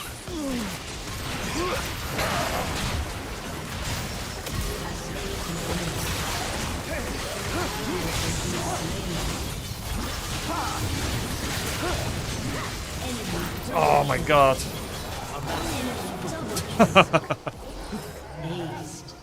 Jarvan and Teemo and Jinx were pretty hard to play with. That's what it is. What is Phantom Dancer? Take Phantom Dancer and sell your tabbies. I will ask if I should ever do that to Quanti. Quante, do I ever take this over Tabby?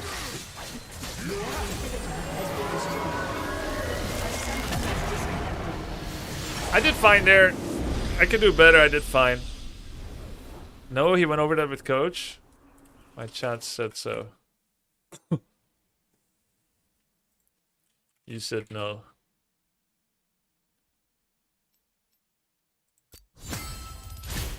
We did not? Okay. Okay. One guy said so. That's true, actually. I shouldn't miscategorize chat. Oh, you feel offended actually, Rui, to be lumped together with the Phantom Dancer suggestion. And the rest of you feel offended too.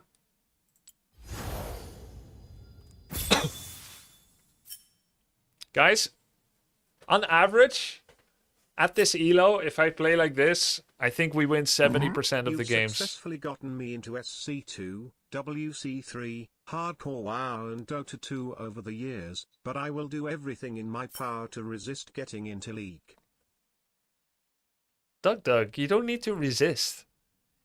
If you're in a bath and you're having a good time, Doug, and you're soaking in and you've got your bath bubbles and you're really relaxing, and you feel that if you relax anymore, a number 2 comes floating out, do you really need to resist, or do you just relax and let go? Come on. I promise you it won't be bad. Do you still care about previous game VOD? Nah, I queued up already.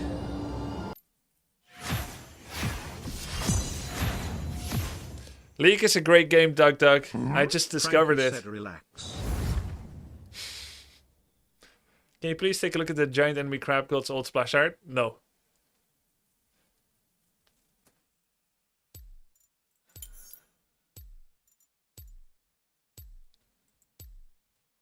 Another stomping poop down the drain story? What do you mean? You don't make me seem weird in front of the new viewers, doggy mitt.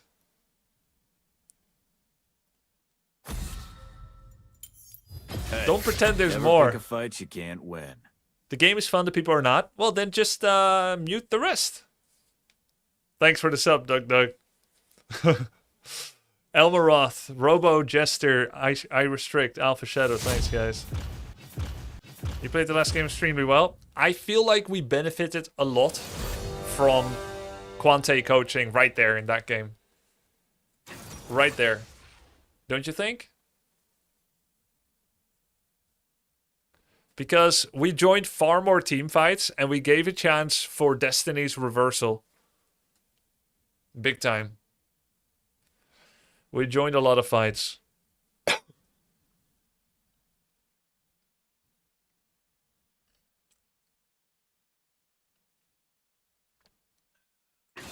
Let's see. One question, do I ever get Executors calling?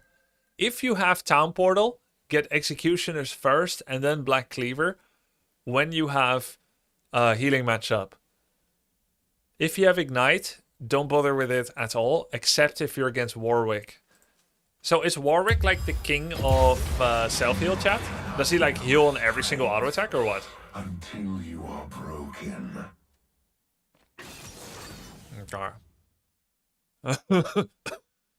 God, it's been 3 weeks since I was sick. Why am I still coughing? It's like very soft now, but I just about had it with it. I feel like it'd be fine if it were done. Oh, there it is. There. Speak of the devil. There's Warwick. Is that just for Warwick top lane, or also if he's the jungle that I could consider exec plus ignite?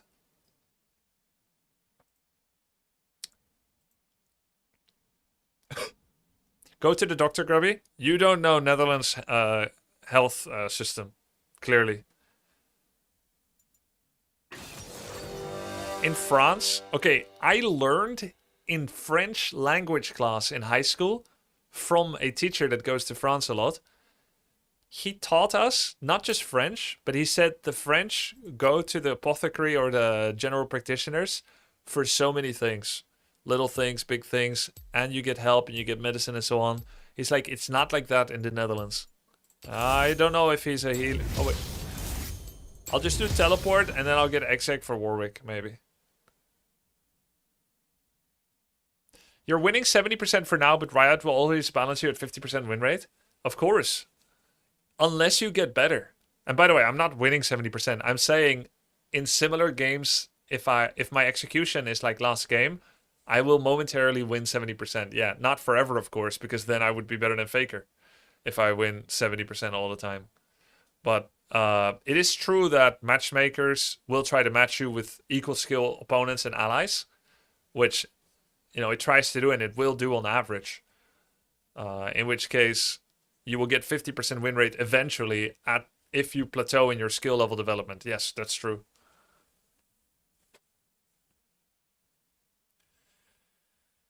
I'm imagining Dutch directness applied to the medical field. Doctor says, well, you're not dead yet, right? You'll be fine. Actually, yeah, the most standard stereotypical answer that doctors in the Netherlands gives you is they will give you some shampoo or some paracetamol or some medicine. And then they say, come back in 2 weeks and see if you're fine. It's almost always... Oh, I'm against Gnar. I remember what Gnar does. Was that ban a mistake? What ban?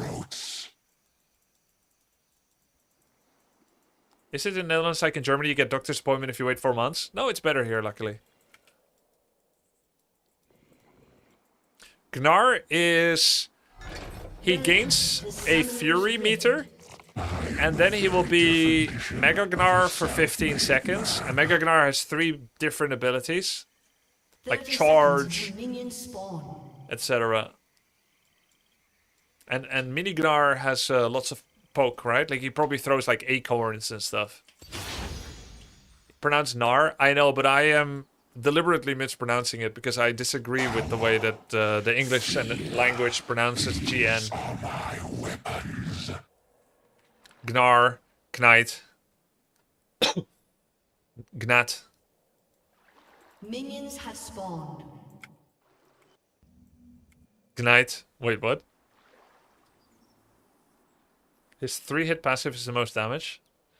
Okay, if he hits me 3 times in a row.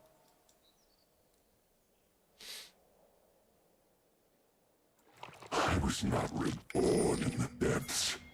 I merely refused to die.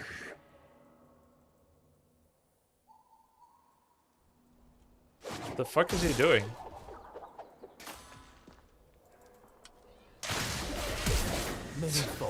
What the hell?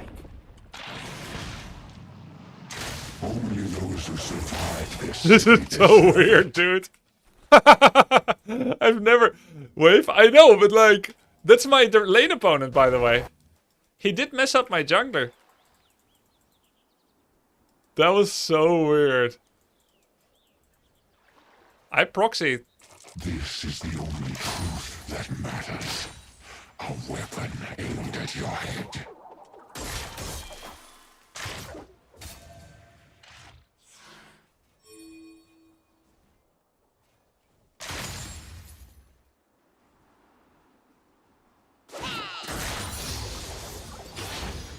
Where will they run when the whole city burns?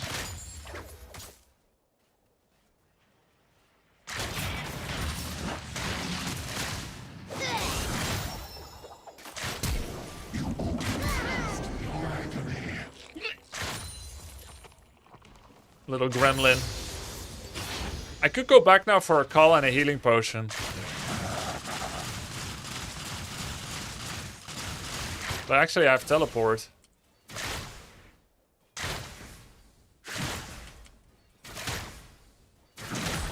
Soon I could go back for a pickaxe. I am not your enemy.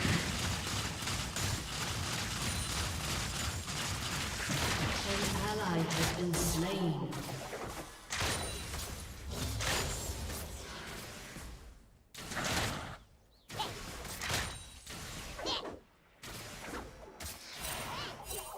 I have 900 gold. I can do pickaxe. Chaos. I think you could just try to kill him again. Oh, wait. Is he coming here? Soon, I will take it. He's not. I'm a full level up. Ah, fuck. I missed the window, guys. Die when I choose. That's an interesting analysis moment. That I will not analyze. I will rage Q again after this. He's becoming big. It's fine, we're still farming. Ow. I answer to no one, no matter how loudly they beg.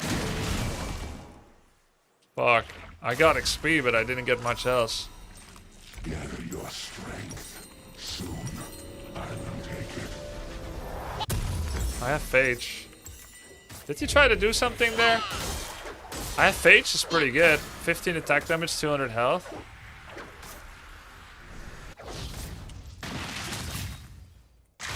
That's his bone plating. Wait, why does he play bone plating? Is it because of Mega Gnar? That he wants to have bone plating in that? It's frozen though, it's pretty good for me. He just used Boomerang. They put me in chains. They gave me my weapon. Strength comes from suffering. The funny thing is, you often don't even have to actually cast your Q. Usually walking up in Q range, they already cancel because they don't want to be hit. I made that mistake last game. Now he actually can't go back because it's frozen on the wrong side. Cast into a pit of despair. I climbed down on the corpses. Dude, he is Omega zoned. And he can't leave because it's frozen in a bad spot. You like approach velocity? I was playing it since Tyler coached me to do it. But now I'm no longer considering alternatives. Because you cemented the point. I think he backed, so I should push this out. Oh, fuck! The catapult. It's okay. -1.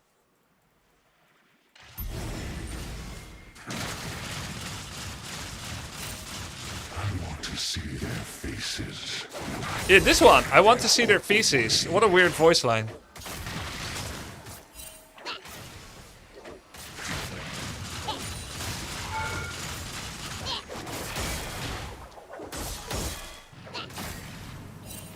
Do we go back? Yeah, we can go back actually. I should have gone back in second bush because he could interrupt me. I almost have pickaxe.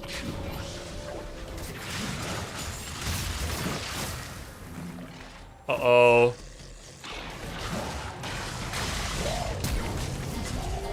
Oh, shit. Oh, that's 3. That's... Preventable. Preventable. 3 is cringe. 3 is definitely cringe, but it is what it is.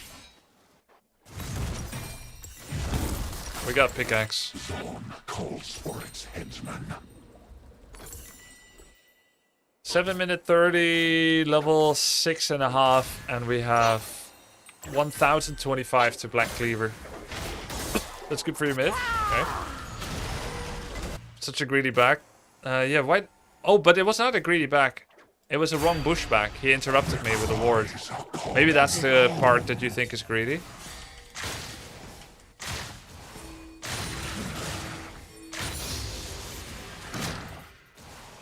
An ally has been slain.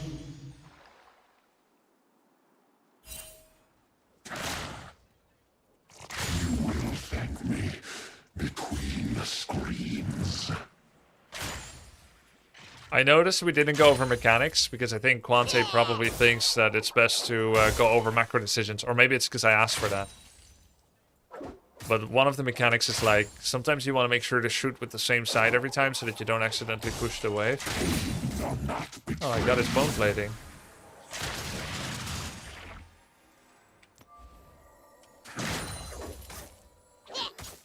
Remember to build the waves? I'm building. Like Mr. Pride's, wave after wave.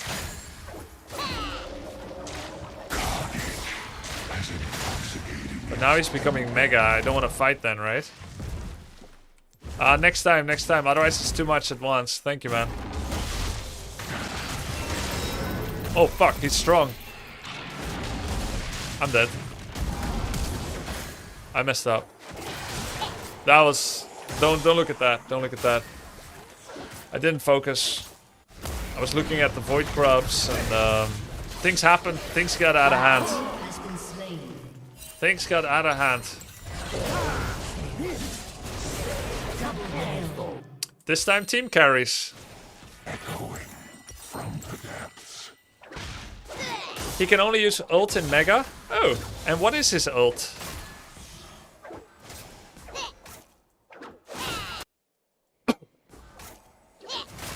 Slam AoE against wall, right. There's some champs I would let them slam me against the wall, but Gnar isn't one of them.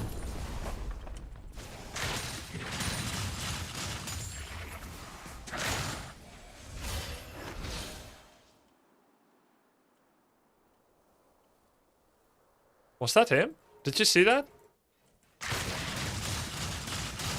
they do not stop me, they will die. It is just that simple.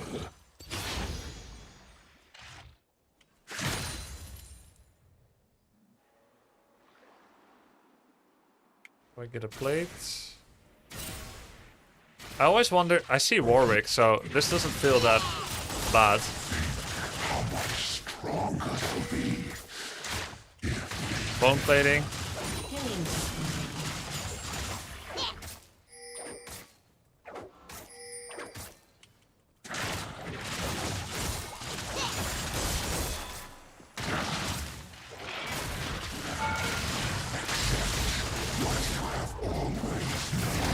What? Oh shit! Wait. Alright. Guys. Gnar gets rage when I damage him or he someone, correct? This is why bad. And I didn't have level 9 and I didn't have Black Cleaver, so it's too early. An enemy has been slain. I should have waited for Black Cleaver and level 9. That was not my power spike.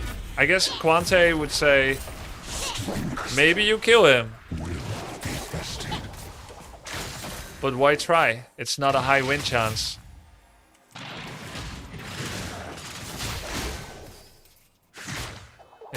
You have to play the odds. I have so much better win chance when I'm level 9. And Black Cleaver.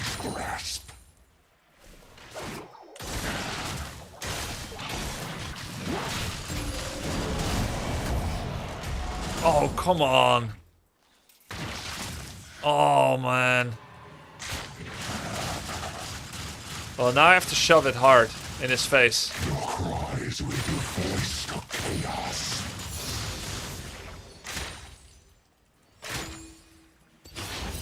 What do we shove? This turret right here.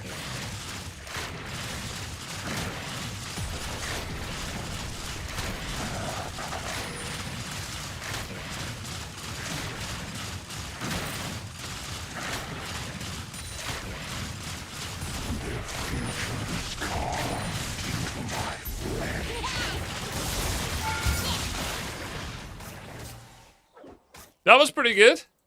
And we're not doing a greedy back this time. I mean, we're not doing it in a greedy position. Gather your strength. Haha! No, come on. Ah, shit, I don't know what boots yet. I'll just work on Starax then.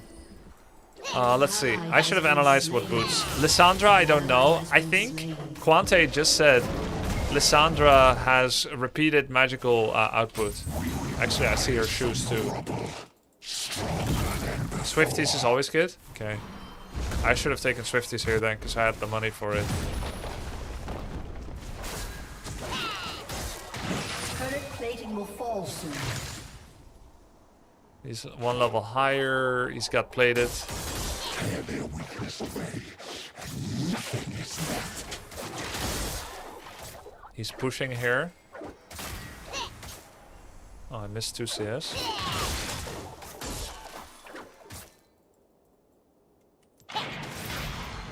Very predictable.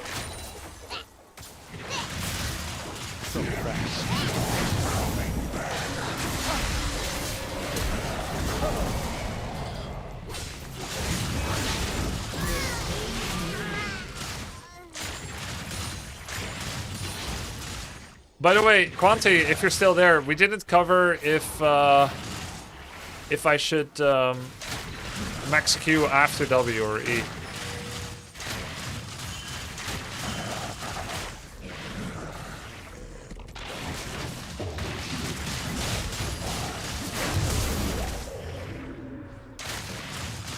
I didn't need to flash there, apparently. Did he smite me? What was that sound?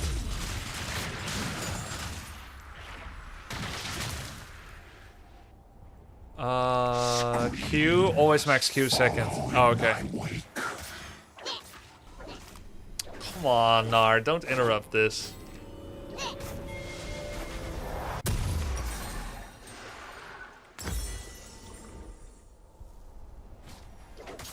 Hui wanted to do a gank. Warwick could have 1v1'd you there. You absolutely needed to flash. Oh. Q max is more slow. Yeah.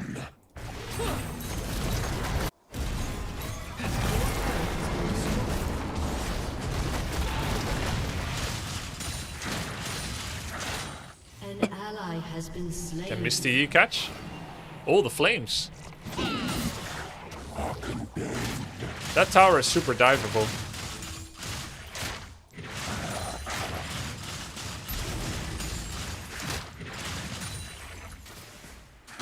Your team has destroyed a turret.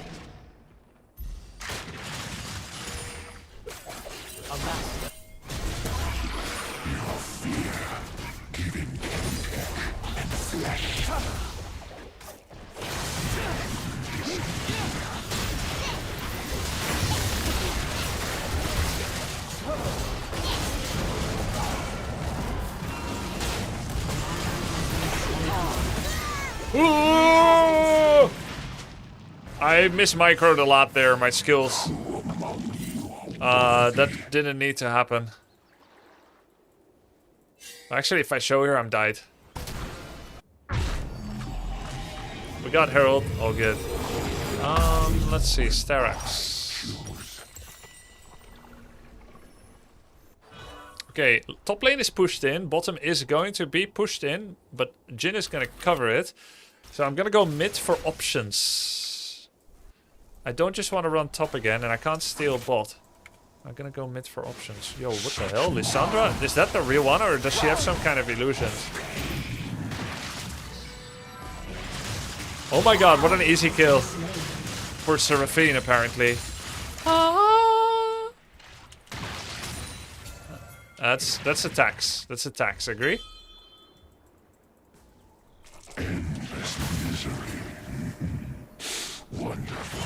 Since he got the kill, it's only fair.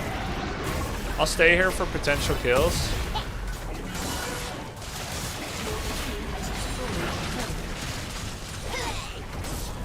Okay, we're gonna get another tower. Nice. Oops. Oops.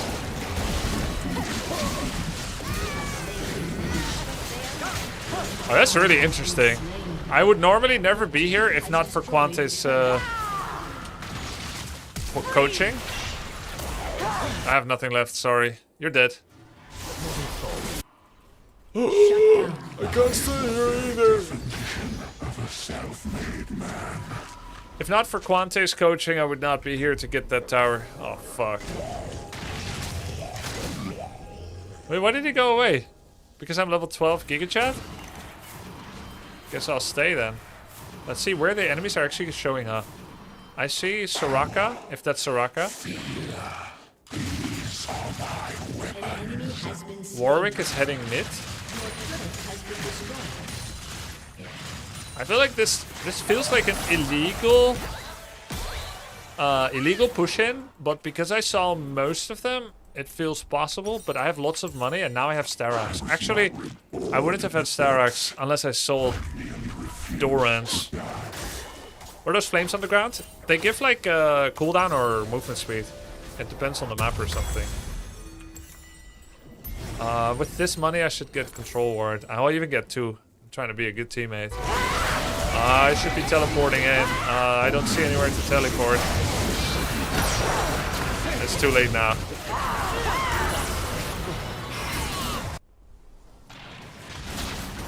Maybe it was not too late, actually.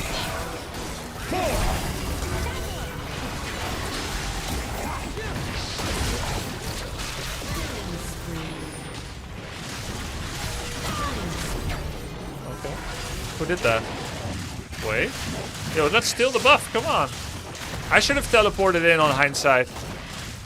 It's hard to get much better odds than that. Oh, Hui has Invoker Sunstrike. Okay. I offer redemption. But I gave Vision, so I guess it was key that I followed.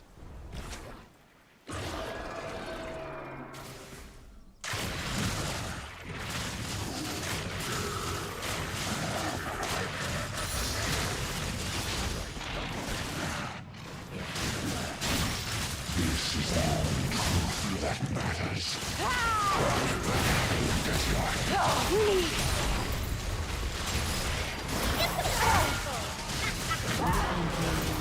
Almost 2v1 under tower. It is what it is. I pulled 3 people here, it's fine. Kind of. I mean, if I could undo it, I would. I have teleport though, I'll be back here soon.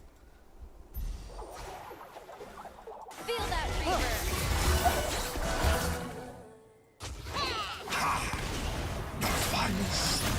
1, 2, 3, 4. Okay. Okay. He's 1v3ing. I'll just teleport to take bottom tower then. Because whatever's gonna happen here is gonna happen. Oh shit, okay, shit. Sick.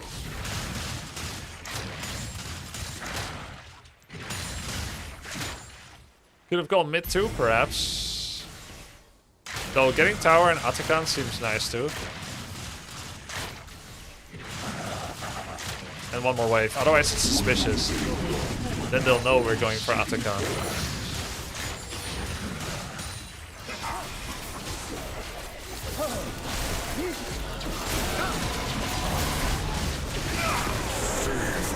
Do you always smite that as a Wait, do I have what I need? No. Do you always smite that? Do we have legendary feet? No. This is way I shouldn't have shown on this wave.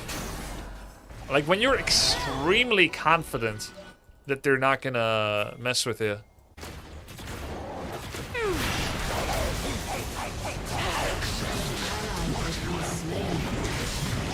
Oh, he's one of those. With illusions.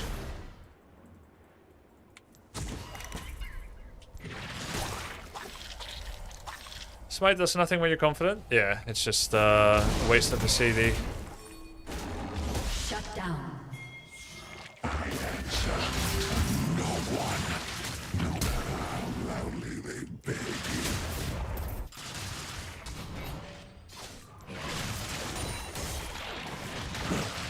That's a waste of XP. Big waste of XP by dumb noob. I'm stronger than man, stronger than machine. What's that flash? Not being able to let go, basically, of the idea of going for him.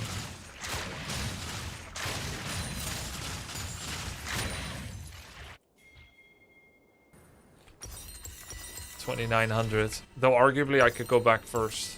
Cast into a pit of despair. I think what Yi is doing here is taking an option of backing.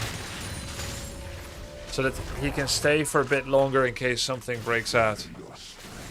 Aphelios. After that last move I will unsubscribe. You are a first time chatter, don't flatter yourself. I will unsubscribe from you. You wish you could unsub after that play. I'm just gonna E to get nearer. Looks like we're all chasing Gnar. Mega Gnar.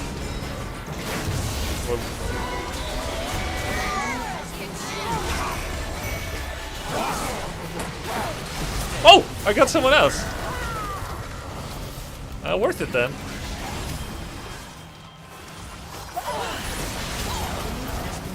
We just push then.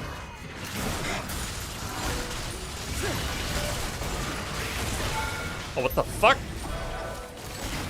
Oh. No tier 3s? I feel like we should get more. This is when I tear their hope away. Oh, we got it anyway. The final scene begins. Your turret has been destroyed.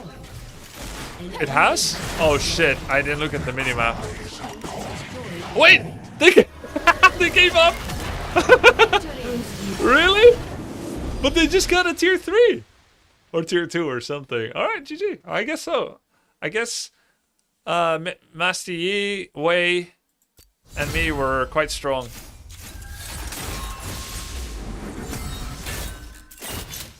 I think Jin was a little bit behind, right? We're promoted back to G3. Well, actually, Jin is doing great too. Hui 3111, 73, 54, 94. We're all doing quite fine, but I don't think their scorelines were that bad. But where can we see the CS? I guess it's expressed in gold. 10.7. Okay, I'm 2k gold ahead of Random Larry. Our jungle's 3k ahead. Mid is even. Lissandra tried what she could. Has really good gold despite being 1-6. I guess she just CS like hell. Aphelios has 1k up on our Jin and support 1k down. It's not unwinnable. Click the arrow. Oh. This? Ah, nice. Right, 173, 142. There it is. Yeah, this was not unwinnable, by the way. It was not unwinnable for them at all. We're only 5k gold ahead in total. We do have a lot of XP advantage over them. That's worth extra as well. Is there a graph for Team Gold still? Yes. Weren't you gonna watch replay game 1? Yeah, but that's so long ago though. Like, do I still remember what happened there? How about if you guys have a timestamp to look at? Then I will watch. But you need to have like a timestamp to look at. 1528? No, you just made that up. You just made that up, didn't you? You want to check something at the end of the game? Right, but I don't remember what. The level 1 fight on game 1? Alright, sure. Let's do it. Because someone said I backed off when I shouldn't have.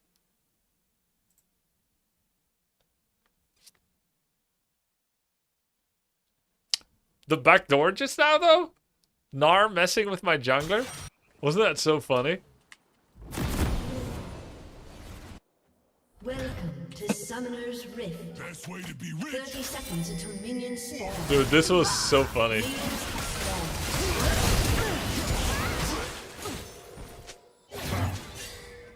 Wasn't it the third game now? Did you play 2 after? Oh, really?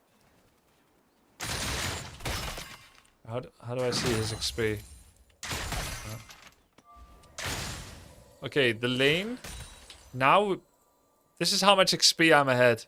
I'm half a level ahead because he decided to partay in bottom lane. That's so funny. Are you going to be posting League videos on Grubby Talks?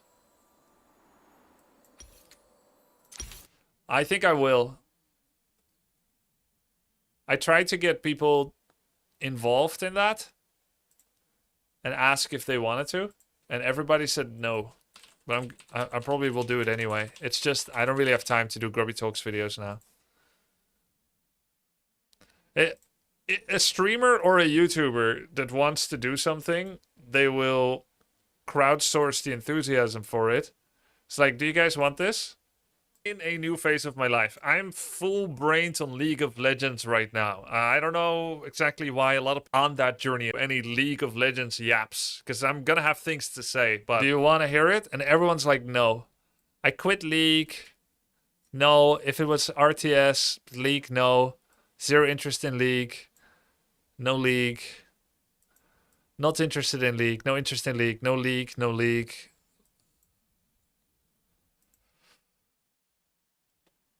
But I might do it anyway. Gotta rebuild your audience. The Warcraft audience gets a vacation from me. I'm building a new audience. Some of them will never come back. Some of them will. It is what it is. You got to do what you're passionate about. And I'm passionate about League right now. Is what it is. Ah, replay. Yes. This replay. Look at 740 and look at the wave state and jungle. For this game,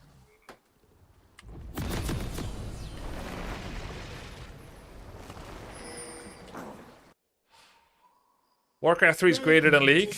Yeah, I felt that way for many years. Okay.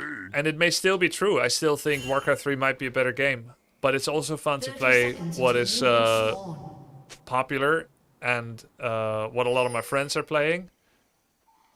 In a way, I feel like if I don't discover and play and grind new games, I'm not really growing as a person. I could do the safe thing and do Warcraft 3 forever, and that might be the best for the business or whatever, but it's not the best for spiritual growth. It's really fun to be in a place where you can learn a lot. I'll always come back to Warcraft 3 and Heroes of the Storm, but I don't want them to be the things that I'll do forever. It's kind of like Leslie Nielsen or Liam Neeson going into comedy after having done serious. I'm in the comedy phase now. I've done serious movies, and now it's a comedy.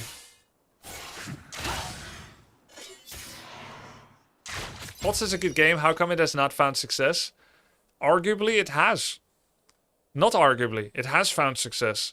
Heroes of the Storm has been a big financial success for Blizzard, and I built my streaming career on it, which was also a big financial success. So, in every way that I can say, HOTS has been a success. Now, if you wonder how come HOTS has not defeated League or Dota in becoming the dominant game, you could make gameplay arguments. How some people, like more people, just prefer the gameplay of the others. You could make marketing arguments, but you could also make the argument that even if it had, you could ask the same question in reverse about League and Dota. How come they got beat by HOTS? So, like, there's always going to be a number one, and that doesn't invalidate the other choices.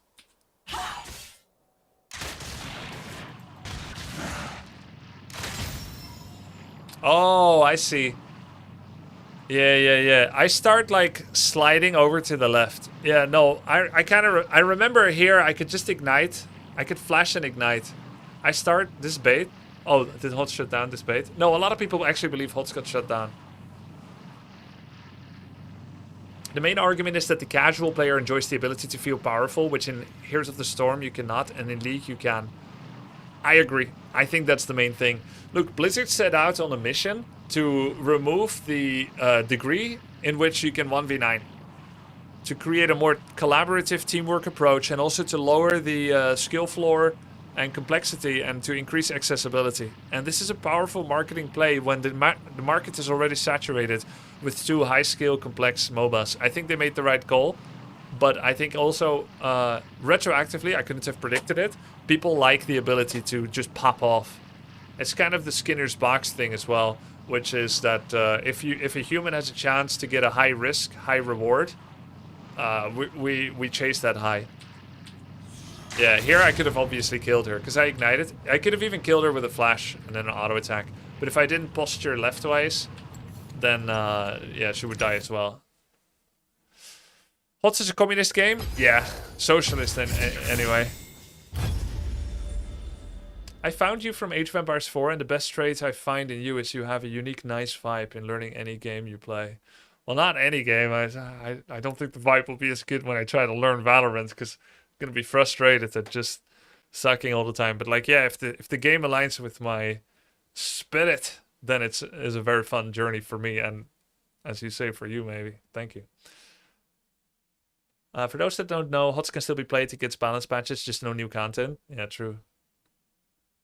I personally didn't get into HOTS because I lost trust in Blizzard in general. Weird reason, but it subconsciously worked. Hey, that's fair.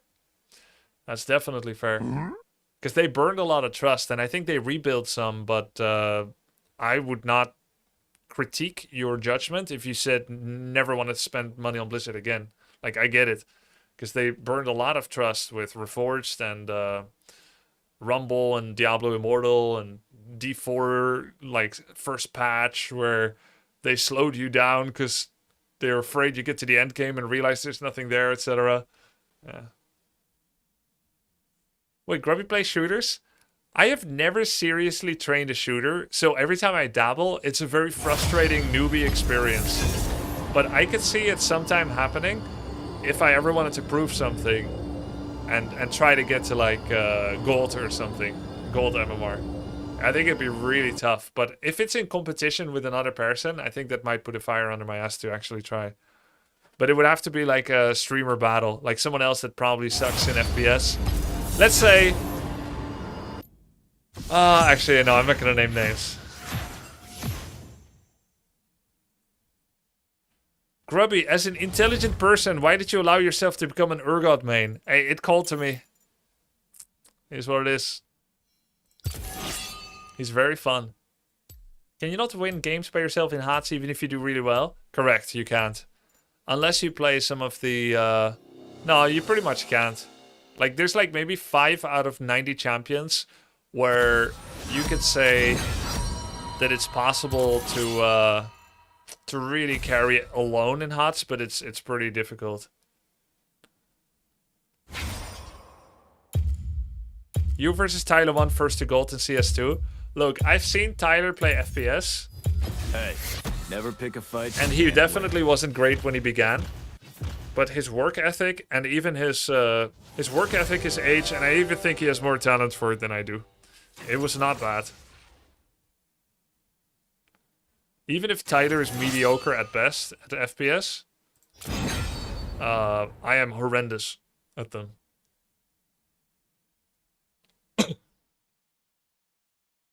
Why do you always pick the ugliest characters as your mains? I like to go for things that are opposite to me in real life so I can live out fantasies. So I take like big, muscular, ugly, fat creatures. I knew it. Yep, there you go. So I get to live out other experiences. This is why I also picked a female character in Mecha Break. It's very opposite to me. A curvaceous female character.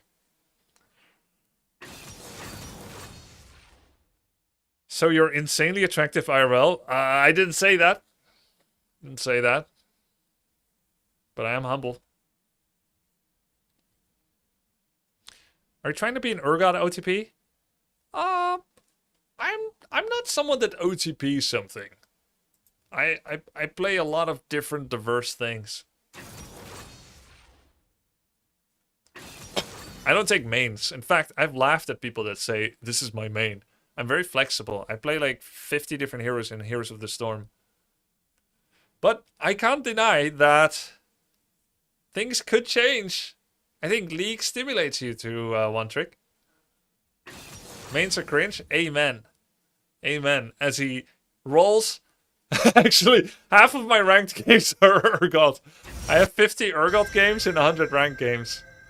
You're kind of an OTP on Warcraft 3 now? No, because I play Blade first or Farseer first. Wait, I'm against Warwick. So I'm gonna take Ignite.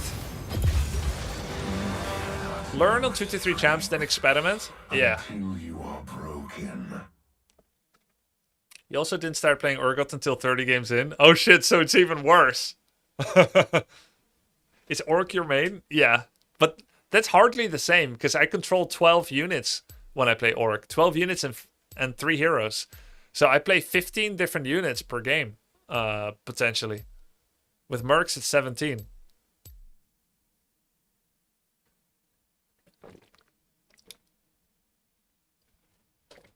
You know, Renekton is good too. If you play more, you're going to climb. I'm not as interested in Renekton. Wait, what the fuck? Is this normal, guys? Barrier? For top Warwick, it is. Okay. Wait, I'm gonna quickly look at Quante's guide. Quante. Okay, Quante said you don't take Executor's Calling for Warwick Jungle if you're URGOT top. You would only do it...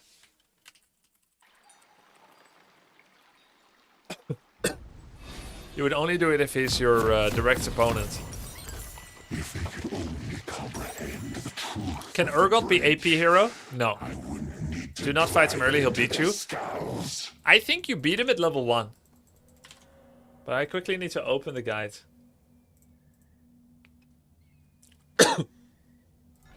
Welcome to Summoner's Rift. Matchups. Control F, Warwick. Difficulty 30 seconds until against minions Warwick is very good. Wincon is Eing level 1 as he queues you for a big trade. It's favored 6.5 against 3.5 in my favor.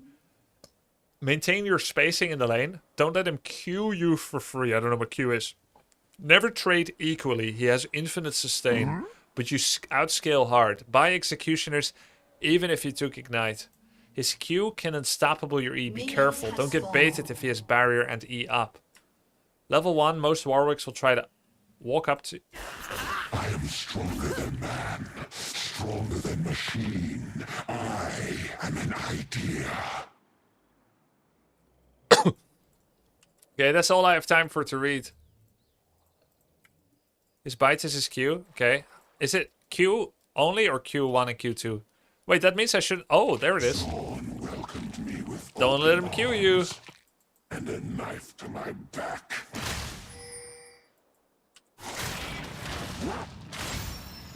Good trade, buddy.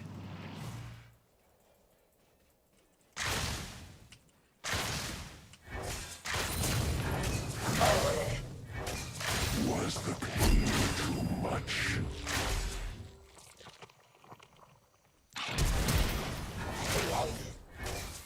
Fuck you. I didn't use potion. Oh!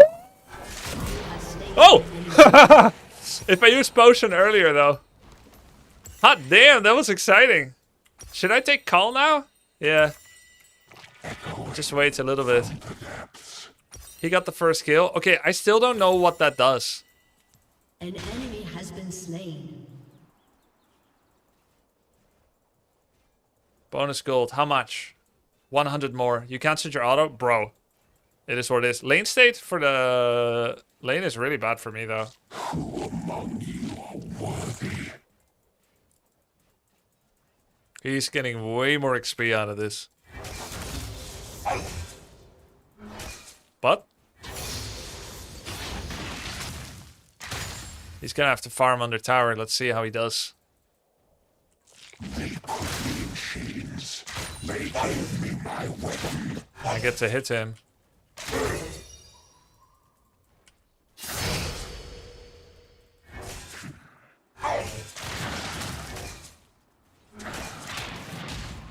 Ooh, that was so bad in so many ways for me. But he's taking a lot of damage. Wonderful. Salvaged! Now I need to push the hell out of this.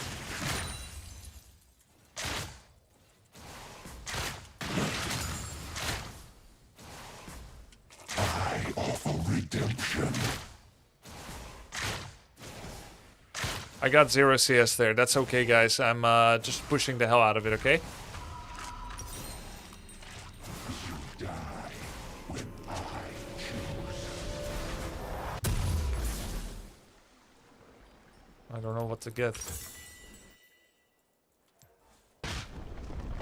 It's gonna push towards me. Did I get a plate or not?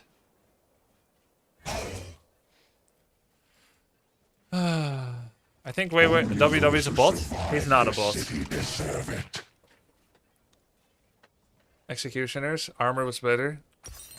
Armor is part of plated, and I can't get plated armor caps because I have blue shoes. I should have built towards executors, actually, yeah. These are my weapons. I'm sad how much CS I lost, actually.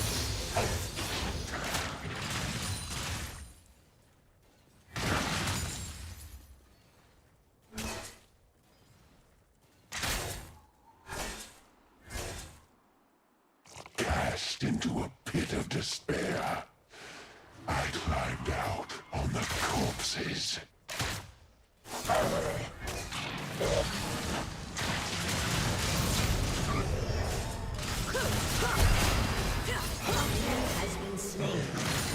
Nice. This is the only truth that matters. A weapon An aimed enemy at has your been head. slain. This is a bad timing for me to put a ward, but I kind of needed to do it. Shit. The song will be withdrawn in the flames.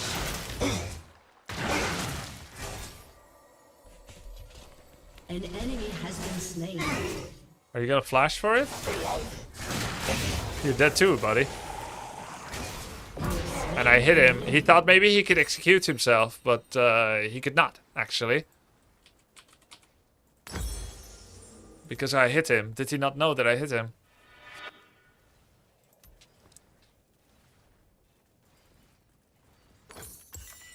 Such marvels, built of pain. He's losing so much XP for that. Do you know why he came back so fast? I do not know. I guess he has some kind of ability for it. Screams follow in my I did lose a lot of CS. I only have 24, but so does he. So I guess on the whole, I'm still ahead.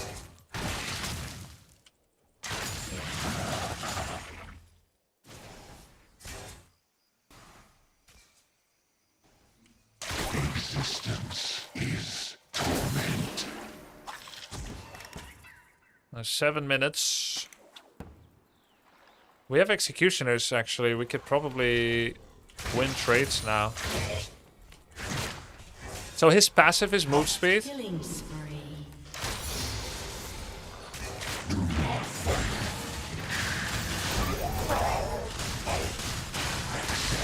Accept what you have always known. Slain an enemy. He's not doing so hot.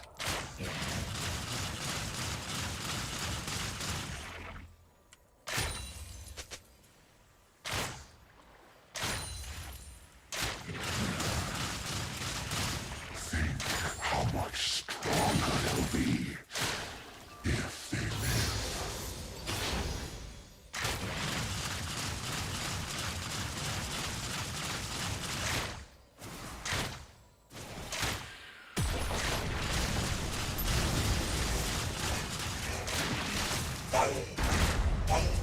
Killing spree. Break their shadows.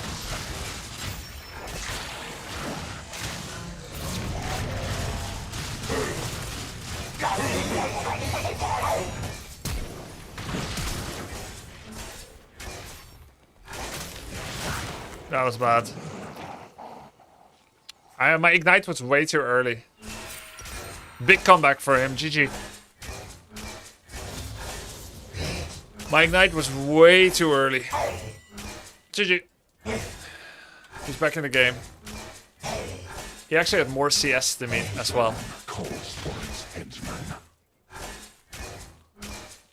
He didn't really come back from that. He has more CS. I actually lost. Like, I missed so many CS. This is the lowest CS I've had since starting the game, I think. Didn't spend your gold? I spent. Spent what I could, anyway. I am the very definition. I don't remember the last time I had this low of CS. man. It's pretty funny, actually. It's funny. Oops. That was accidental. Yo, I just doubled my CS. That should have been a Q. As intoxicating as Chemtech.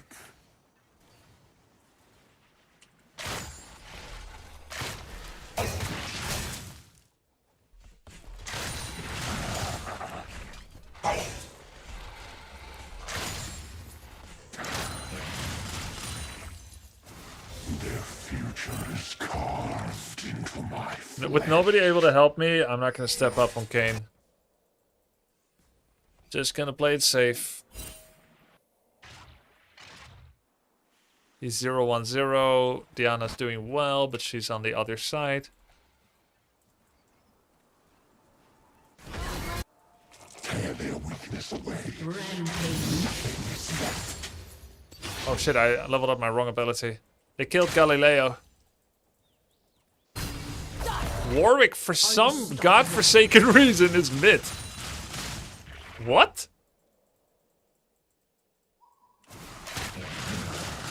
He wants to ruin this game even more? I thought he was just kind of coming back.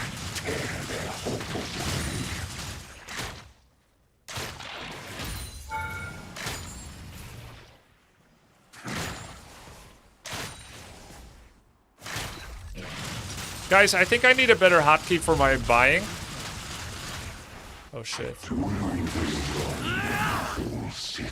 I need a better hotkey for my buying than F8.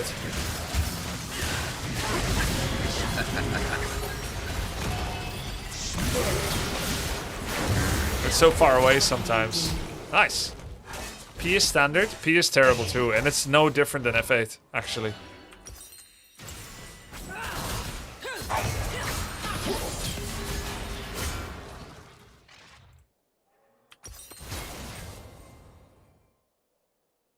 Oh shit, my boots took place immediately. Oh, this is awkward. Our rise cannot be stopped.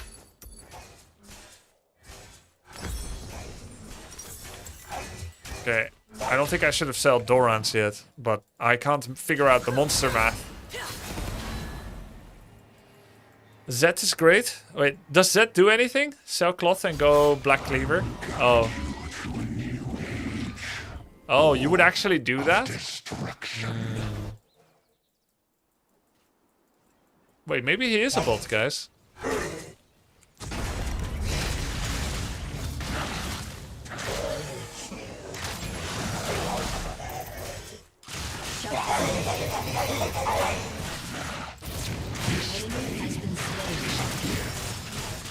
Fuck! I missed some auto attacks there. Wait, Ignite was not enough to out-heal, and nor was Executioners. I thought I'm gonna beat him for sure. I have better items. So close to 9. Yeah. Oh, this is very bad for me. He's actually fully back in. This was very, very, very, very bad for me. And if I had Black Cleaver, it would have been easy. I thought I had... Guys, I would not have done it if I thought I had no ulti. I was counting on the ulti, and when I saw I didn't have it, I was actually Omega cringing a little bit.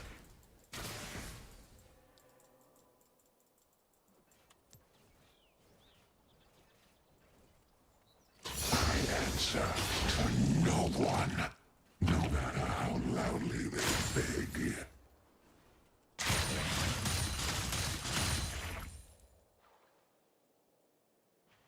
He gets crazy attack speed when you get low. Okay.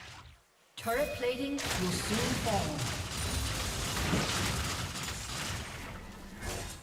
fall. Oh, he has a Strike Breaker now. And I don't know where Galileo is.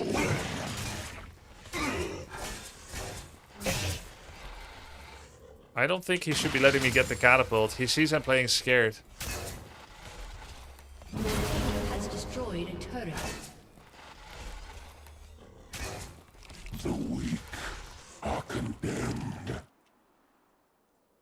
He's healing doubles when he's low. Okay. Shut down. An enemy has been slain. These traits are useless, Quante said. Because he has sustain. If they do not stop me, they will die. It is just that He's still here. simple.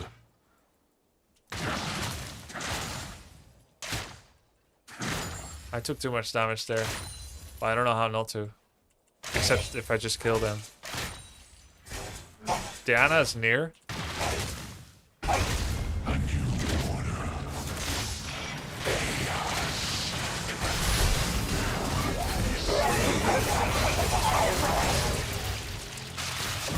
That was just in time. Woo! I love this Diana.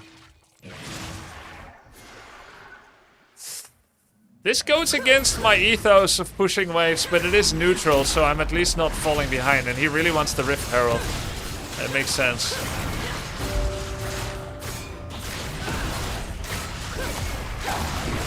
It's a big objective.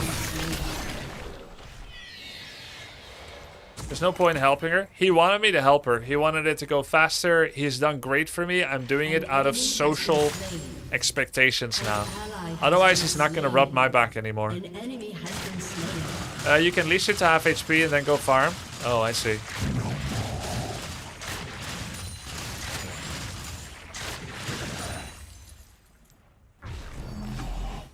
So greedy back. Gather your strength soon. He has Bloodseeker's Chase. What does that mean?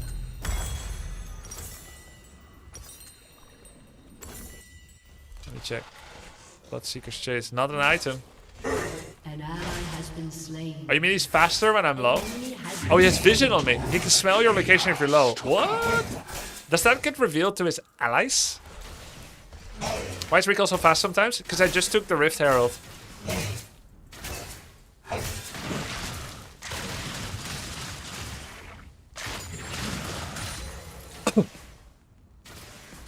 And it's also true after Baron. And maybe after Drake. I merely refuse to die. Your team has destroyed a turret. I think I can kill him now. I have Black Cleaver. Especially if I poke him down a bit first.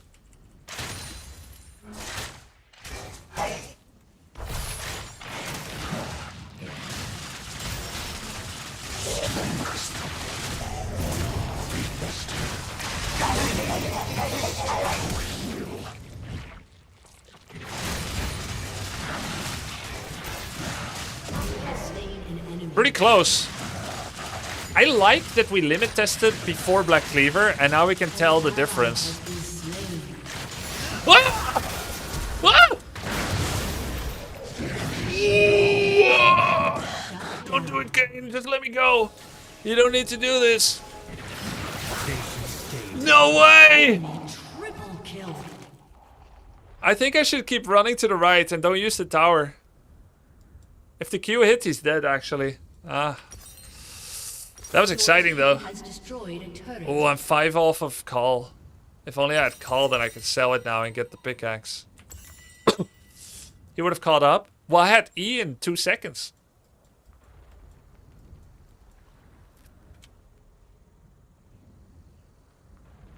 Wait, what the fuck? I have Scion ADC? Your turret has been destroyed. With Collector.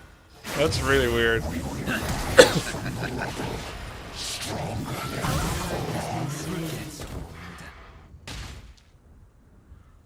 Wrong. Diana's going top, but I should go top now too. I could do mid, but who's my mid? Tristana, who is dead. I see. Guess the angle here is to try and get a kill on Warwick. Fuck! That was really sad.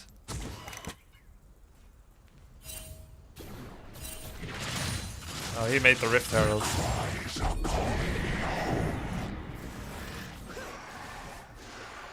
Feels a bit like a waste.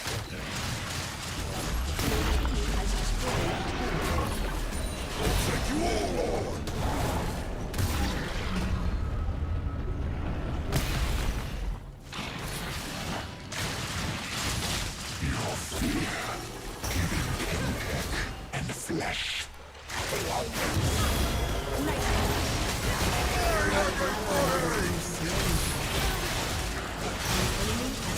Fuck! It's okay, we created space. That was close. That was really close. Unfortunate. Holy shit! What the heck? We're getting their inhibitor? Dude, this is a fun game of League.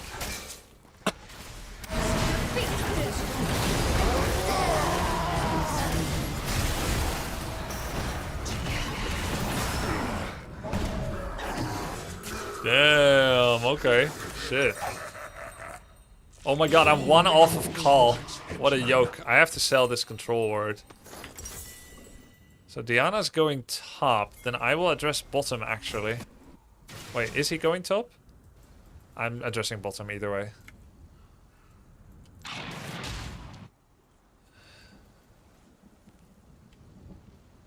Warwick is now highest level. I want to say that I could kill him, but I can't deny that the stats are not looking good right now. That he has established the lead against me, which is sad because I thought I will dominate him. There's a couple of close calls. Went in his favor. Oh Clueless.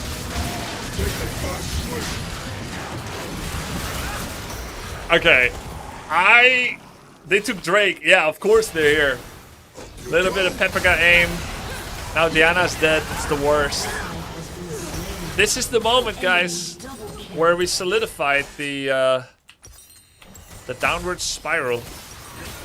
This is the moment.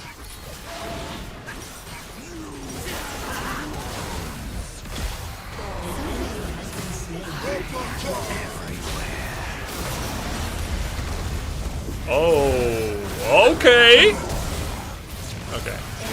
Never mind. Endless misery.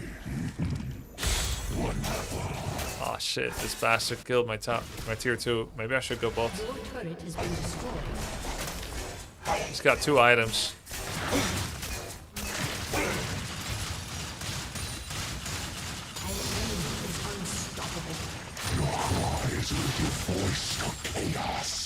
Maybe I should have gone bot. But then again, he would have killed the tier 3. He could still do it, actually.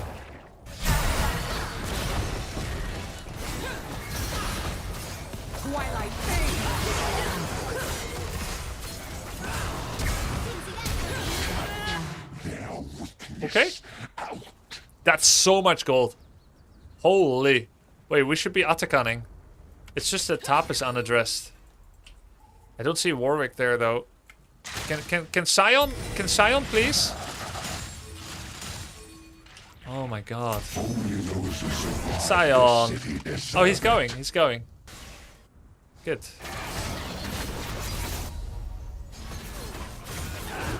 I have no ult. I don't know what happened to it.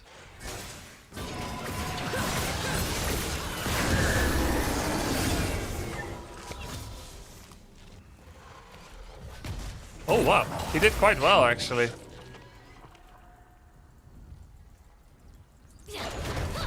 At damaging Warwick, but Warwick heals up again.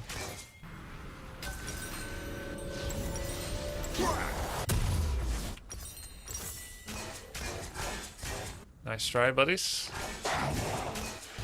These are my weapons.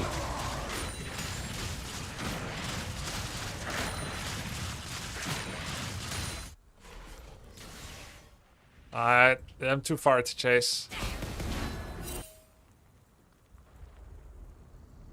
Cast into a pit of despair. I find out. Yikes, team is going for it anyway. I can't agree with that being good. I guess mid is bigger win chance for me to do something than if I push out another wave. The wave is in equilibrium.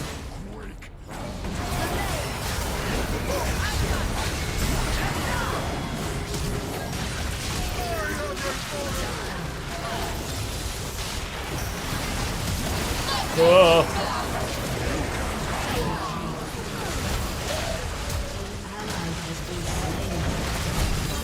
Oh, okay. That's a Quante diff. That's a big Quante diff. This is the only truth that matters. A weapon aimed at your head. 1600 gold. You go back after 2 waves. And then Baron.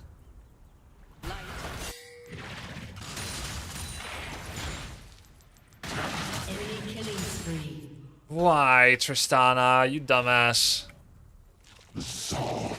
Always someone runs mid.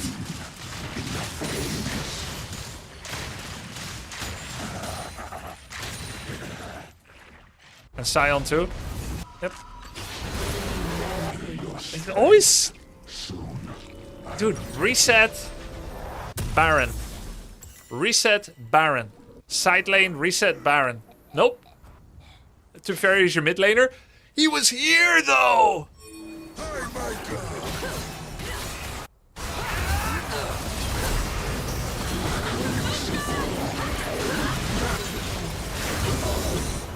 Okay. Jesus, Diana and Alistar together? Holy.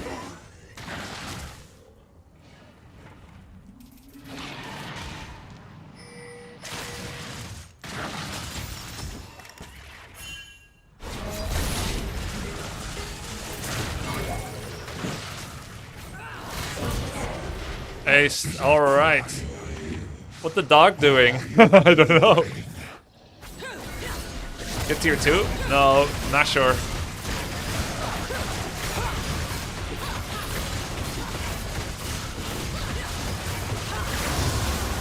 Nice.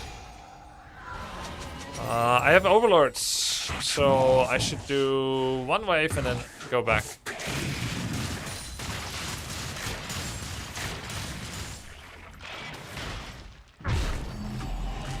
You sorted the Knight Penta. Right, but does it matter though? That's just vanity, right? I think it matters when it's denied to me, but... An ally has been slain. Of course.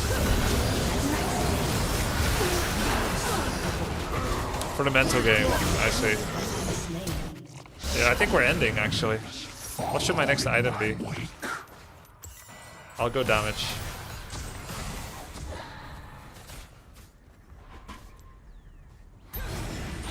We're draking, right? 3 wards here.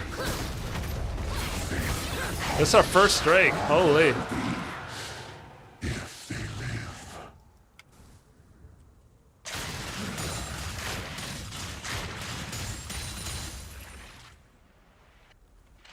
Can I one-on-one Warwick? Should I?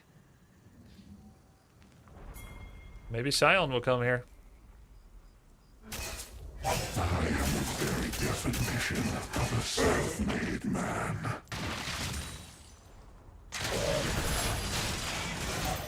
I'm baiting him. Okay, nobody came here. That's fine. Good thing I didn't commit then. Should have pushed out another wave? No, because the fight is breaking out no matter what.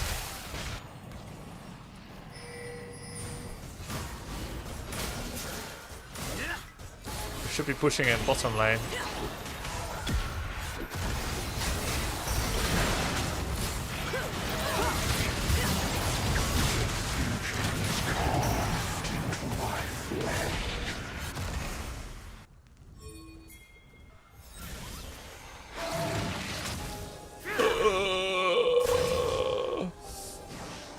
Leave no stone unbroken.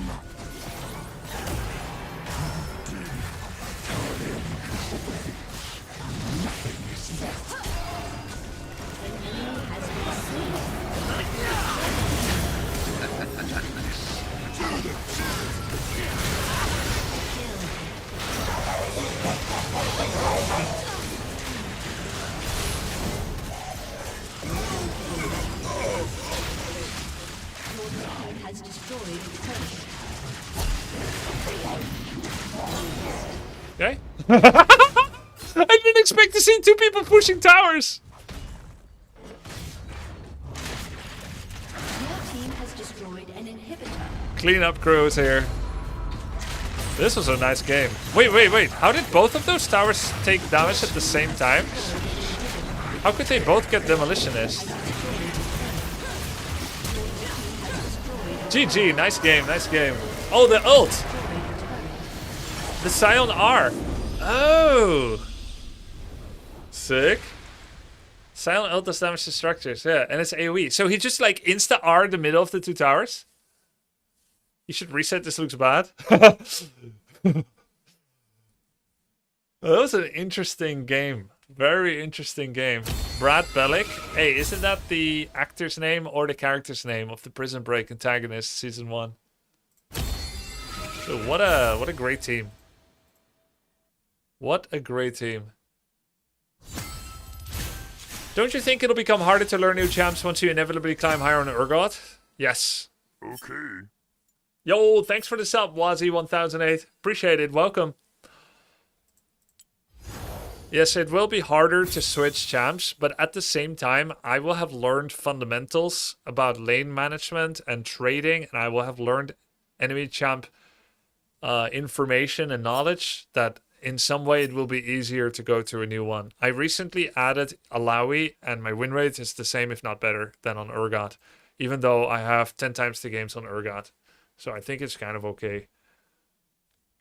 I will say that, look, I have said this before, that I am not going to one-trick like in other MOBAs. I'm not going to one-trick, so I'm just going to stay at this rank for a bit.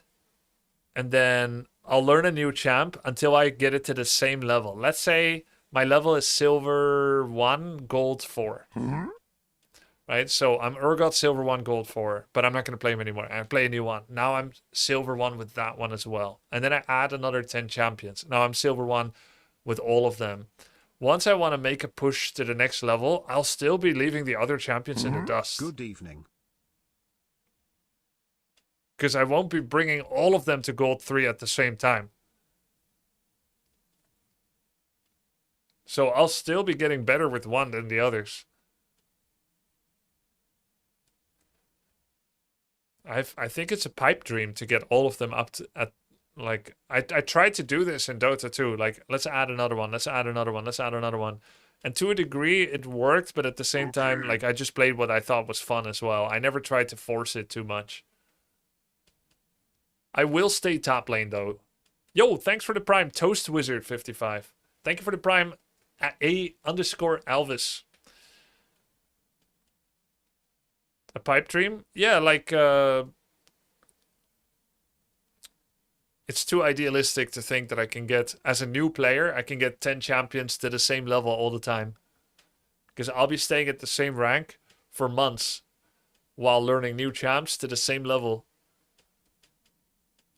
When my fundamental understanding is also still too low. Think of URGOT and a couple of other champs as my champions that are vessels to increase my understanding of the other things of League, which is enemy champs and the map.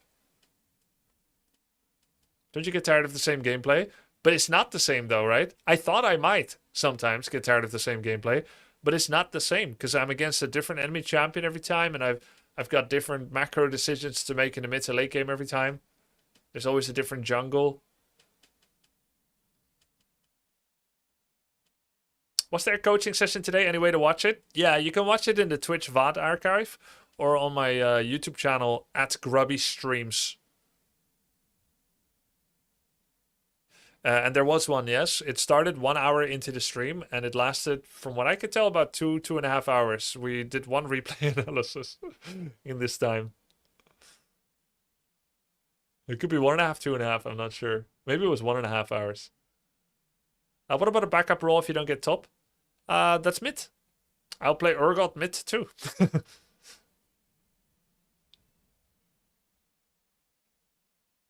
You can't play a champ against a hard counter just because you want to. Yes, I can. You can watch me do it. Right here on twitch.tv/grubby. Shit. I know. I've been playing a race into a hard counter race my whole life. It's called Orc against Night Elf. And I can't just switch race to Undead because there's too much new skill to learn. When is the next Dante's coaching session?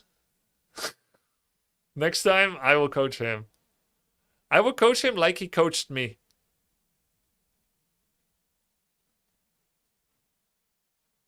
That's justice. I'll tell him, go mass Bat Rider and kill their base right now. Make mass bats and kill their base right now. And he'll be like, but my base is dying. You don't understand, Dantes. I play the game differently. You need to make Bat Riders and kill their base right now. My coaching is a little different. I'm a set OTP, so I'll play him into any matchup. So yes, you can one trick. Yeah, of course. Yo, is this normal? I'm in a 4-minute queue. Let's have dinner.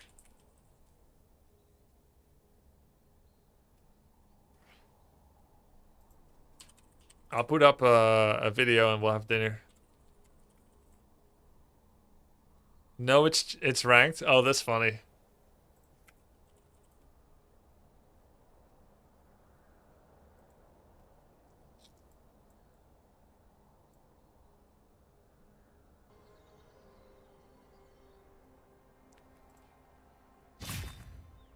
미니언 생성까지 30초. This is URGOT mid. URGOT mid against Sven? Wait, Aatrox. That's so funny. To be fair, you kind of inadvertently took a lot of Dante's coaching to heart in the end, sticking to one lane, only playing a few select champions minus the chat. Yeah, he gave a lot of good feedback too. Not inadvertently, by the way. That I took it to heart.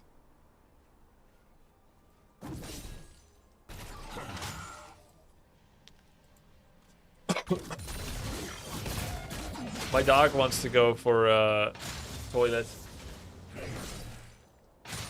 So I'm gonna carry him down, and then he's gonna go toilet. I'm gonna bring some food up, and I'll be back for another game or two in about 3.5 minutes.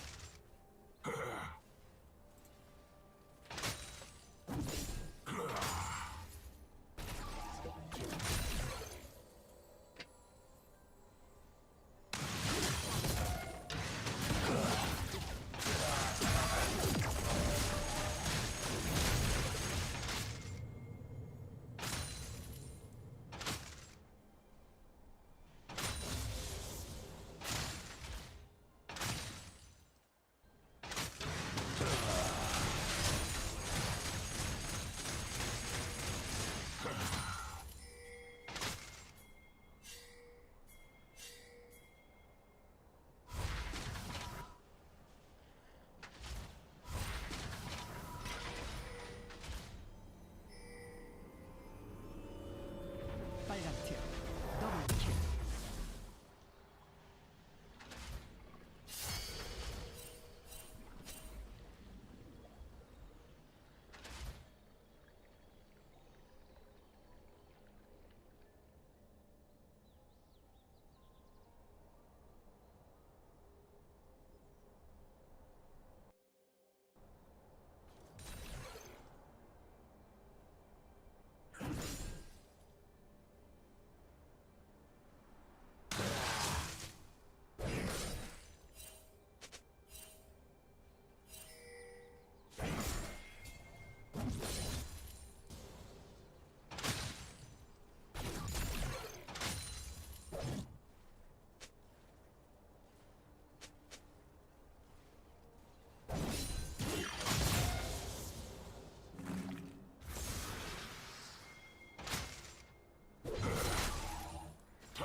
Sneaky Prime while Grubby isn't watching.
더블킬.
학살 중.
Sorry, it was a little longer than 3.5 minutes. There were some complications. I was out of oatmeal, so I had to get another package from the pantry, and I didn't know where it was. My wife was busy. I found it. 미쳐 날뛰고 있습니다. I love Grubby's Chinese arc. This is South Korean, though.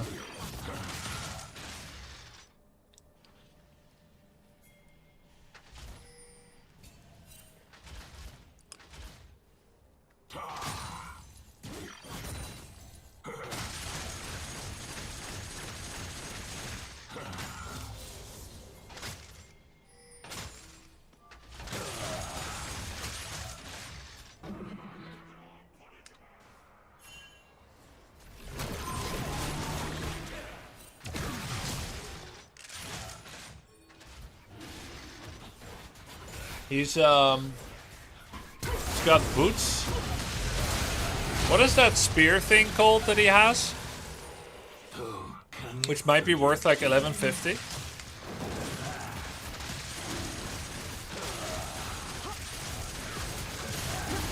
What are you eating? I'm eating oatmeal.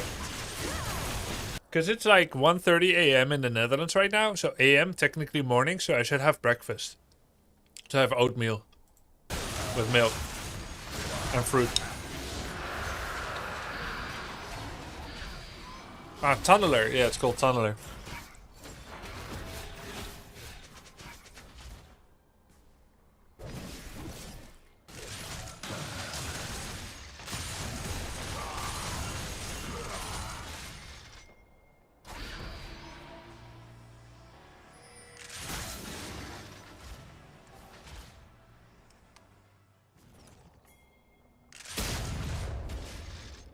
Lamau.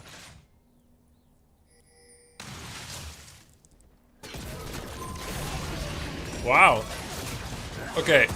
Guys, don't you think this is a very far chase? Is this worth it? Or is this just for ego?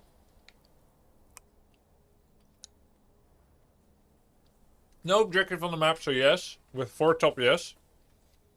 Don't underestimate mental damage. Is that all it is?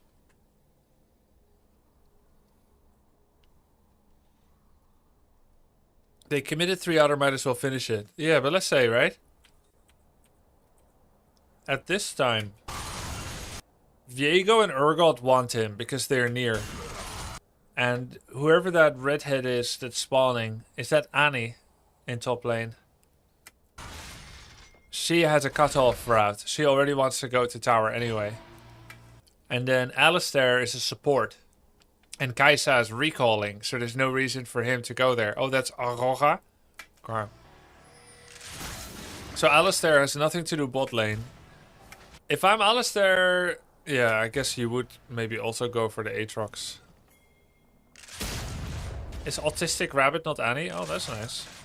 I like autists.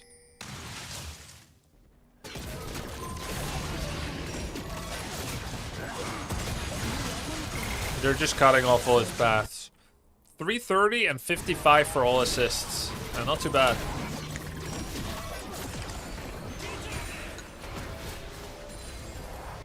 Enemy could go 3 bot, not let Kai'Sa enter lane. Yeah, looks like they're doing exactly that.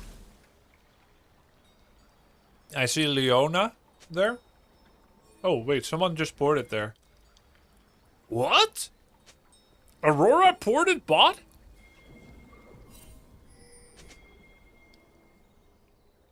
Why?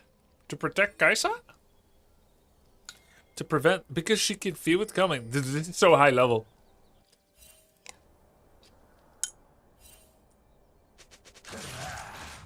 This is Challenger Korea.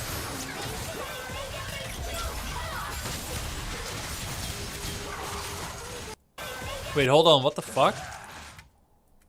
Oh, he sees Irelia here, but he just wants to make it to tower. But what he did not know is that Illinois is here too. Illinois.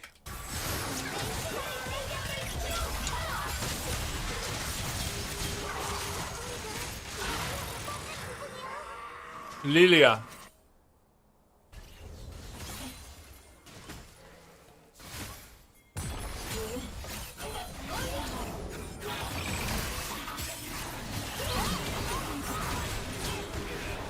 Nice.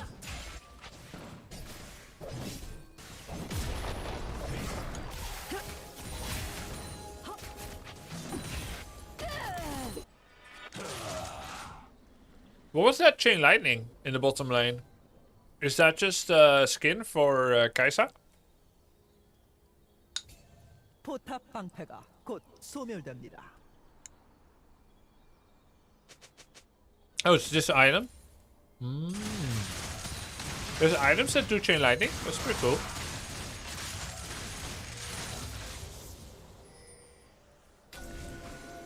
Is that a common item for Kaisa?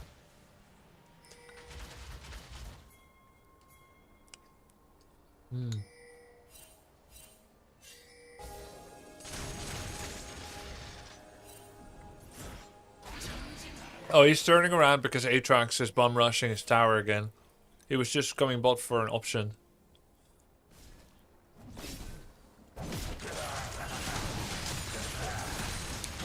Dude, this guy has a hard on for his tower. Ah.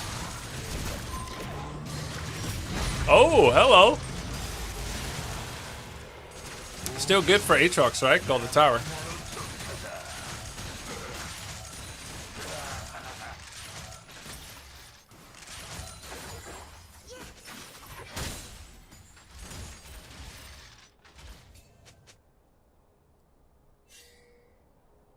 Not good, the tower to fall eventually anyway.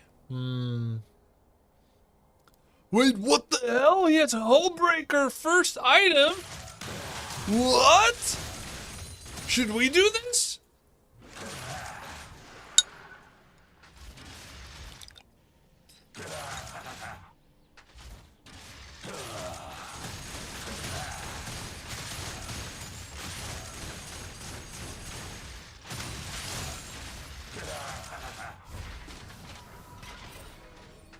How old is this vault? It says patch 2512. 11 days ago upload, but patch 2512. So it's from half a year ago?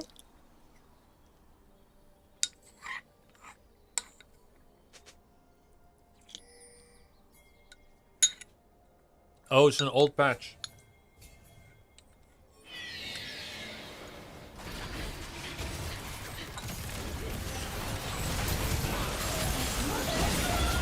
Why are you eating with a ladle? I don't know, I just like it. Hope you're having fun with the League Arc smile. It's fun to watch. Hey, I'm glad to hear that. It's so much fun, Sokama. It's a very rewarding journey. 6-1. He has executioners also for Aatrox and Irelia. You need to time every 5th AA with Hullbreaker and disable W. Ah. I see. So if I do a 3-1, 3-1, 3-1 pattern, you're saying I might miss it by a second.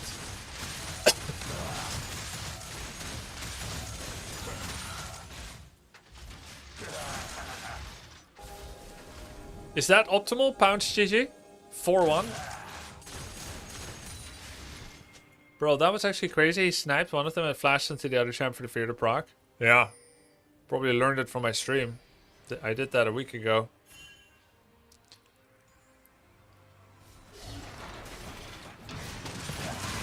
Oh, hello. Oh, nice trades, and then he went away. Didn't full commit. Because team was coming. Biggest thing he did this game was not item remove, he just didn't die at all. Yeah, well, he died once, right? But he's good. He's playing very consistent save.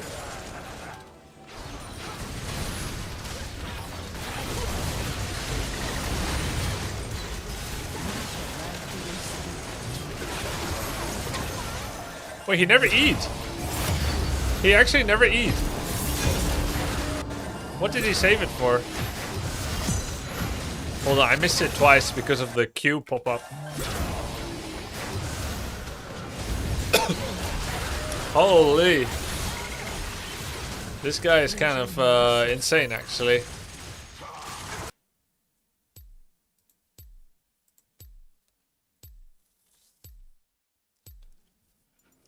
Just wait until you get high enough elo that you get Tyler 1 running it down in your games. I don't think he does that anymore. Hey, never pick a fight you can't win. I don't play versus URGOT a lot. I never play against URGOT. I think people don't play him at this elo at all.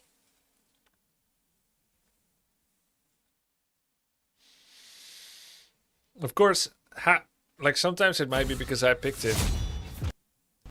They can't play it because I picked it. By the way, I love your community's healthy. League streams can get toxic SF. Yeah, we're trying to not let that happen here. There is an incentive for streamers not to take out any chatters. If you're ambitious and you want to get the biggest chat room and the biggest viewership pool room, that you're essentially afraid to curtail any amount of free speech, even when it is directly toxic to, you know, your mental health, the feel good of your other viewers, etc.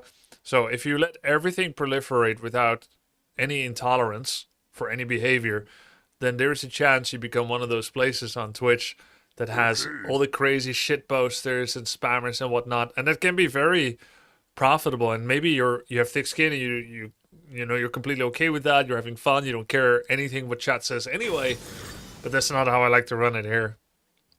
It's a legitimate business strategy, I will say, but it's not as fun for me. Don't you think removing part of league culture? Don't you think you're removing part of league culture when you're not toxic? I'm trying to get there.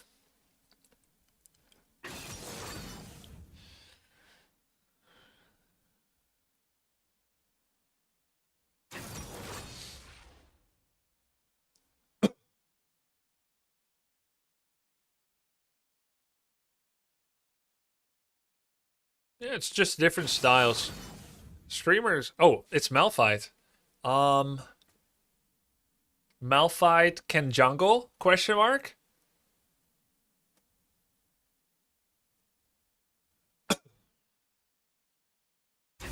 I think they did a swap. Swain is more likely to be mid. Diana support, Caitlyn ADC, Malphite top. Wait, Lucksmith. Wait, who's jungle? Who's jungle? Who's top? Who's top? Malph top. Diana jungle. Oh, okay. Malphite top. Then I go teleport and I play macro.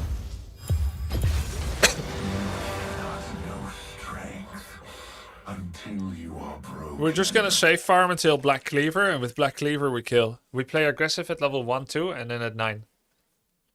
You never kill Malphite if he's good? Yeah, he can space me and spam Q. I need to use the bush to not get spam Q on cooldown. And he's gonna trade me down, and I need to have enough sustain. Actually, I could even consider... It's too late. I could consider second wind, actually.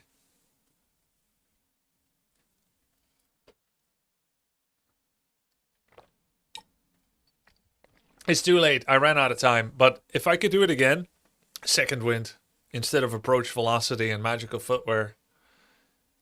Nah, Bloodline Doran's Blade is enough. Bloodline. Do I have Bloodline? I don't think so. I'll probably just play lots of potions. Like, I'll try to get like an early back and get the refreshable potion. I could do Doran's Shield. If they could only comprehend the But truth of I could do Doran's Shield, but I'm gonna try to play with the blade. drive it into their skulls. Arcane Comment, yeah. He's gonna do Q, and then the Arcane Comment will hit me. I think the Arcane Comment can be dodged. Like, if the moment I get Q'd, if I E at the right time, I can dodge it. Summoner's Rift. It was either... I forgot by now if it's Tyler 1, Pobelter, or 30 Quante, seconds until minions spawn. who said that Doran's Shield should be a 5% pick rate or less. I think it was Quante in his written guide. In the flames.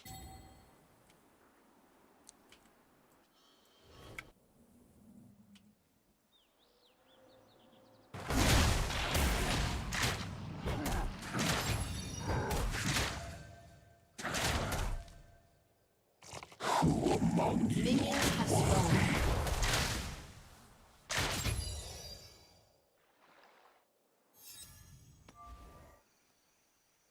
We good? Oh, he has 2 pots, right? Because he's got the mage kit. Okay. Does he see okay?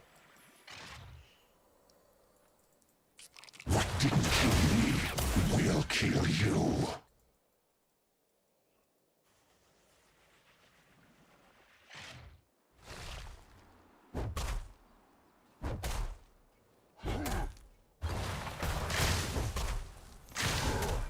You only prolong your agony. First blood. I think he doesn't know how much URGOT slaps at level 1. He really didn't respect this at all.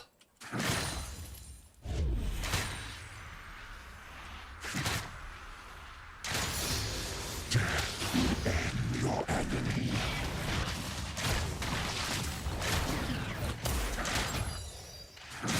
Good trades, buddy. Half-life again.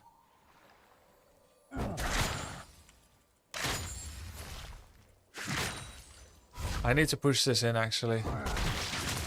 You die. I choose. Shit.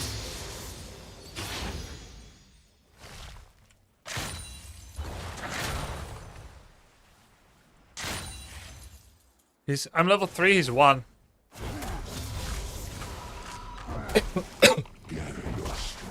Not for long. Very good back. If he had vision in that bush, he could have stopped it. I could teleport back. I'm gonna not do it. Because I feel like I will lose 2 minions only. And he's even pushing it. So... Oh my god, I would have regretted teleport so much. I lost 0 minions because of his An ally misplay. has been slain.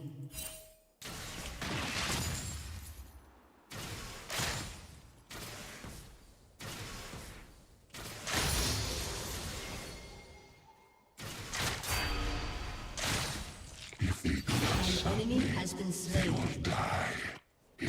Very nice. I don't know why he shoved it.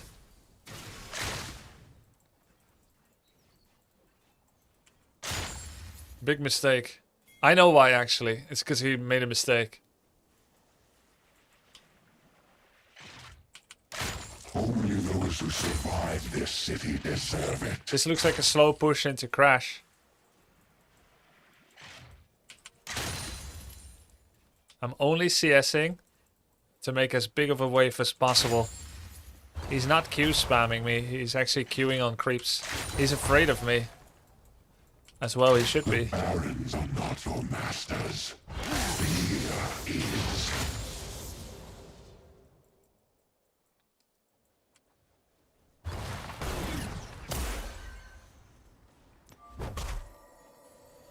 This I need to Crash actually.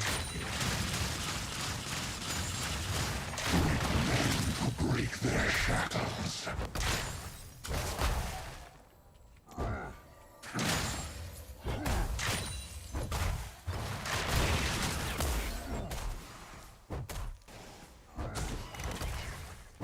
Now I possibly could teleport. He has no mana. Very close to a pickaxe, but sadly not yet. This one I didn't need to teleport either, actually. That's a big mistake.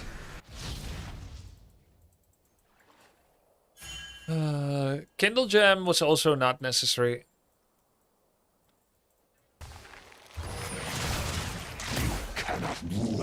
Okay, he didn't want me to abuse push anymore. Kindle Gem is one of the worst purchases you can get, but what else should I have gotten?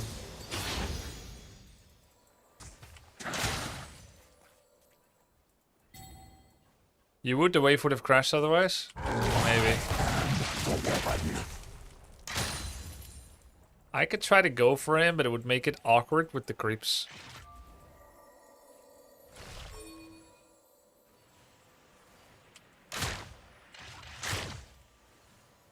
Oh, that was really good. I managed to miss all 3. Tear their weakness away. Nothing is left.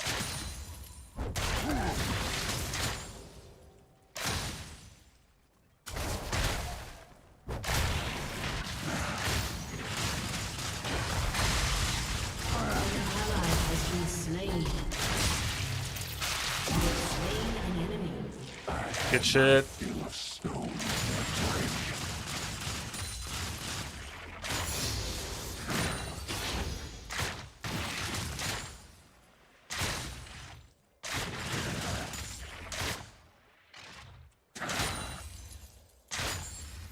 This is a crash, so I can go. It's not a crash. Fuck. An ally has been slain. An enemy has been slain. This is a crash.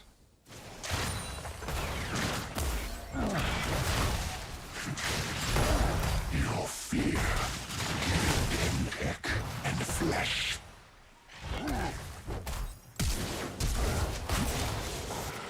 One more wave!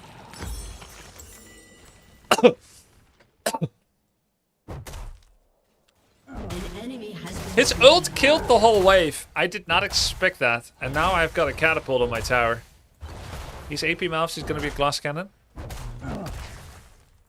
Now I really need to teleport. King can collect. He's not. Fucking Geodude. Smash the whole wave. His CS ain't that bad either.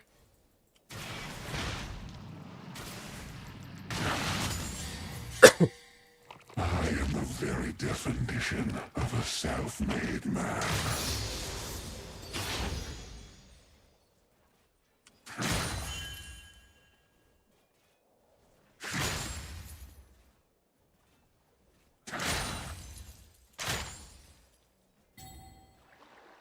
Another slave to pain.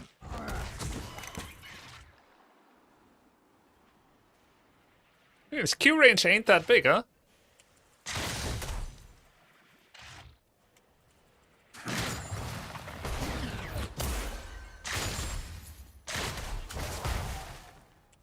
Feel this. The pain will prove useful later.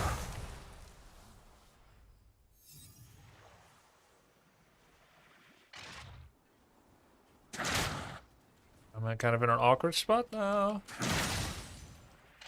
I don't know where their jungler is, which is Diane. She's 2-1. Where will they run when the whole city burns?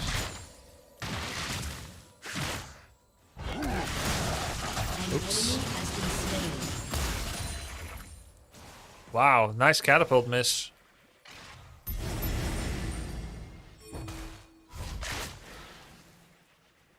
Gather your strength. Soon. Now the creep's being in a bad spot. Oops, I picked the wrong ability. Luckily, I wore it, and luckily I looked at the minimap. I'm safe. Hide in the shadows. You are only And he's losing XP.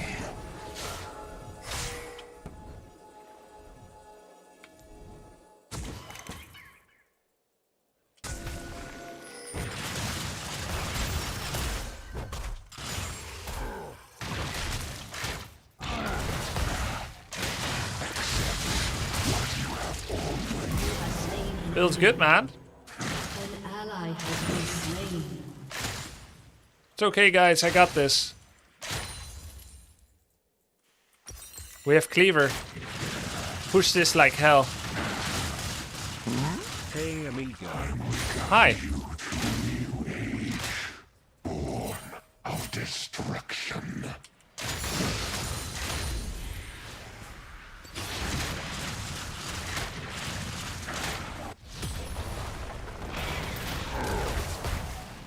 I have teleport. I have to go for far back because he might troll me.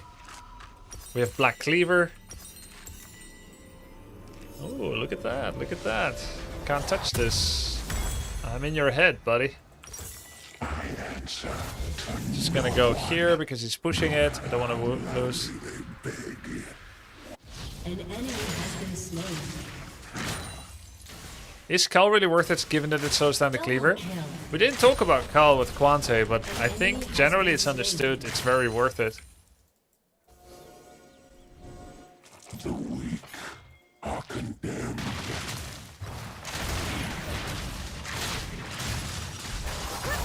Okay, he ulted. That's his ult, correct?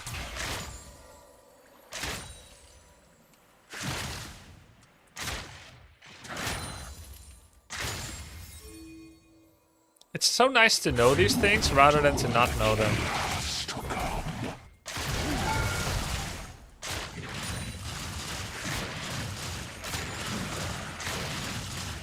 I'm pushing it in hard because we've got a gank set up.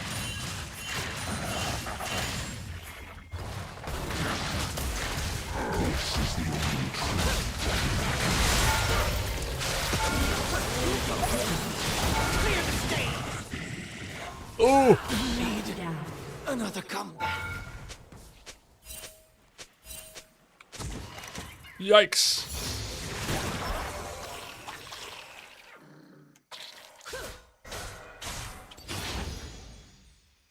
A new order.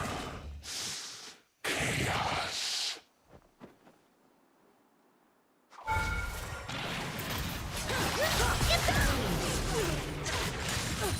Wait, how did Nico live? That was sick, guys.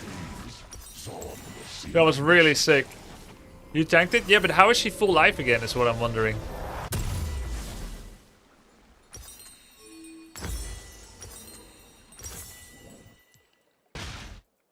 I need to sell this and get more. Cloning ability. Good play. Thank you. Thank you. Huge balls. Thank you. That wasn't a real HP she was disguising. Oh my god. So tricky. Nico. Turret plating will So soon tricky, fall. Nico. Malphite's level 9. I'm level 11. That's really good, Grubby. Thanks, man. We will rise from the rubble, stronger than before.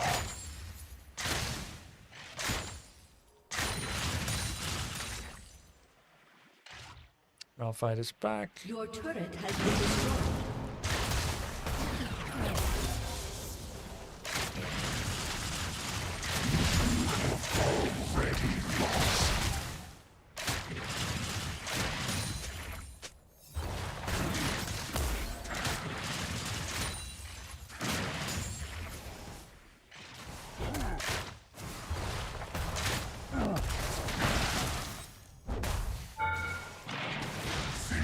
How much stronger they'll be. 1650. We're getting close to Sterax.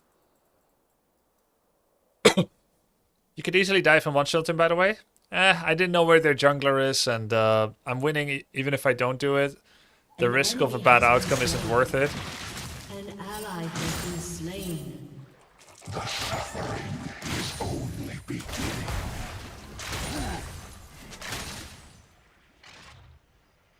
Looks like Diana's coming top.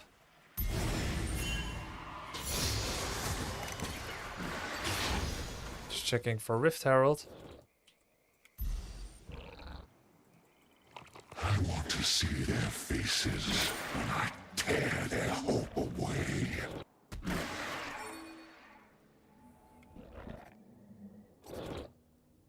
Diana's probably still here, but I think I don't die if I step up in this bush.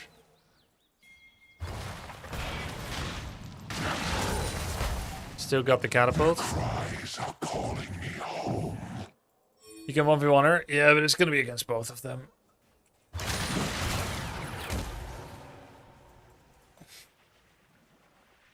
She wasted a lot of time. I saw Diana there standing clutching her pearls.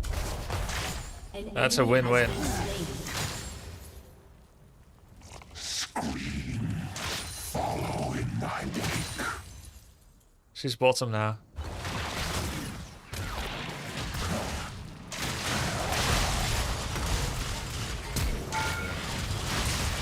ally has been slain. This was a better timing to fight because now there's no Diana to ruin things. Now I get the whole tower too. Double kill. I have Sterax after this tower, which means I'm only gonna do one more wave. I was gonna say I'm not gonna do another wave, but come on. I have to do one more wave. Bigly, you can? Yeah. What I should not do is chip this tier 2.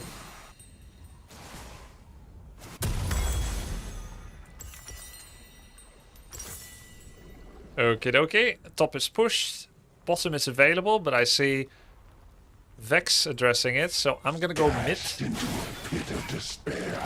So I have an option to affect various different lanes. I have teleport, but now I won't need to use it.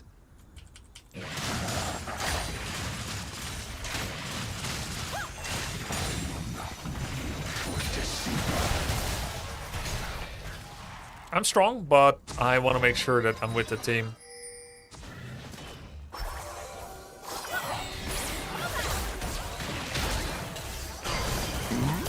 I don't like the amount of poke I took there.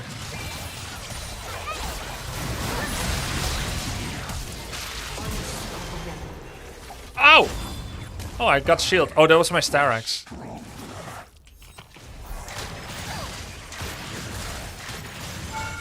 Oh. Okay. Chill. Daddy chill. We go back and heal. Oh, nice, nice, nice. Good job, Kane. Oh, they know I'm here. This ward apparently covers this far. Makes sense. I must have been on the edge. Finish the shadows! An enemy has been slain. Can sell call. We got a tunneler. got another kill. Things are going swimmingly. I could address top again. Right now, it's actually pushing their way, but there's enough for me to get. Jinx might be dead. I could teleport here to try and save her. He has flash. That's better. Wait, I need to teleport here? No, I want to do a wave before I do that. It's not for an objective. Technically, his own mistake, I guess, maybe. 1 for 1 is fine. Yeah, we win these. Yo, Swain is like Dragon Knight?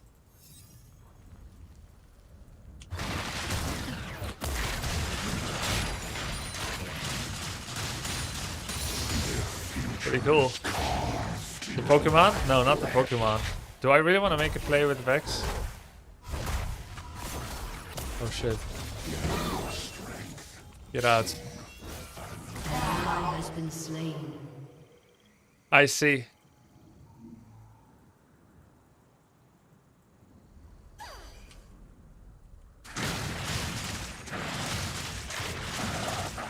Did Swain just turn into a dragon or not?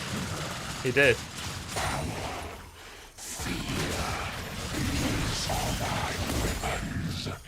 Someone tried to steal it. Banish the shadow. Finish the shadow!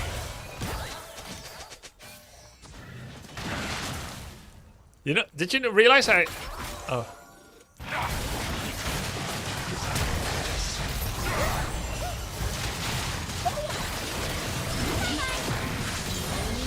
Oh.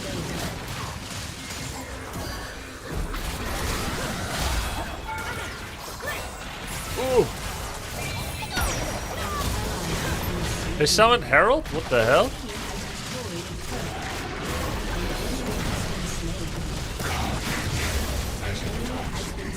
Really? Where? How far can they go? Your turret has been destroyed. How far can Herald go? Dude, this game is so weird. Nico's on the way. Is he? Good assist, good assist. Mountain Drake, probably more important than Roses.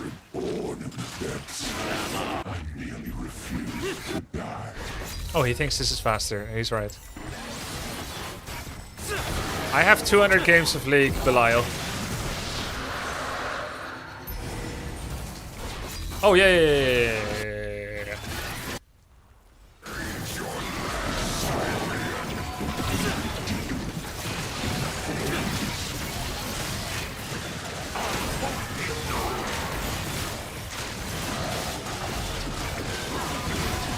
Good objective. Alright, I'll give it to my Jinx. I'll even make sure I don't steal XP. Oh, he's pulling it back. I'm stealing XP by default. Close to Overlords. Normally I would have pushed out 2 waves here, but all good.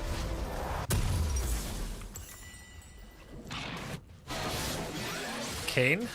Stopping Swain. Nico is support. She covered top. I love that. Just making sure the lanes are in a good state.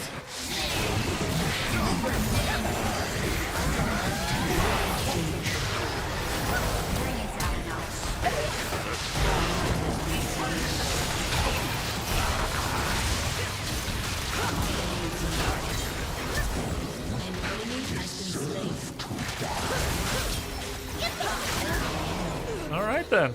Very good. No objectives. That means we can all go to our lanes to maximize gains, while my team pushes mid. Nico should go with Jinx.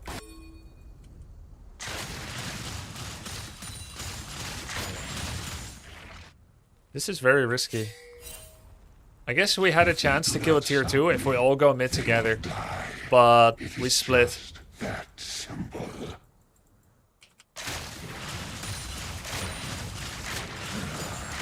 But now we have an option. We either get this one or mid, whoever is not defended. Nah, it's too risky. I'm just leaving. I have overlords too. I have a lot of money. Someone just fired a bomb at me. Somebody set up us the bomb.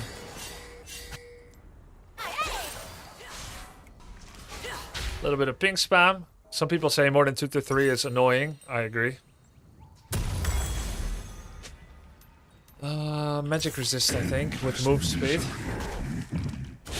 Wonderful. I have teleport, flash. I want to fight. You should definitely use rewards more. Yeah, but I didn't want to put it in a bad spot. There's no point if I just put it here. I want to put it in a relevant spot. There's no objectives up. I guess mid tier 2. This way. Nothing is left.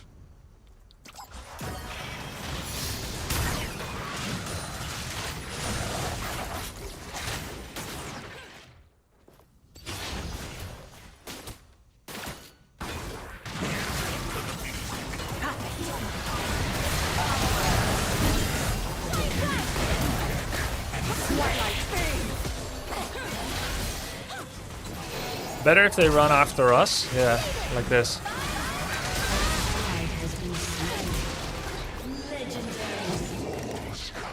Okay, cool. An ally has been slain. I'll take this. Don't die, you have shut down. An enemy has been slain. Yeah, I have massive thing. I have a massive thing.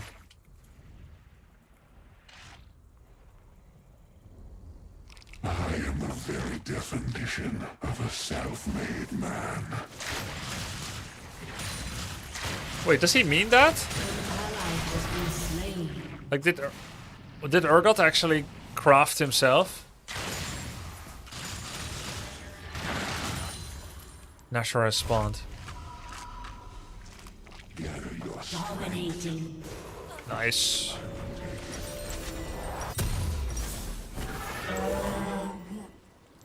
Okay, I'll just go mid again. I'm going a lot more mid after Quante coaching. When the lanes are pushed. This is such a development of my decision making and my play. Where will they run when the whole city burns? Oh fuck, I misclicked. I meant to aim, not Pepperga aim. I meant to do Shift R, I just did R. Missiles! If you hide in the shadows, If someone puts a ward here, I'm gonna instantly kill it with double. Oh. Guys, we could just set up for Drake. It's 7 seconds. Alright, it's fine. We cool. No assist gold? Shit. We take Drake and then I teleport top. I will guide you of destruction. Oh.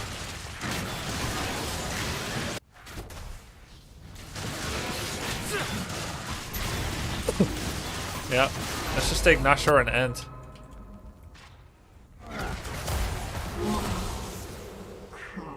Bro, what the fuck? An ally has been slain. Don't teleport if you can. No one, no matter how loudly they beg.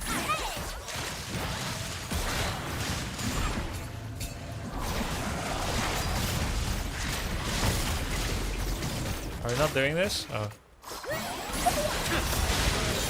Has been slain. Easy assist gold. Get over here. Oh, I had Sterax, I should have just gone in.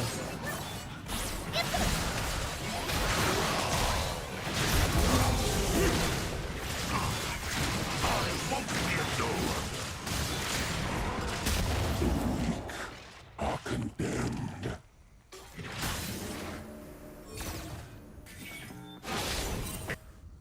Okay, we're just gonna keep fighting in this jungle.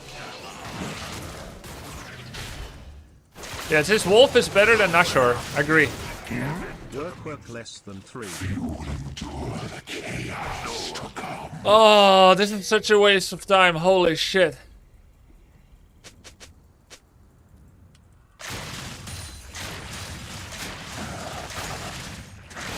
What? Every time I made a decision, I figured it's the best decision I can make, given the circumstances. Considering what my teammates are doing. Your team has destroyed a turret. Your team has That's a lot of gold. Now I have 2k. I should go back.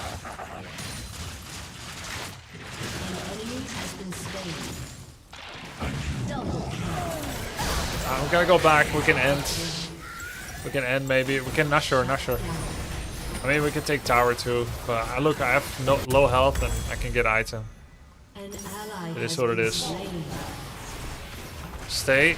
The thing is, I'm trying not to overstay.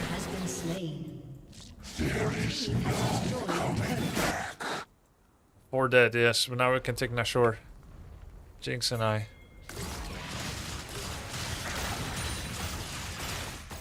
Does he need the gold? Destroyed an inhibitor. And top easy. Not with Jinx at 20%.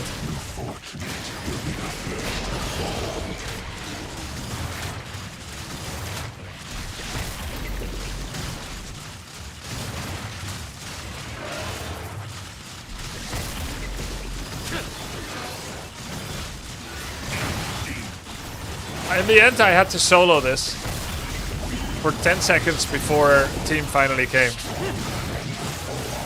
It's really funny. But we're finally getting it. Of course, you could argue that we could have ended already, but that goes wrong sometimes. And then enemy gets Nashor. Think how much stronger they'll be.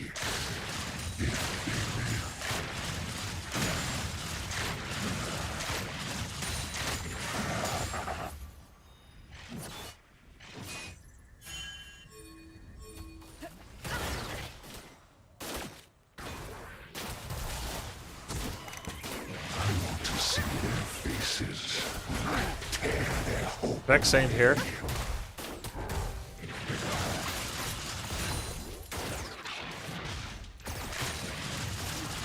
They're gonna go for Vex.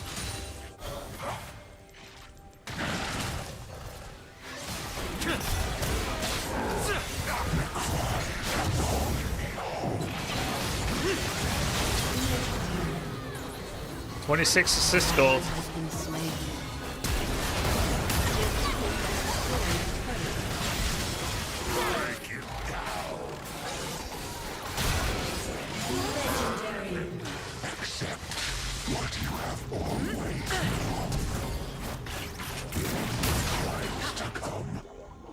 We could end, or we could get Caitlyn.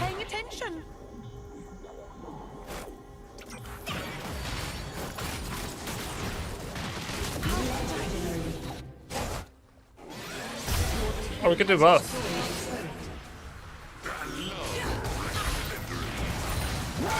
You didn't know it's me, huh? You wouldn't have stepped up. You thought it was Vex again.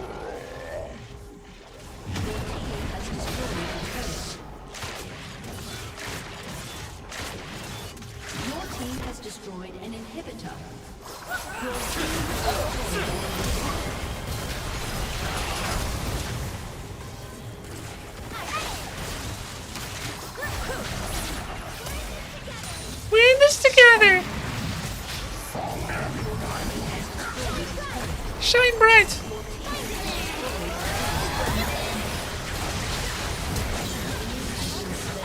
Oh shit. Never got the flash. GG, this went so well, guys. GG. Oh my god. Massive improvements, actually. The macro decisions are so much better. It's not usual to immediately get so much benefit from coaching. Usually you get worse, and then the next day or week you slowly get better. But I feel like my decisions immediately got better because his coaching was so clear.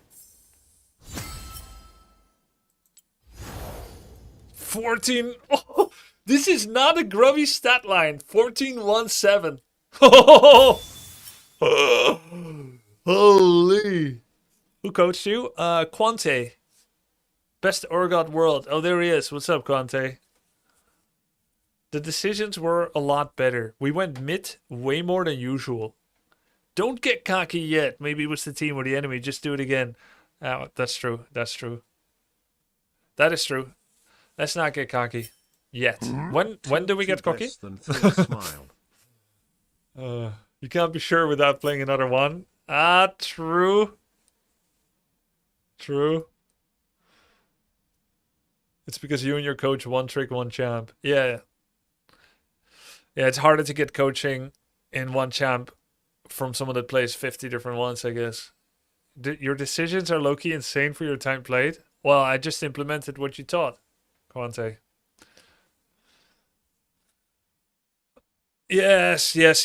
We had much better mid-game rotations this game. But it's true, now the challenge is to keep it that way. Now the challenge is to keep it that way. S+, that's lovely. Gold 3. Just one more. It would be fun, but I would be overworking. I'm at 6 hours and 5 minutes. I'm 5 minutes over my stream promise. I said I would do a 6-hour monster stream today, and I damn well did it. It was huge, and you guys showed up big time. Thank you.